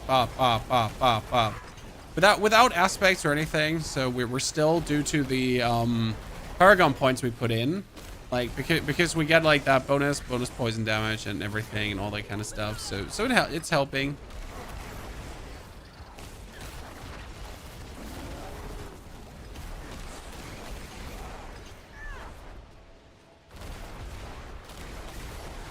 This just feels so much fun. Torment 1 always feels great. I love it. Duriel drops it. Yeah, Duriel and Dariel and the Harbinger, right? When we have the materials to farm Duriel, but obviously usually don't want to do it before Torment 2.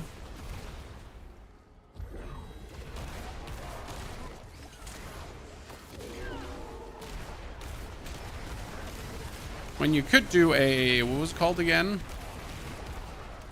You could do a Infernal Horde and just try to get your reputation up so you get the uniques from the caches.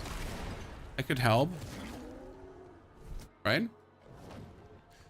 Which boss would you recommend when looting from Belial as a sword? Depends on what you're looking for, sir. The bosses shouldn't matter when it comes down to mythics. That being said, technically, Duriel and so on always used to have a higher drop chance than the lower boss guys. But if I'm not mistaken, they literally said that the highest unique or mythic drop chance is right now Belial. So I assume that everyone below Belial has the same amount of drop chance. There are rumors going around, though, that when you really want to have mythics, you should go for Endariel, Duriel, or Harbinger of Hatred loot from Belial. Now, I just hold them as what they are, rumors, because I don't see a single reason why that would be accurate. Just saying.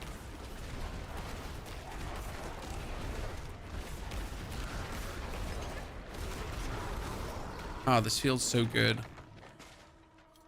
That's just Tinfoil talking. Oh, I know. That's what I'm saying.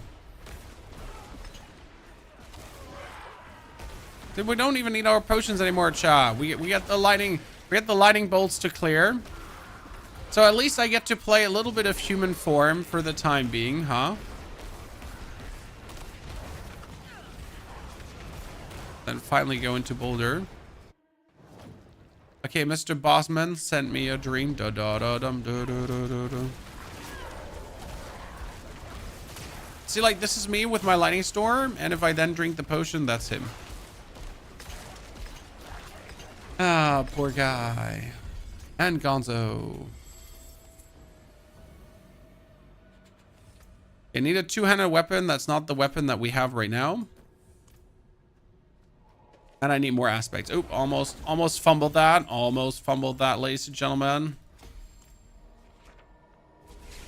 Do Nightmare Dungeons scale with Torment level now? Yes, as every piece of content scales with Torment levels. So the higher you go in the Torment level, the better the drops and the loot from the respective things. Yabba dabba doo. That's exactly how it works. Okay, let's pull out Altkin.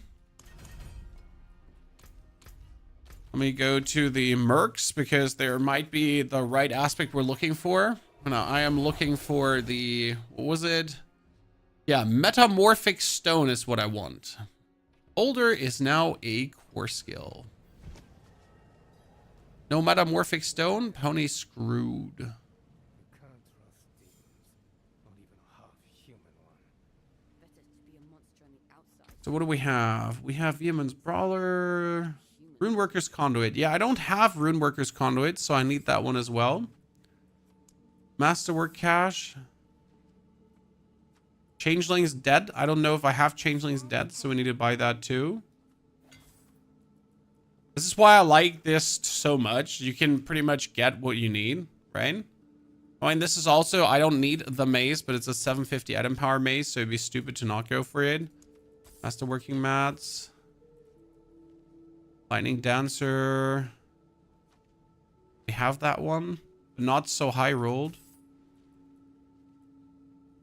Heal, movement, defensive. So nothing. Sad face. I've killed Druids at least 100 times and he drops ancestral unique. So once every 3 to 4 kills, when every modified chest from Belial always has at least one J absolutely every time. Yeah, well, I mean, that's intended. So Belial is meant to drop you more greater affix items. That's intended. There's nothing wrong. Like you're not onto something, you know. This is exactly how it's supposed to be.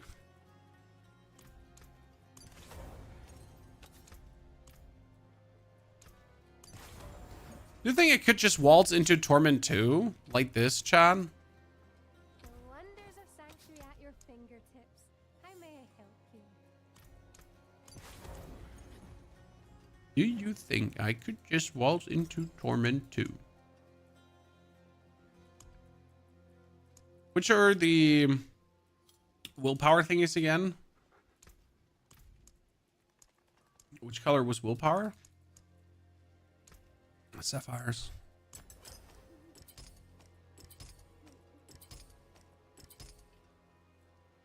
You know what I would like to have? I'd like to have the Druid's Lightning Bolt. Couldn't you summon a Druid's Lightning Bolt? Wasn't there? Did they take that one out? Wasn't there a bolt?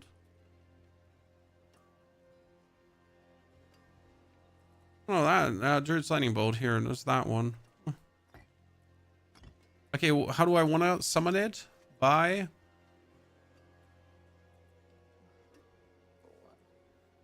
non-channel core skill? No, wait, it's a channel core skill. Oops. Stand still.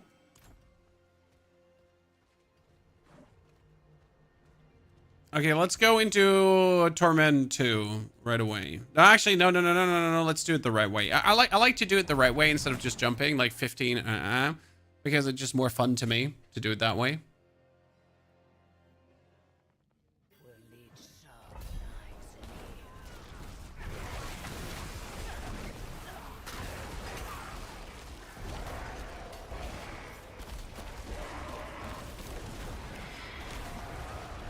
Like, yeah, there we go. More lightning bolts, chat. More lightning bolts.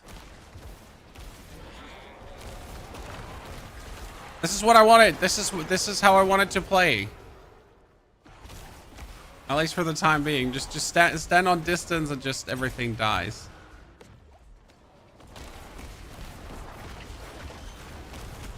Well, the only problem is you cannot determine where they're going to land, right? We're just going to hold down the button and it just strikes, but it's so much fun.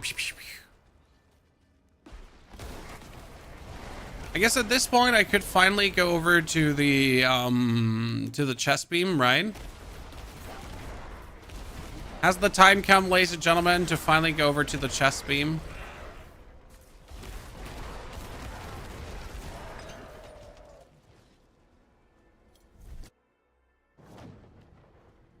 I think the gem materials need to be buffed. Oh, absolutely. I don't have any royal gems. I mean, the gem drop rate has been abysmal now for a long time.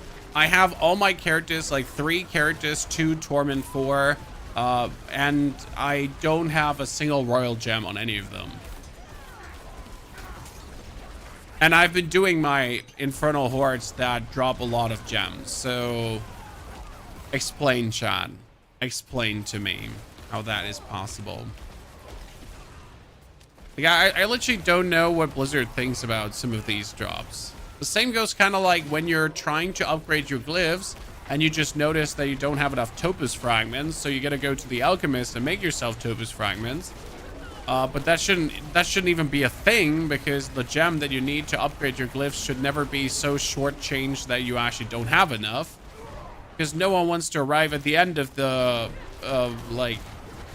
pit to just be like, oh, I mean, you want a legendary, your glyph? Ha ha ha ha ha ha ha. Yeah, you can. This video's more grind. Yep.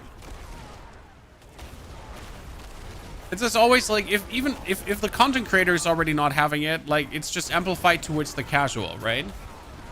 But if the person who's getting paid to play these games, more or less, right? If that person does not have it, the person that grinds them out, then that just gets worse down the line towards the casual. And by a magnitude.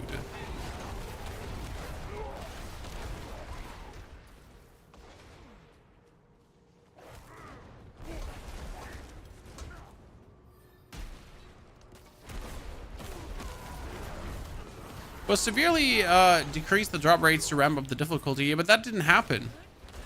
Difficulty is not up. Right? The drops are down, and like it makes things a bit more tedious, but it doesn't make it more difficult. I mean, my rogue has 0 armor, 0 resistance, and my rogue is doing like what, tier 80 plus dungeons, tier 4 bosses and whatsoever, not even remotely in danger of dying in any way because of just how rogue functions.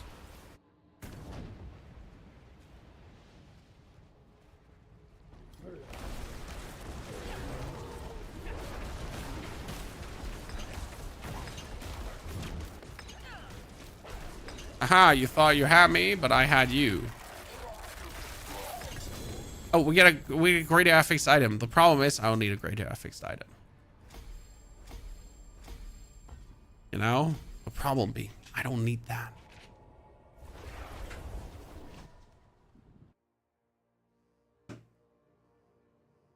A person hardcore grinding beats creators. Oh, absolutely. There are hardcore grinders that easily beat creators, but yeah.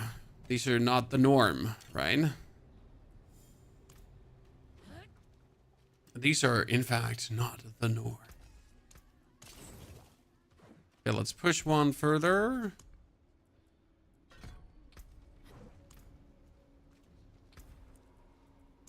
Then we are almost to tier 2.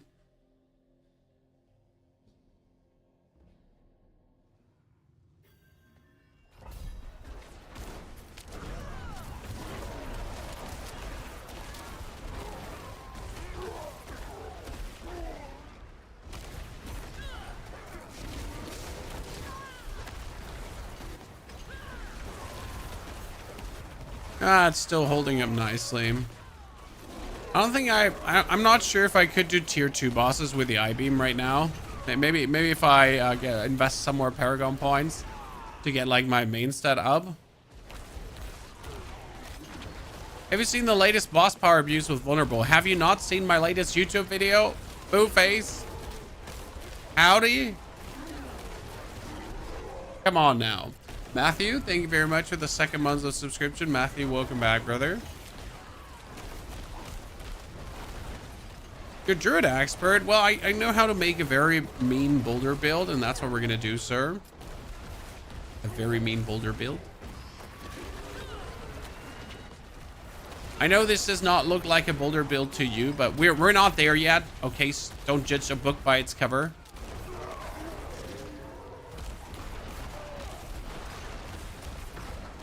Almost arrived.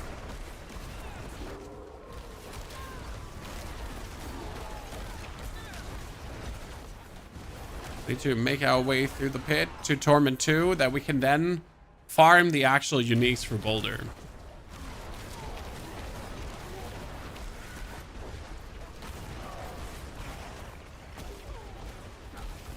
The only sad part is that we need to kill...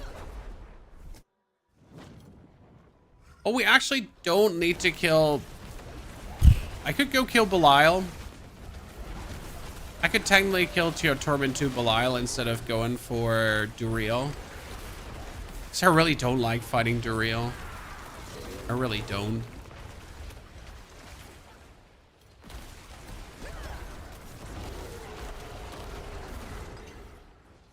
So it might be better to just do that and just have Torment 2 Belial, then poop that out.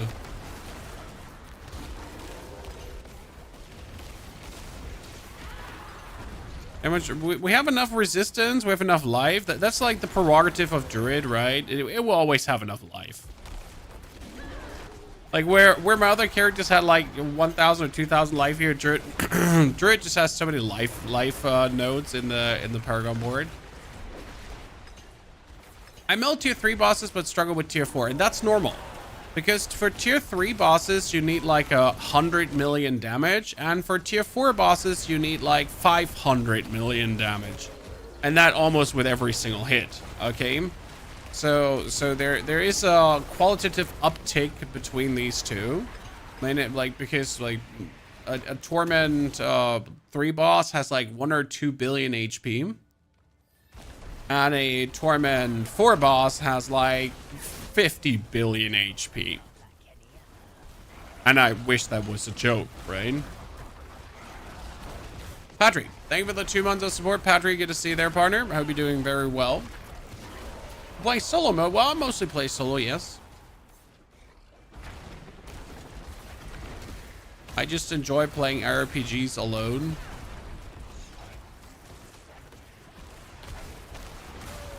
Makes them more fun to play. At least for me.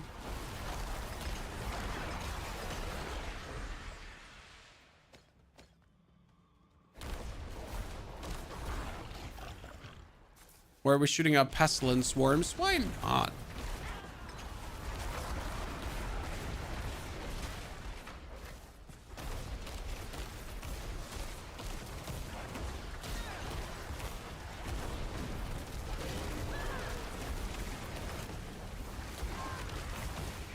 Lightning bolt, lightning bolt, killing everything.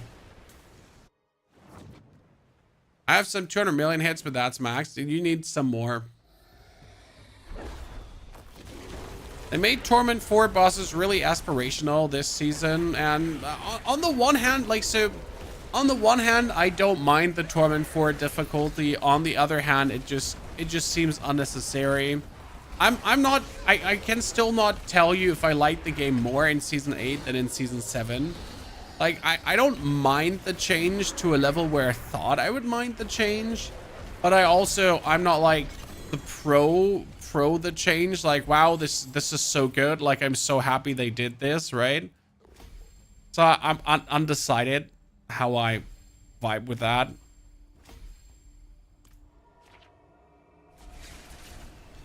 I think that it's unbalanced, the passage from tier 1 to tier 2 and so on. I mean, destroyed everything in tier 1, and when I went to tier 2, I did really nothing to bosses. It's so uneven. Well, but that's intended, Andres. I mean, if you want to go to Torment 2, you should at least have like a couple of masterwork gear items. You should have 750 item power on all your items. Because if you don't have these things, like, it doesn't feel like you should be able to jump the Torment tier, technically. I mean, right now, for me, going into Torment 2 without actually having any like, items should not be a thing, right? So I should have greater affixed items already. I'm actually going to kill the Blood Maiden right now in Torment 1, for example. Where do I farm mats for the Inferno dungeon? You kill Belial, he gives you Infernal Horde compasses. You do Infernal Hordes, they give you Infernal Hordes compasses. And generally, every lair boss can give you Infernal Horde compasses, too. Harbinger of Hatred drops Dolmen Stone as well. Yeah, but all these bosses suck. Harbinger of Hatred sucks. Lilith sucks. I really don't want to mess with any of these bosses because they're just not fun to... Like, honestly, like, I just have no single second fun fighting Duriel. Like, they changed it. They're forcing me to go through the phases. And you know what? Forcing people to do something has just never been a good solution. What can I say? I'd be like, oh, well, you have 10 billion damage. Well, Duriel doesn't care because he has this magical plot armor called plot armor. Like, sure, after fighting him 5 times, I'm like okay with it. But if I fight him like 20 times, I'm just like not okay with it. I love how Torment 1 feels, Chad. See, like, this is like the Torment 1 vibe right now with Lightning Storm. You're just like, ba, ba, ba, ba, ba, ba, ba. Have I said ba, ba, ba, ba, ba yet? Yeah, ba, ba, ba, ba, ba. Oh, we're actually still an expert, not in Torment 1. Hey, like, so I'm a professional, by the way. I do professional things in my professional life. So thank you for listening. I'm still an expert. But, you know, this is how expert feels. Ba, ba, ba, ba, ba. So let's go to Torment 1. Thank you for reminding me.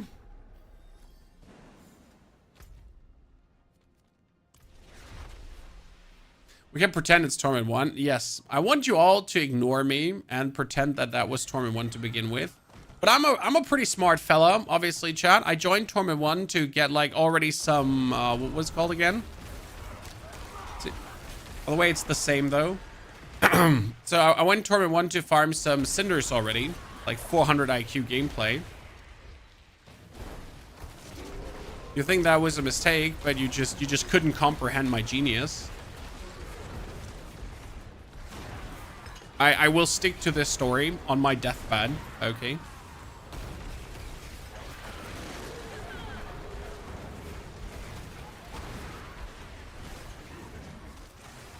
Nothing changed in tier 1, exactly. It's not like that I'm crazy. It's like you just don't seem to be able to comprehend what I've been doing. I should run away from this and go to the Blood Maiden, but at the same time, I should totally stay here and just get all the pieces of loot I can get. Hey, that was almost a 100k hit, chat. Look at that. Boom. 100k Lightning Storm. Love to see that. What was my I-beam is doing 134k damage over time, competitive.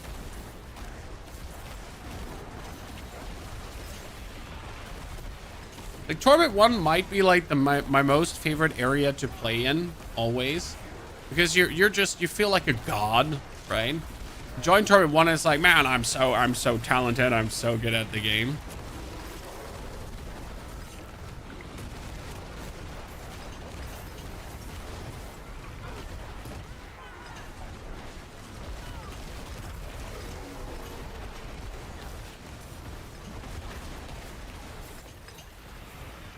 Okay, let's get the hell out of here.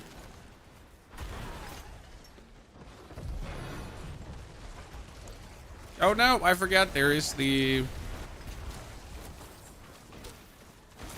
Hellborn coming. I just want greater affixed items. I'm not asking for much.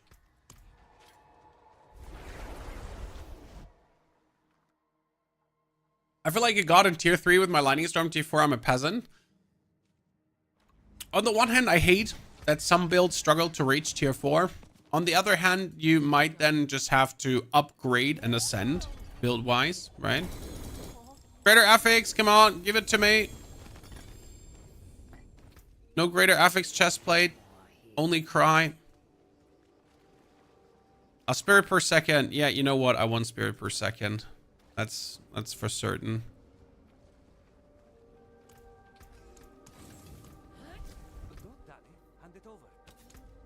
Juggernaut aspect. So I have enough armor. Then we put the double willpower back in. I mean, at least we're sitting at 1,000 plus willpower already, right?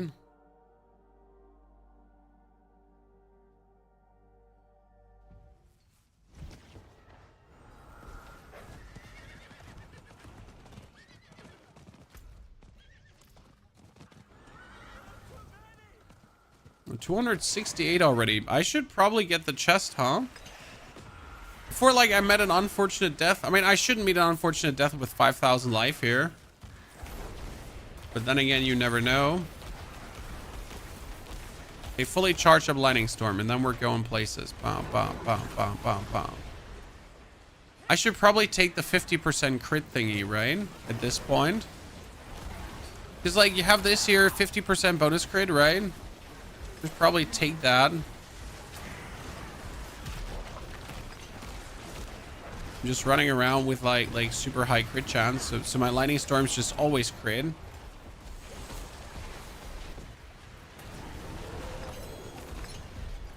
Okay, you know what? Let's do another one. Let's do another one of these.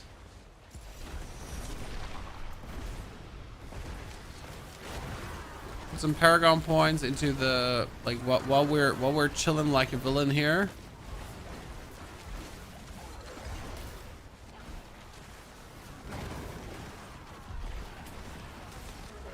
The next board we're looking for is called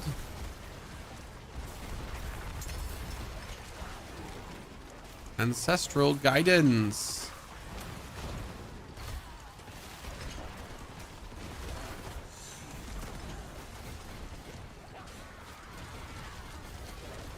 And the Ancestral Guidance board is so weird to enter into.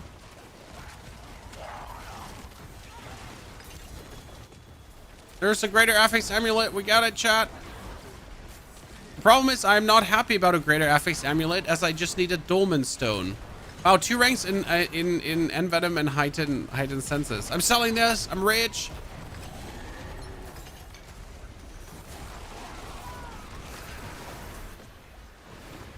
Okay, I got 500 chance. So what do I open now? Like, I need a Dolmen Stone, so I should try to open chests of amulets, right? Here, chest of rings. I don't need rings. Nah, I don't need rings. I should probably open both chests of mysteries. That's just it, right? When I need greater affix rings, I need greater affix whatevers. From the chest of mysteries. Landslide for bossing, Boulder over landslide, but I mean, since they nerfed landslide, it's sadly just okay. Merely okay. See, 2 Infernal Horde compasses. Okay, so where do you get Infernal Horde compasses from? I just got 2 from opening this. Okay, KK.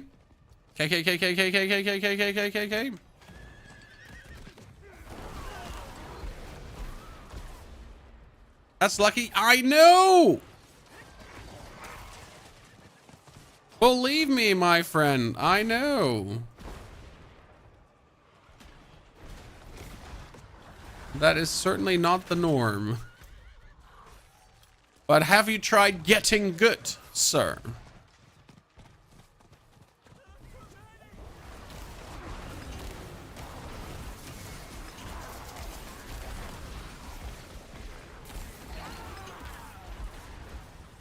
Asking for a friend, but have you tried?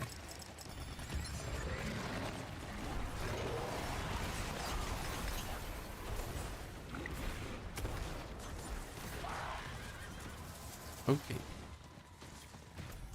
Go all the way down to where we need to be.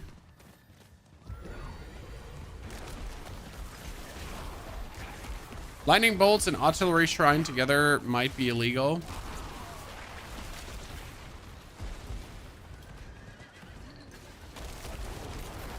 Right? Just going to make it way too easy for me. Okay, off to the 250 chest. Open it for me.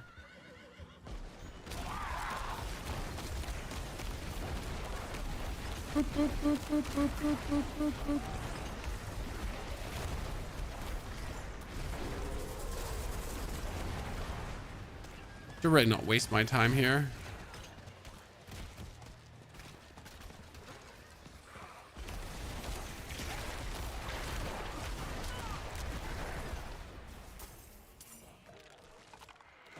Okay. Boots. Another Infernal Horde compass. 3 Infernal Horde compasses, chat. Fight me. You know what? I'm just jumping into an Infernal Horde right away. Tier 1 Infernal Horde. Just let's see what we get out of it, okay? Easy peasy lemon squeezy. The Berserk emblem that you get from the gifted sub or from where? I mean, there is like the one Berserk thing is just a simple horse charm. Now let's see if we can get 200 ether, chat. As a shoddy Lightning Storm Druid that's just still living rather off his potion drinking than anything else.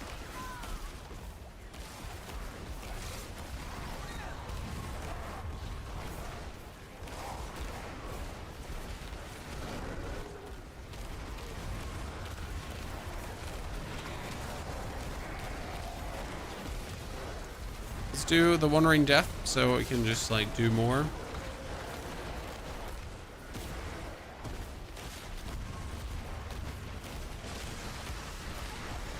Not sure if that's still worth more worth it than me just drinking potions, right? I need to actually point in.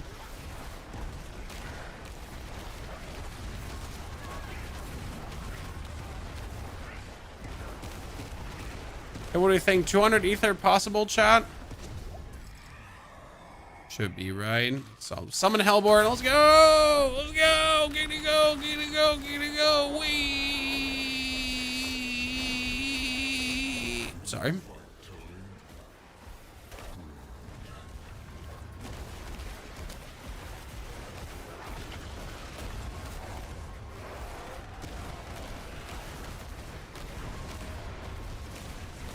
Had a moment there. So the easiest thing that we could do right now is actually get the summoned lords, because if I now get the summoned lords, right, dude, we're gonna be absolutely bathing in that reputation.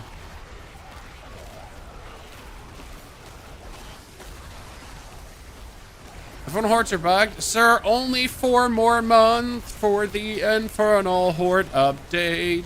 Ladies and gentlemen, it's not long. It's not long, chat. I need you to hold out for 4 more months, okay? Lads, like, stay strong. Stay with me. Stay with me. Don't panic. It's only a big 4. 4 times 30.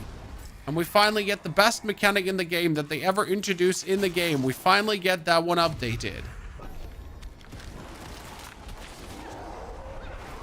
I know it sounds like eternity, but it's not.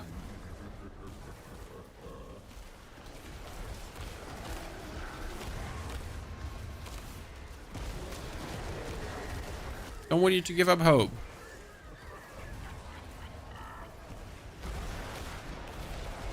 Seriously, yeah. I mean, in September, Infernal Hordes is getting a rework. Or a rehaul, an overhaul. It's going to be the season of Infernal Hordes again. Next season, season 9, is the season of Nightmare Dungeons and Horadric Powers, whatever that means. This season was the season of the lair bosses, and then like, yeah, we're gonna get season 10, so this is season 8, and season 10 will be the season of Infernal Hordes again. Like, again, it's not like we already had a season of Infernal Hordes when they were introduced, but apparently we need another season of Infernal Hordes to make them better. Yeah.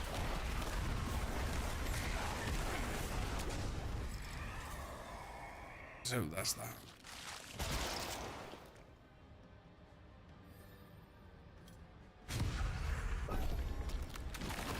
Infernal Hordes 2.0, yep.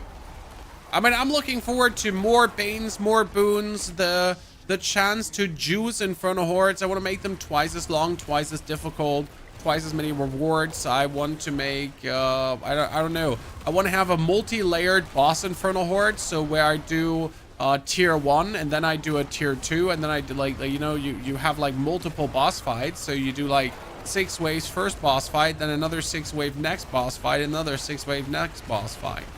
And every single time the difficulty ramps up, and if you manage to actually get to the deepest point of the Infernal Hordes, it's going to be like super rewards.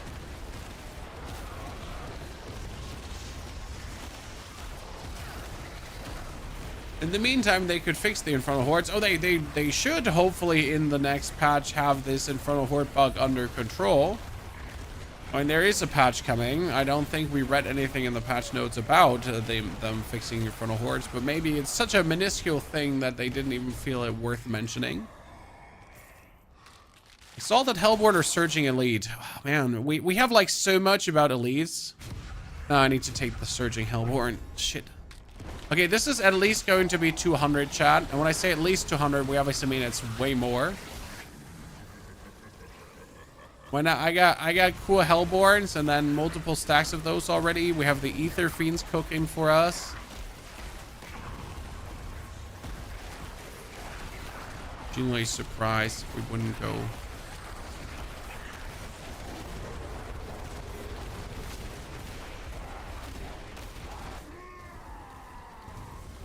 So maybe that's going to be an ancestral I need. Maybe that's going to be unique I need. Well, that brings me to my question. Do Infernal Hordes only drop the Infernal Horde uniques, or do Infernal Hordes also drop all the uniques now? Because like right now, all bosses can drop all uniques, right? We know this. But what about Infernal Hordes? Do they still just drop Infernal Hordes uniques, or do they drop all the uniques? I don't remember. Because there used to be like these Infernal Hordes exclusive uniques.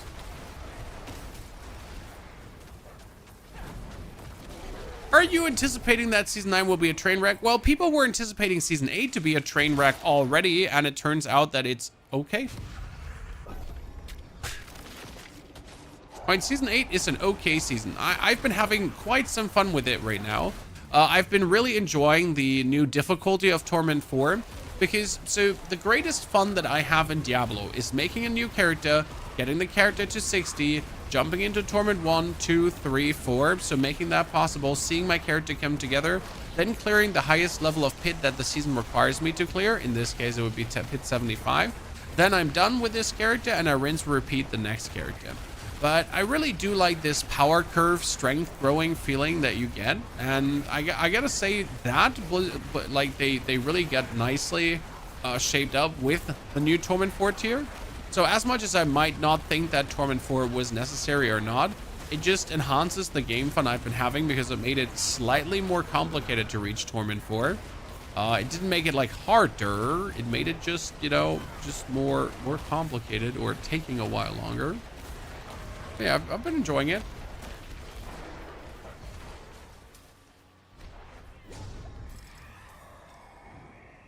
Teaming Mosses or Summoned Lords? Teaming Mosses is better because the Teaming Mosses is double loot, so you get the Mosses plus the Lords, and the advantage of the Mosses plus the Lords is that clearing a Moss also gives you progress, right? So we're getting double progress now. We're getting the Lord progress, and we get the progress from the Moss for the next Etheric event. So that's actually really good.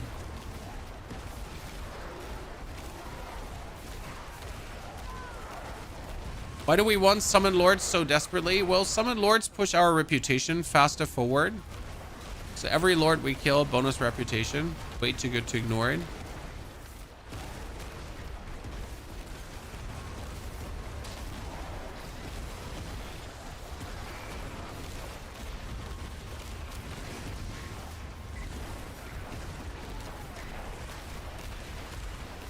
I mean, if this is not 200 ether, then I don't know how to get a lot of ether, right?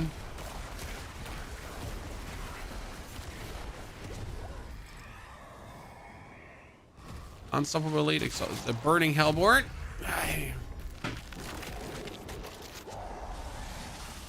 Leveling the first character was a chore. I heavily disagree. Hello, sir. It was 3 hours and 40 minutes for my first character. It was super easy. Then I went over to Bloodwave and I was in Torment 4 in no time. I was like definitely sub 10 hours in Torment 4 my first char.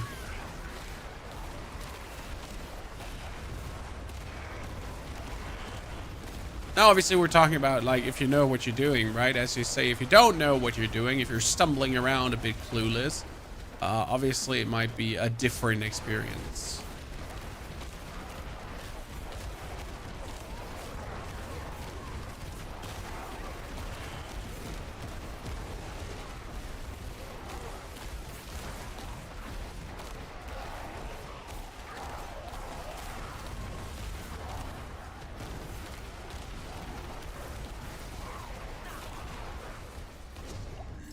Good. Give me Ether Lords are spawning.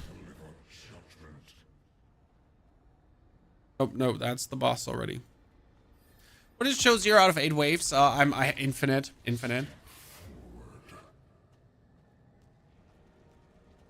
His entire reputation via horde runs, that's what you do, sir. Hordes is where you farm rep right now. It's so good. Like, you take the bosses and every boss gives you so much bonus rep. So you pretty much get a character, get them into Torment 1, choose the teaming masses, and actually you should get them into Torment 2, maybe 3. 4 would be optimal though. And then you just get a reputation for days.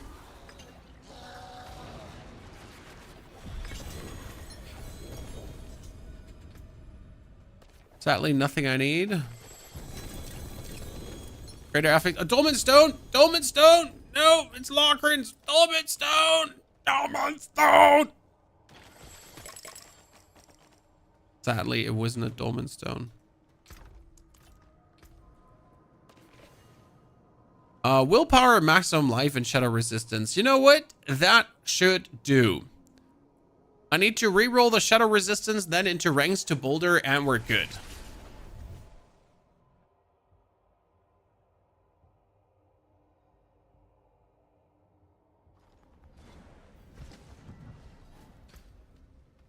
Okay, I don't need the amulet. What's still got some good in it? Ah, I'm dead. Sorry. What did Changeling's Depth again do? Changeling was you deal increased damage while hitting a poison enemy as a weaver or crowd controlled enemy as a werewolf. Nah, I need a boulder. I'm still looking for the boulder aspect. I got it! Woo! Ladies and gentlemen, it's time to drop your panties because we get the aspect of the metamorphic stone. Yeah, you heard me here first. Forfeit stone. How do you farm plus 2 GA? You don't. You do Infernal Hordes and hope they drop. You do your Tree of Whispers and hope they drop. You don't really farm them. You just pray to the Lord of RNG.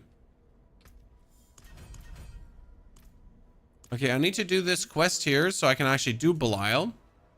Right?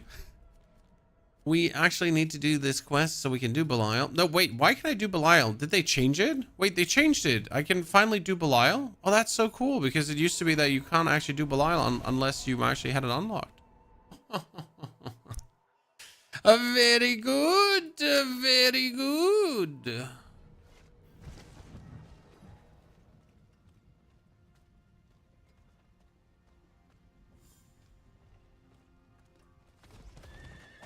This Infernal Horde's glitch on PC. Could sometimes happens that there is an enemy outside of the map. No, I've never had that.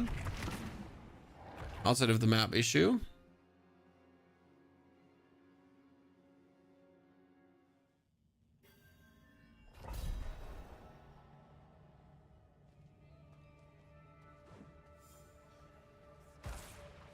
Okay, this would be Torment 2 now, Chad. Let's see how good that works.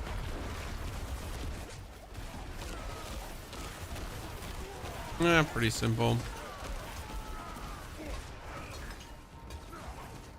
Not too tedious.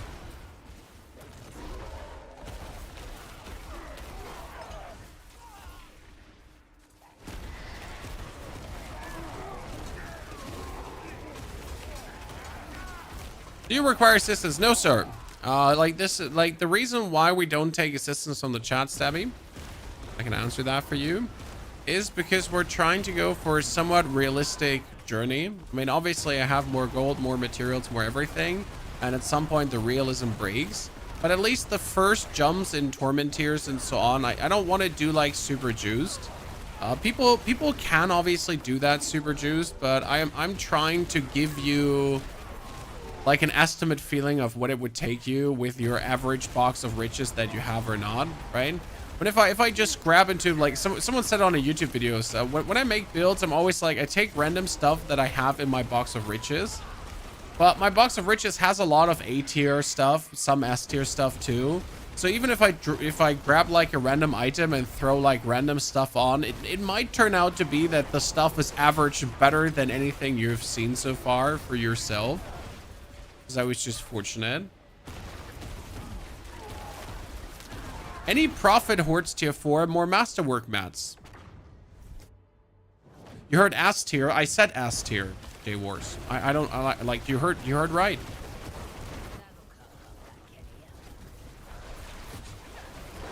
I don't understand your confusion.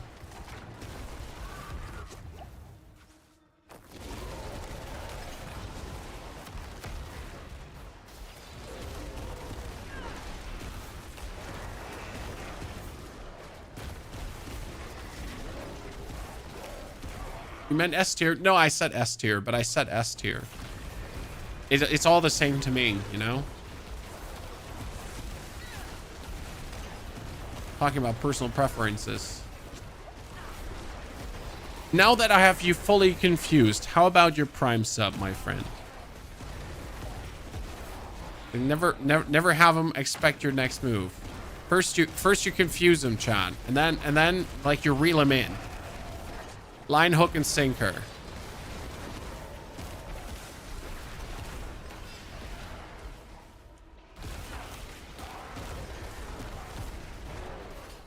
Not available until 25th of May. Shit. Robbed by timelines. What can I do? No? A man can only try.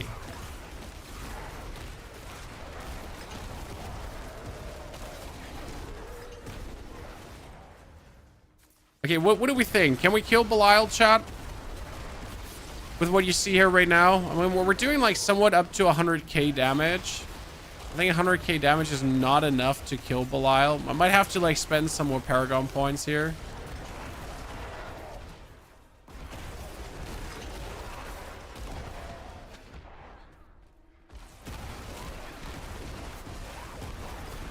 Should be able to send him packing. I just don't want to do a tier 1 Belial because it's just such a waste of materials.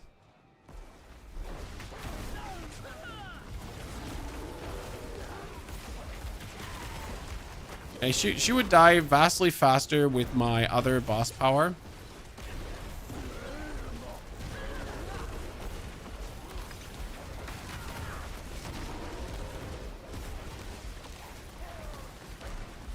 So I should, for bosses, the I-beam is still better.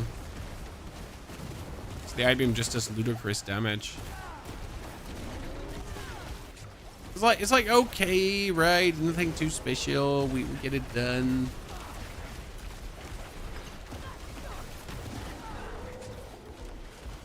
$200k, chat. 200k. Boom. Let's go. Beams. Beams. Okay, Torment 2 unlocked. I need to get, we have Hut Hunter, Earth and Sky, Keeper, Spirit, and Dominate. I think, like, the first thing I need to level up is now...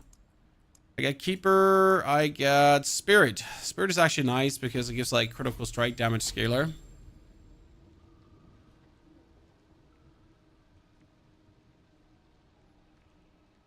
That's Dominate. That's Spirit. It deserves to be in there. Can I activate it already?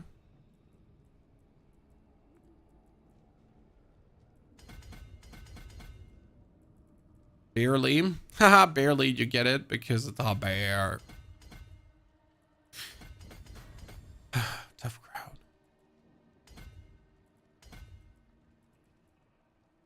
Okay.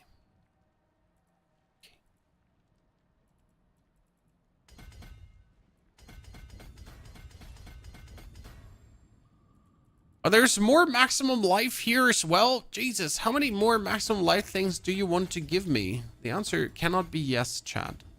Cannot be yes. Jay, thank you for the 5 gifted subscriptions. Patricia, thank you for the 4 months too. Matthew, thank you for the 2nd. Ladies and gentlemen, JS Wars throwing out the 5 gifted at us. It is very appreciated, my friend. Thank you, sir. We got a Butcher's Cleaver. Yep, you heard right. A Butcher's Cleaver. We're all excited. Okay, let's jump into Torment 2. Then I'll be taking the points from my Rogue. No, who has the husks right now? I think my Rogue has the husks. Trap Mummy. Give me the husks. What time do we have? 12:49. I kind of want to, like, I want to reach the point where we can at least start with a boulder today, right? But I need to have an eye on the times as I'm, oh, I'm going to put that in there. As I am not wanting to miss my daughter's birthday shebang bang.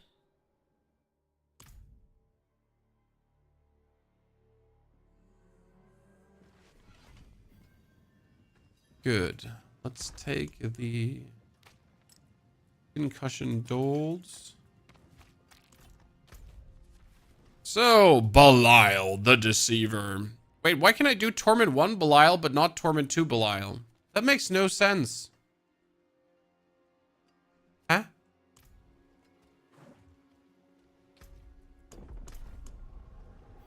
Why can I... Why?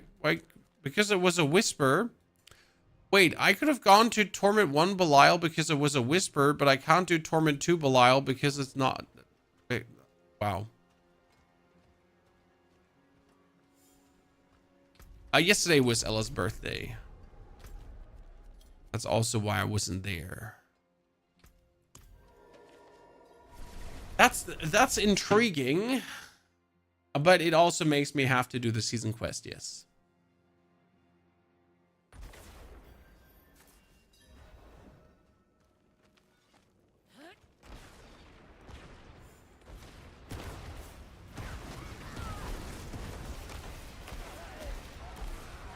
Okay, let me do that.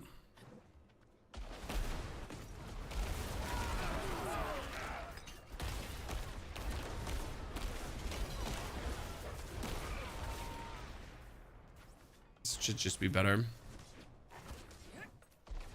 Just join some of the party and leave. No! No! You can't make me! Can't make me do that, Chan.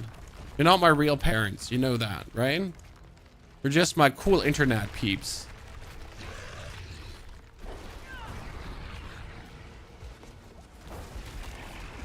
Okay, we're not doing enough damage with the boss power. That's not completely true. I'm like kind of doing enough damage to kill him.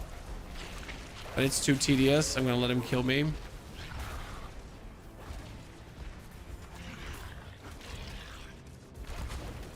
My boss power might do like 180,000 damage, but that is not enough, chat.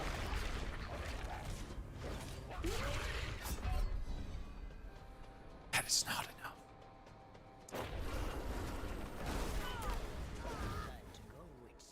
Not at my current stage. Well, let's just kill Torment 1 Belial, I guess. For the Dolmen Stone. With the Dolmen Stone. Weissnit, thank you for the Prime subscription. Thank you for the 6 months. Wise, appreciate it. What Druid build is this? This is currently Lightning Storm for leveling. It is not like, so Lightning Storm is not the fastest Druid leveling build, but I just like playing Lightning Storm, so that's why we did it. And we will swap over to Boulder Druid. So it's pretty much Lightning Storm to get to the end game, and then Boulder Druid. Why we're not playing Boulder Druid before? Because you need the aspect of the you need the Boulder Metamorphosis aspect, and you need the Dolmen Stone. But as soon as you have these two, we're able to actually do it. I tried playing Boulder before with a cooldown Boulder as it's not being a core skill, but it's absolutely not worth it.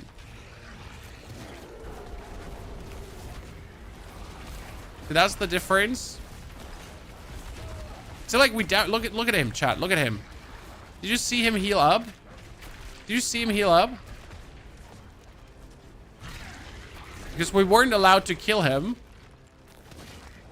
So he just healed past the damage we dealt.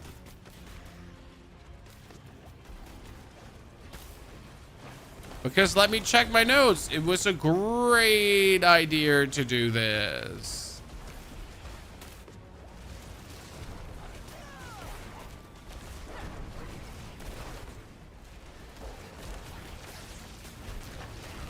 Right?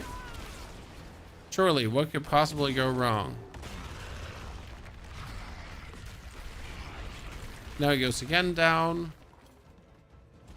I get one shot in Torment 4. What can you do to improve your survivability? So step number 1 is get more life. Step number 2 is get more damage reduction. That being said, like, it depends on your character. So what are you playing? Like, as my sword, for example, I have 5k life. But I have always barrier up and I have a tons of damage reduction. So that truly helps me to balance it out and be able to not die.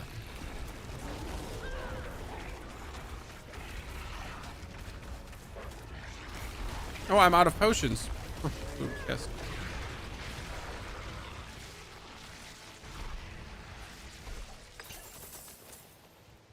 Okay, show me the money. How many uniques are coming out of the chest?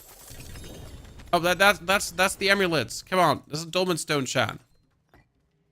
Okay, we get a Dolmen Stone out of the first one. It is also a good Dolmen Stone, to be honest. Cool. Now we can teleport out.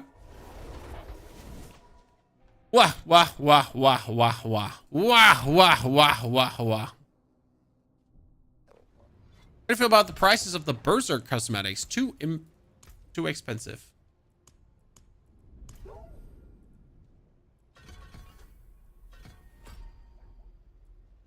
Like, if I was not having Blizzard bucks, I would not buy it.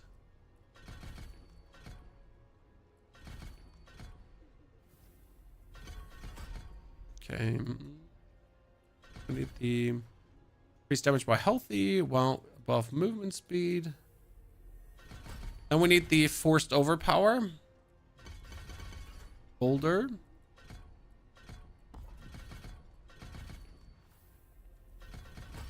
Boulder poison. Petrify.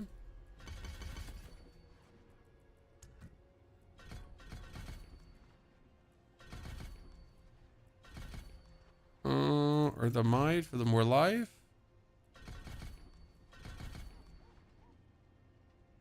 Missed the 3. Oh, we forget. Okay. Oh, we got the Dolmen Stone.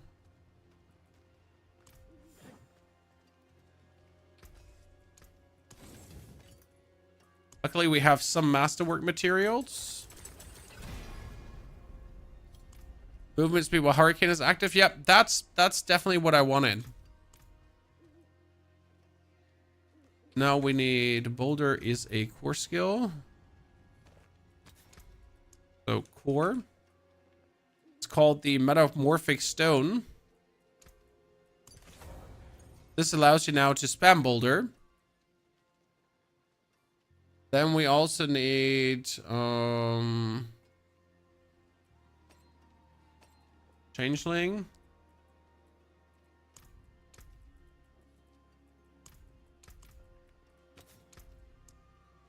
Changeling. We need Natural Balance. Because that is casting Storm Skill, grants Earth Skill, critical damage, casting Earth Skill, grants Storm Skill, and you pretty much do your things in between. We need a ballistic aspect, yeah. Because that gives my, if I fortify, I get something. And we technically need storm shifters. Storm. Because Hurricane is active shapeshifting skills. Now, Boulder is not a shapeshifting skill yet. We need Insatiable Fury. And Insatiable Fury is dropping from whom?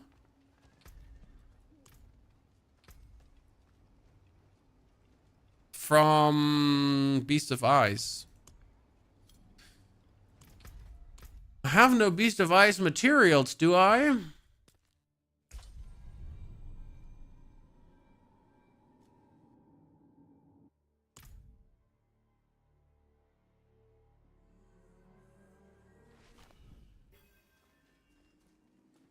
You play Cataclysm. Wait, how are you getting one shot with Cataclysm? You should have just so much life. You should have so much life that you're not even remotely close to getting one shot. Like all the life. You should have all the life. All the life. Okay, now we get the meat grinder, ladies and gentlemen. So the meat grinding can begin. Oh, beast drops some Greek. Oh, that's even better. So let's just test on a pit how much damage we would deal. We leave nothing standing. Torment 30. So how much damage is that boulder already? Because that's the good thing. So we're not 100% there yet, right? But we can now do boulder.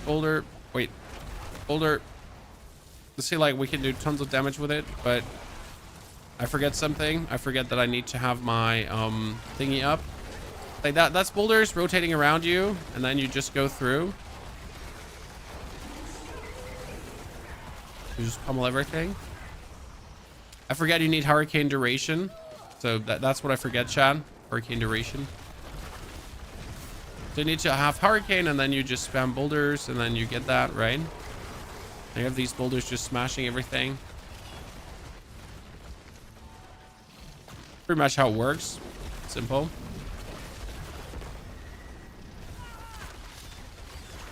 And it's just efficient, right? That was already millions of damage suddenly with overpower. We're just going through. But we need to enhance our hurricane duration to really get it done now.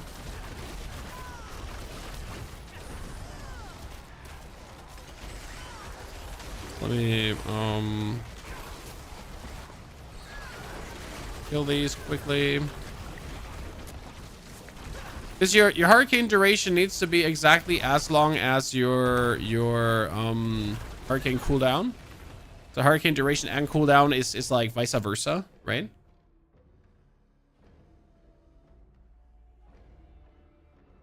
This build found somewhere. Well, it's not functionally that much different from the season 7 guide that I put up. So there is a season 7 guide up for this build already. Just saying. Okay, utility. I need hurricane duration. And as you can see, the hurricane duration is like, it's crazy timing. Because it's like plus 40% already. So you can get like the basic master works, and you get the hurricane duration up. So that's like 40%. We're already sitting at a 11-second hurricane, right? And then you go for the next hurricane duration temper, and we're already sitting at like, so it's here, boom, it's 13.3 seconds. Now this is obviously the rare temper, so the legendary temper is even better, right? So getting the hurricane duration up, there's 29, so we're sitting at 15. And let's just put the last piece, so we get the hurricane duration up all the way. No, so now my hurricane duration is the same as that, and that means my boulders never go away. So this is like really important, because otherwise your boulders go away, right? Your boulders stop circling you. But you can have 10 boulders active at the same time. So now I activate hurricane, and then we're just going. So like now I do this. We turn on the meat grinder, chat. So now the meat grinder is turned on, right?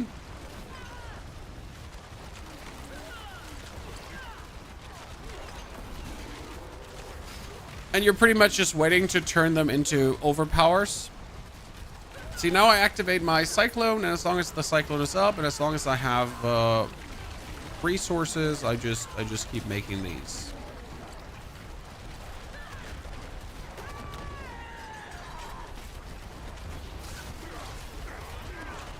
And then you just meat grinder around and just pummel things. Our problem right now is that these are not werebear skills. So you need to also be a bear now. Okay? Why do you need to also be a bear now? I'll explain that. Very simple. Because if you are a bear, then you're stacking up these natural overpowers. So I'll show that to you in a second. Because right now we're not a bear. Okay? Right now my earth skills are no bear skills. But that's what we need Vasily's Prayer for, because of my earth skills are now bear skills.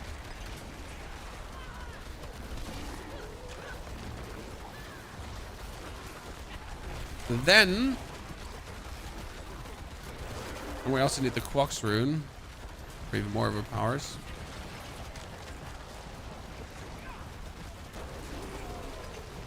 my Earth skills are bear skills, then you're getting a passive overpower charge every 12 seconds. So every 12 seconds, one of the boulders is going then to be an overpowered boulder. I mean, this is just with crit boulders right now, and with crit boulders, it's already nasty. But with overpowered boulders, you're obviously like just multiplying the damage forward, right? Ah, beautiful, beautiful. See that there was almost a 10 million boulder chat already. Woo! Boulder boys, let's go.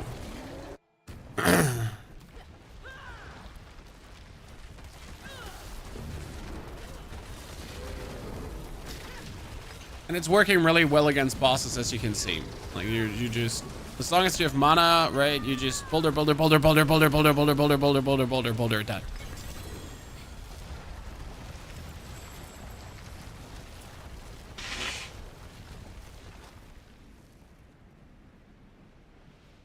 Ta-da!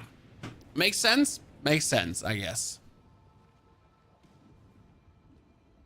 What we should do, so there's a small changes we should do. So first we need to get spirit to 15. That spirit would also be able to do things.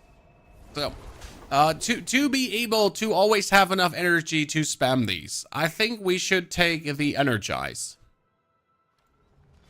Right?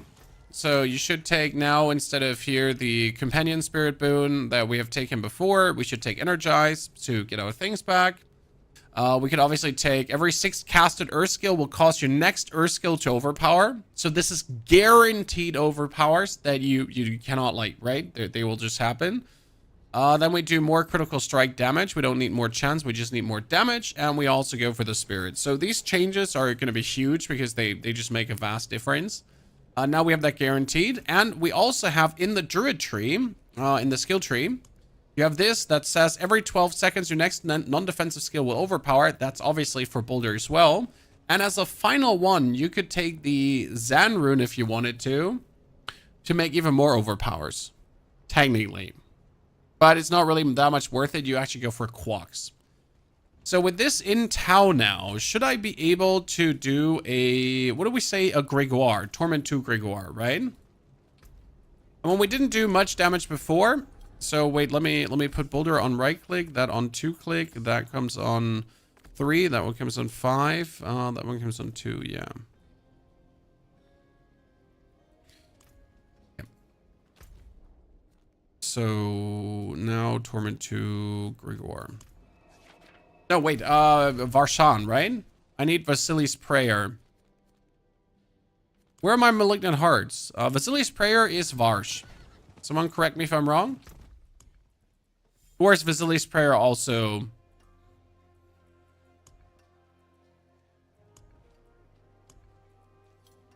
Which one was Vasili's Prayer again?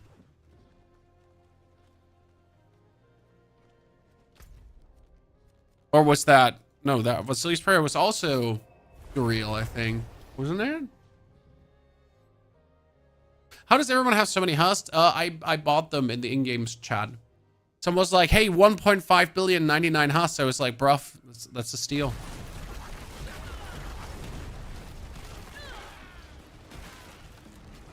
See, like, do you see my overpowered boulders now coming more lightly? I only have to spam boulders 6 times, and the 7th one is an overpowered boulder. So if I continuously just spam these, I'll just always have them.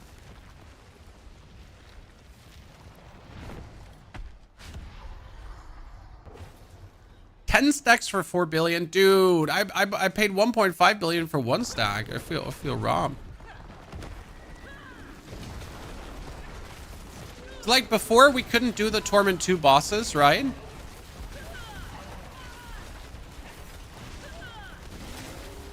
And now?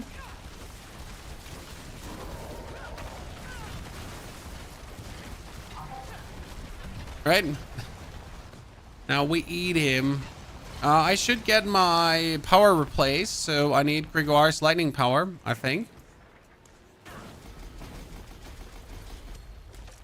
Right, because we're spamming 4 skills. Would be stupid to not get that. Okay, I need a chest piece. Chest armor, thank you very much. What is the chest armor we need here? This is Insatiable Fury. Werebear now is your true form, and you gain 5 ranks to all Werebear skills. We need the 5 ranks or bust. You wonder how you do bosses with this? Well, Boulder's overpower. Wait, let me show you. This is like we're still working at minimal efficiency, okay? So the goal is that my earth skills are bear skills, okay? Guys, earth skills are bear skills. Then on top of earth skills being bear skills, we're also going to have, like then the 5 ranks bonus to werebear skills. I will be a full werebear all the time. If I'm a full werebear all the time, then I will also get more HP, 30% more HP. So right now I sit at 7,000, but if I then always a werebear, I always have more HP. So you can imagine that actually being fucking good. Oh, that's him.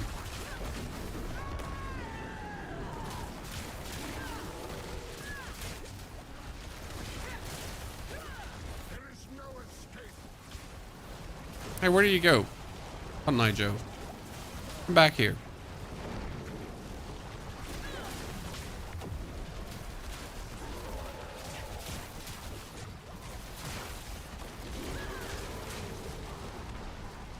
Goodness, are you annoying to find?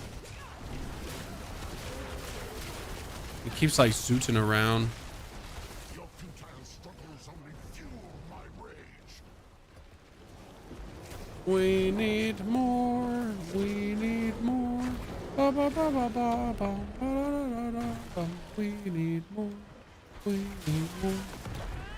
So we just need more resources and more lucky hit for these resources. Oh goodness.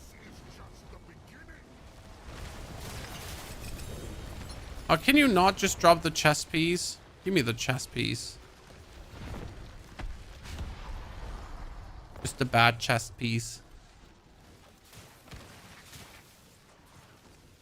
Won't human form Boulder be better after the update? You're pretty much missing out on 1 overpower and many ranks into Boulder. I mean, with bear form Boulder, you're just getting like the 5 ranks bonus, very easy. Then on top of the bear form Boulder 5 ranks bonus, very easy. You're also getting the, wow, he just actually smashed me. So you get the 5 bonus ranks, you get the bonus overpower. So it's just another source of overpower every 12 seconds, and that's just good. But it generates so much resource, lucky hit for resource, and the Boulder skill has like, might only have a 4% chance for that, but I mean, you're just having a lot of them, and they all just hit. Also the cry in between, so when you do the werewolf's howl.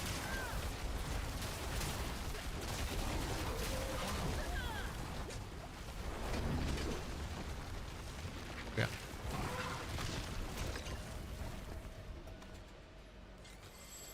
Chest piece. There's one of chest armor that doesn't suck. Is that so much to ask for? That's 3 ranks. You know what? Three ranks gonna be it for now. We'll get a better one. Don't forget the VAR stuff by the other chart. Like, see, I just want to like have the base set up, and then I'll farm the better ones at the other, like at what is he called again? I'll farm the other.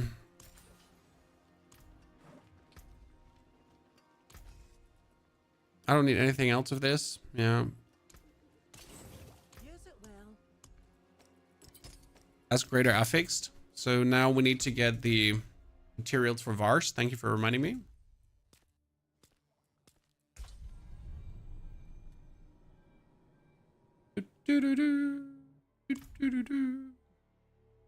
So you're saying you're playing human form Boulder and it's working great. Are you using the human form Boulder helmet? Are you using the new helmet? There's also like the main reason I personally would like to go for bear form is the 30% bonus HP, right? Because in bear form you get 30% bonus HP, and if you're always in bear form, that's always 30% bonus HP. And if your Boulder skills are shapeshifting skills, that's also another like that, you know, like the 30% bonus HP makes a lot of the damage essentially. By the way, it's not only 5 ranks, so it's here the bonus 5 ranks, then it's the bonus 5 ranks from Hurricane as a shapeshifting skill. So your Boulder alone gets 15 bonus at 10 bonus ranks like this. Then you can roll Boulder on your boots as well. So, you know, we can go here and I can say I would like to have Boulder. And obviously I will not get Boulder because that would be preposterous to actually get something like that, right? Surely. See that the ranks to Boulder are unlikely to get, but you can get like so many bonus ranks into Boulder, like it's stupid.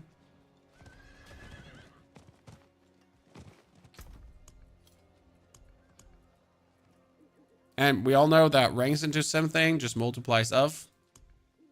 So where are the hearts? Here.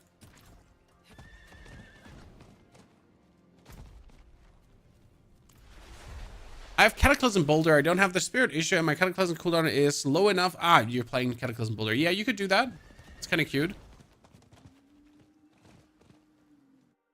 I see. Zephyr, thank you for your subscription and support. Cardellen, also thank you for the 6 months of subscriptions. Dankeschön. When you're running Harlequin Crest, see, that's already a thing. Like, you got Harlequin Crest. I just need a Vasili's Prayer. We're built different. We are built different.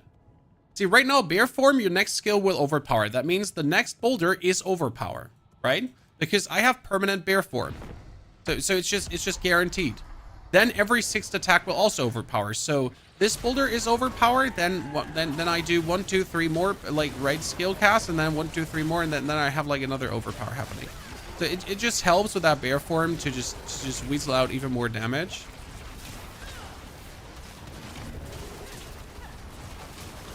Okay, we didn't have a good start here because I forgot to use my Hurricane beforehand.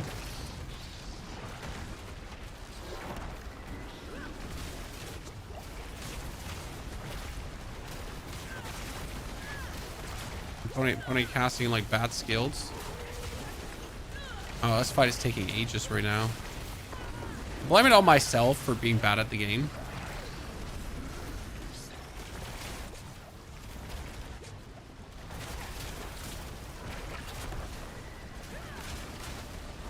You know?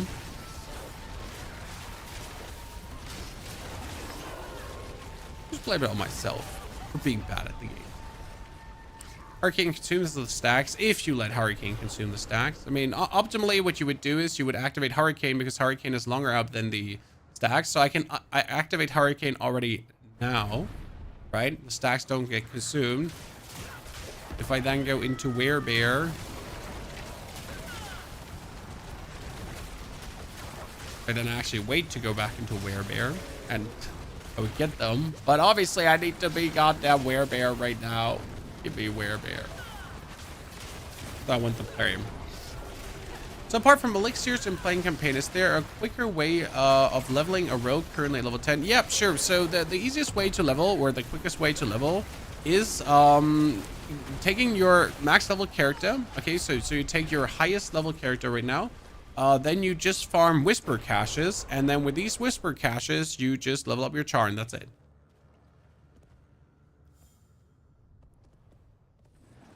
Okay.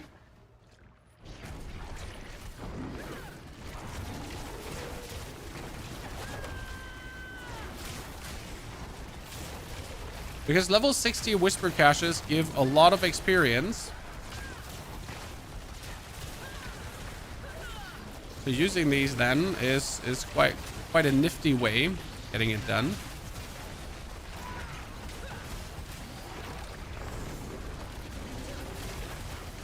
Oh, doorbell! This is bad!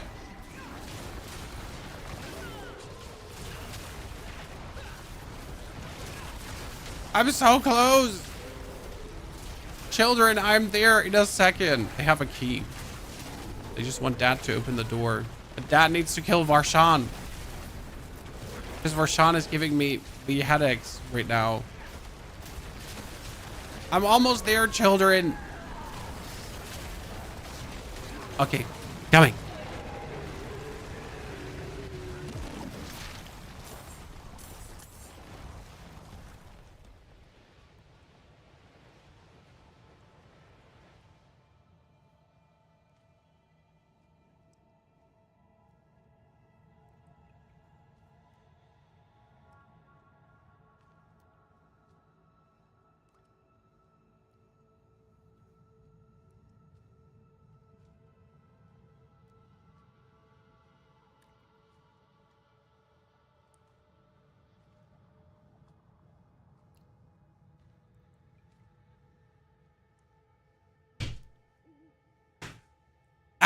Well, if your main char's a level 11 rogue, then you better put in that legwork and get yourself one of the boss powers. Okay, I got helmet, Chad. I think it could be Basili's Prayer. Ta-da! So the big difference being right now that I am now a permanent werebear. Okay, so my earth skills are now werebear skills. So when I do this, I'm actually a werebear with 30% more life. See, 35 million overpower, Chad. There we go. Do you notice the difference, Chad? Do you notice the difference?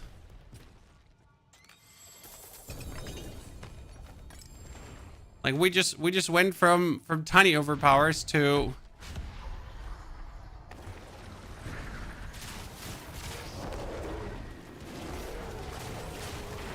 leave there you go. Suddenly you're smashing. That's it. That's it. Like we're going from like an in-app something, and that's like, well, but why? Okay, so again, here, gain 32.3% additional maximum life while in werebear form and for 3 seconds after leaving werebear. While healthy, deal like more damage and increase overpower damage. Cool. We have shapeshifting in a new animal form, so if you're shapeshifting a bit around, we get more damage, right? So human form into animal into human form. That helps a lot. We're getting the provocation now, right? Because we're werebear.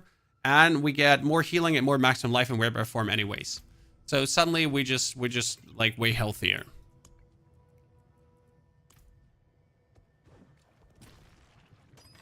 More life is more overpowered. Yes, that is essentially the whole thing about overpower.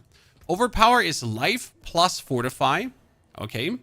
Life plus fortify times life plus fortify times overpower damage and all the other multipliers. Okay. So we have Iridius, Inexorable Will. We don't need to play Iridius, but we could if we're too lazy to use casting Storm skill into Earth skill.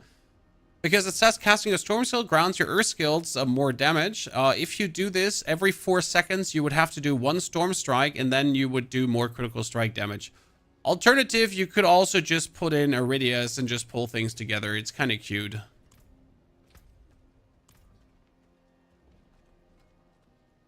But yeah, now just to show you how a pit would look like. So we did pit 30 the last, right? Then we do 35. And technically with these items, I think I'm able to actually go into World Tier 3 almost.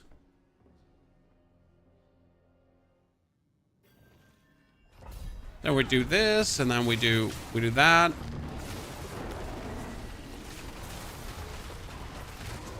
And no pit tier. See, like the pit is just getting molested now.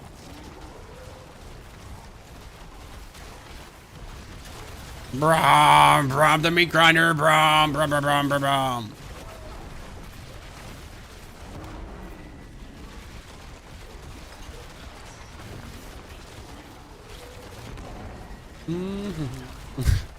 Oh, there was almost 100 million, Chad. Let's go. See, like it was this easy to get online, right? I didn't even struggle to get it online. I need to though work on my hurricane cooldown now, because right now we're struggling from 2 low hurricanes. So you notice how my meat grinder just stops at some point, right? Because we're running out of hurricanes because I now exchanged some pieces, so we obviously don't have the hurricane anymore.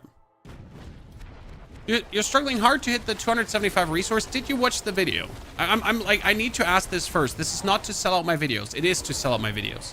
But I need to ask if you watched the video that I put out that explains it perfectly, how to get the 275 on a budget. Yes, I did. Well, then get good and find the stuff. I mean, end of the day, there's still a grind required, but keep in mind that 225 is enough to dominate. Okay? So this is very important. You don't need the 275 to make Death Trap work. With 225, you're already soaring. You're just not overpowering on every hit.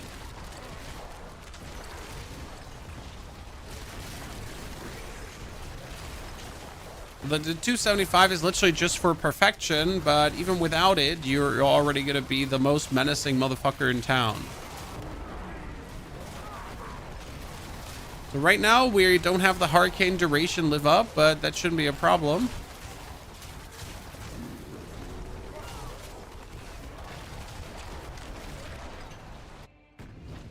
Nohog, thanks for your D4 builds. They have been very useful. Nohog, thank you for the 4 months of support. That's very kind of you for saying. We're not done. There's more to come. Okay, 15. Let's go. I do believe I need Earth and Sky.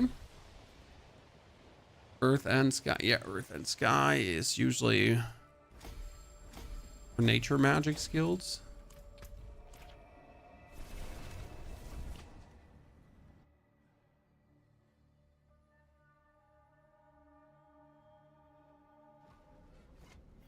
Okay, so with this gear, we're just looking exceptionally good.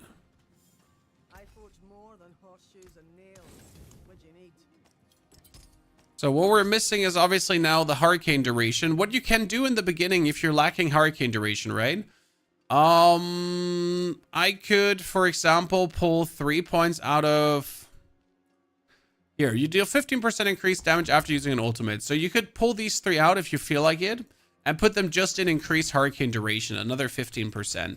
Just like to weasel out a few more seconds in case you need it, right? I mean, obviously I don't have a temper on my gloves right now, so my gloves can get the hurricane duration temper. That should help as well. I'm just sad that I don't have this in legendary yet.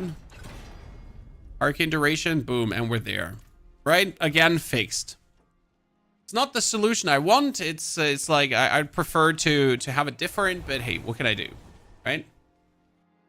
Yeah, I might try a Boulder. It's little effort, right? I just got to 60, so literally get to 60. I did how many bosses now? 1 Duriel, 2 Varshans, no, 1 Duriel, 1 Varshan, and 1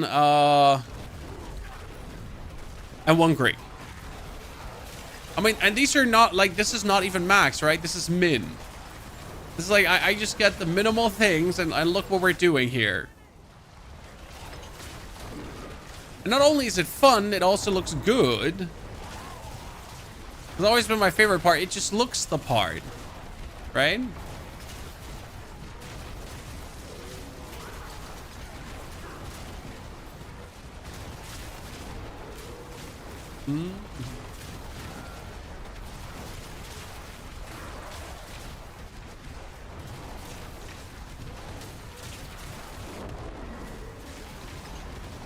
Meat grinder.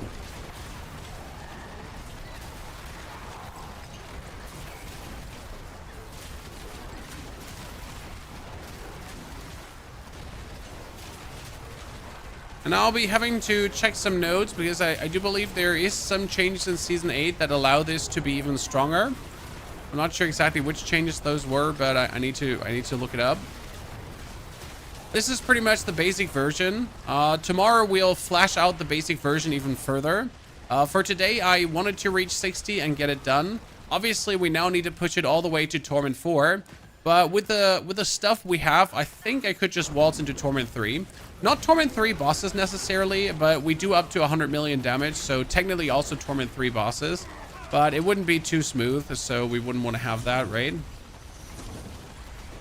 You only want to have it when it's like smooth as butter.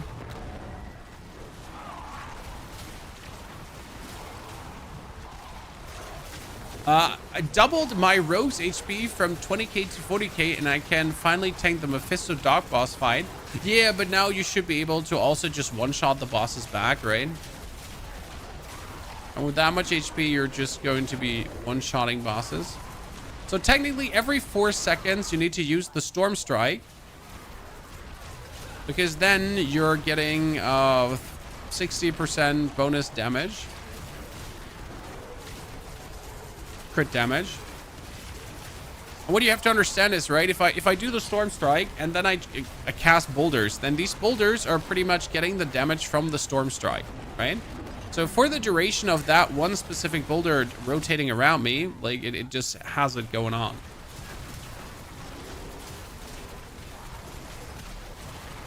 It's the same with the overpower. That's why, wow, she just got menaced, guys.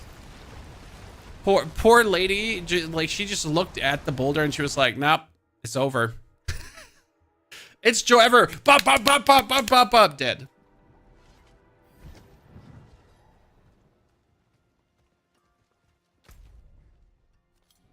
That's why I like Boulder. It's just this fantasy. Imagine you're like this demoness, you get spawned, and suddenly there's a druid in front of you with like 10, 50-ton boulders turning around him. And you're just like, ah, shit.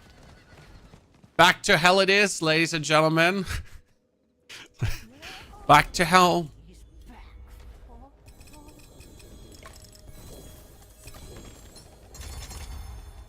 Well, there's not gonna be much happening for you. It's going to get sent. And we don't even have the tempering. Actually, I forget the aspect on my weapon. So, like, we're currently playing a conceded aspect. If I have barrier, I do 50% more damage. Okay, guys? But what we have been missing is the aspect of retaliation. I hope I have it. So the aspect of retaliation gives you your core skills deal up to 53% more damage based on your amount of fortify. I'm always fortified. So I've been casually missing another 70% damage multiplier. Oh, wait, have we not already done hundreds of millions of damage? Yeah, we have. We have, chat. We have been doing hundreds of millions of damage. We accidentally missed out on that. What did you level up the druid? You can just go back in the VOD, but it was pretty much lightning bolt druid. So now I could pretty much jump forward to Torment 3, right? So this is Torment 3 difficulty. We don't have the resties. Okay, keep this in mind, right, chat? We don't have the resties. We don't have the armor. We don't have anything. I mean, look at this shit. 217 armor. We have no resistances, right? I'm going to do my hurricane, then summon the boulders. And just waltz in here. Get my thing spinning. And we're good. The thing is, there's also like pretty much it's just eating people faster than they can do anything to you. so no resistance, no nothing, and you're just like, oh man, yeah, this is good, chat, this is good. But no biggie. Yeah, 108 million. Let's go.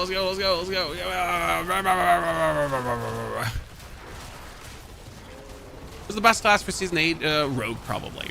If you want like excellence without much effort, Rogue just get your back.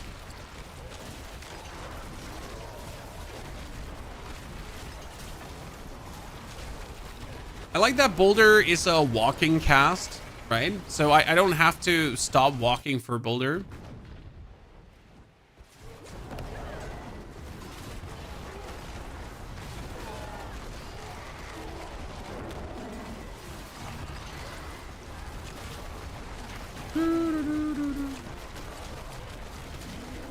So the more movement speed I have, the better I can just keep walking forward.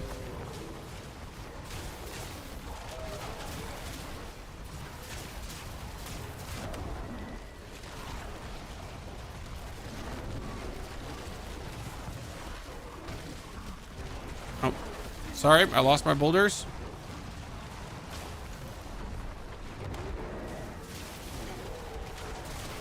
$117 million, chat. We did it.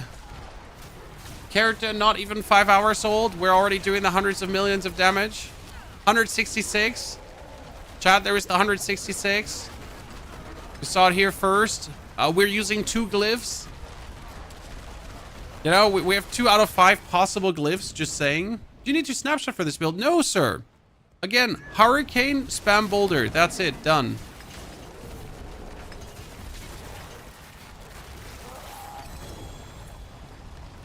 Hurricane spam boulder. Hurricane spam boulder. That's it. Well, not more needed.